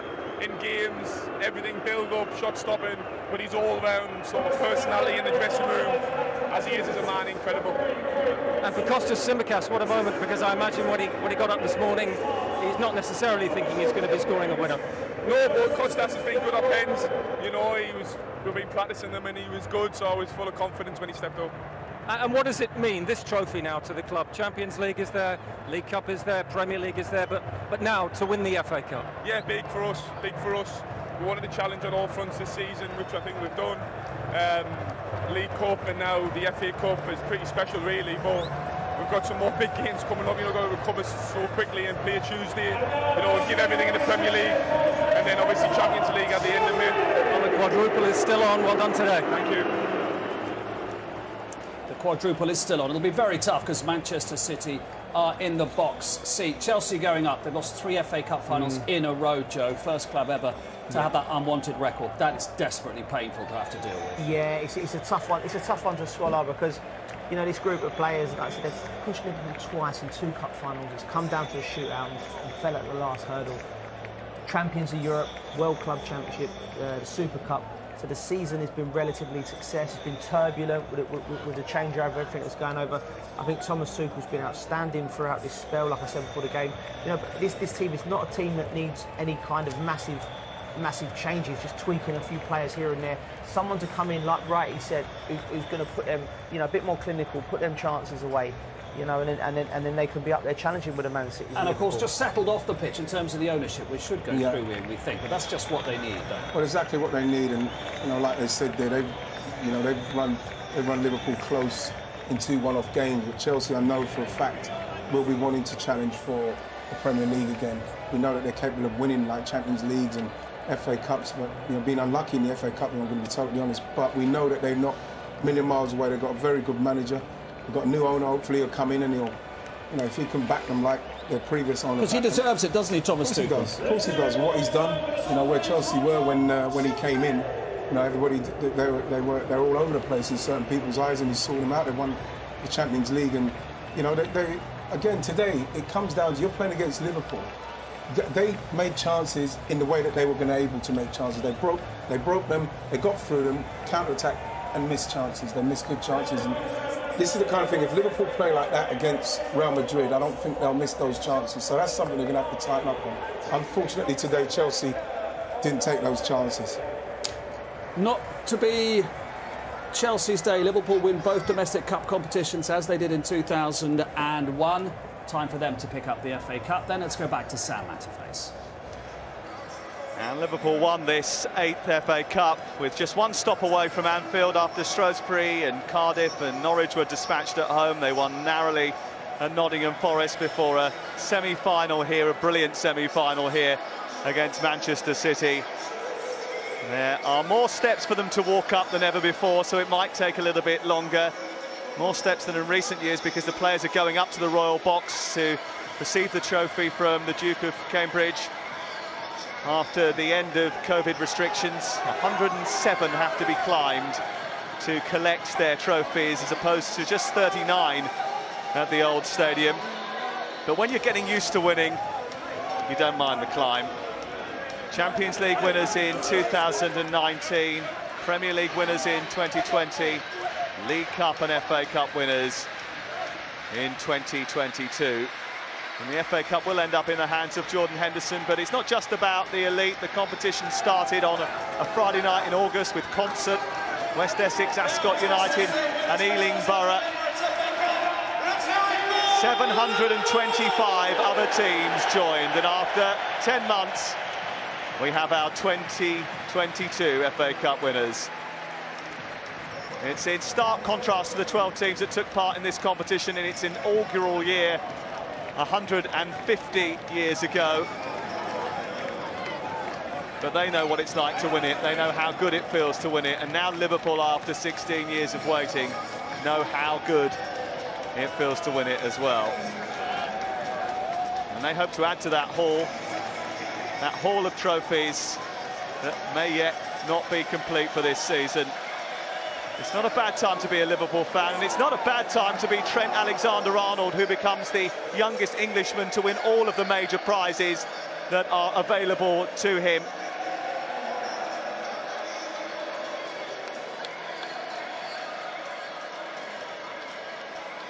There have been other headline makers in the FA Cup, but it is Liverpool who have made the headlines on what has been an epic Cup final, an epic journey from the minute the referee Craig Pawson had a first blast on the whistle. Liverpool had to overcome some setbacks. They lost Mo Salah, they lost Virgil van Dijk. You've heard him talk about the injury, which he hopes isn't going to be too serious. They required some help from Alisson Becker after Sadio Mane had missed his penalty. He's a mightily relieved man now. It was a brilliant spectacle. And the Liverpool fans have certainly stayed on in their numbers to enjoy the celebrations, and quite rightly so. I think Jurgen Klopp's enjoyed the celebrations as well. The Duke of Cambridge puts a medal round the neck of Jordan Henderson, and he is about to hand the latest piece of silverware to the Liverpool captain. He shakes a few hands before grabbing the handles.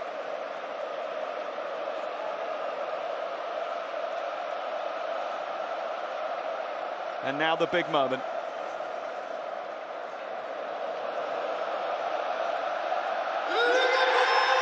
It's a red letter day at Wembley. Finally, Liverpool can call themselves FA Cup winners again. The first captain since Steven Gerrard 16 years ago to hold aloft the most famous trophy of all. And in its 150th year, maybe it is fitting that it is English football's most decorated club that lifts it again. Liverpool win the FA Cup final at Wembley for the first time since 1992. So expect them to make the most of it.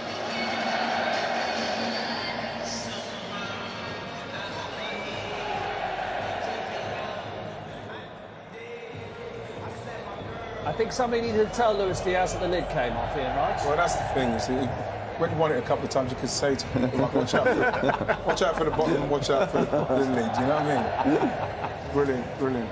Oh, fantastic! Well done, Liverpool. And you would imagine, even if the league title does drift away, which it looks like, this will put them in a completely different frame of mind going to Paris for the Champions League final, won't it? Yeah, it will. But you'd have to say that looking at this game and the players that have limped out of it, and they've got a massive game on Tuesday, like Jordan Henderson said. You know, it's starting to take its toll. So again, it comes down to the mentality of this team and what they're capable of doing and how they can continue to find the strength to get over to put City under pressure.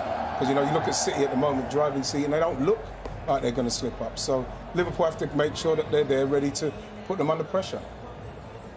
More reaction to come then after this break. Liverpool win the FA Cup. More disappointment from the spot for Chelsea.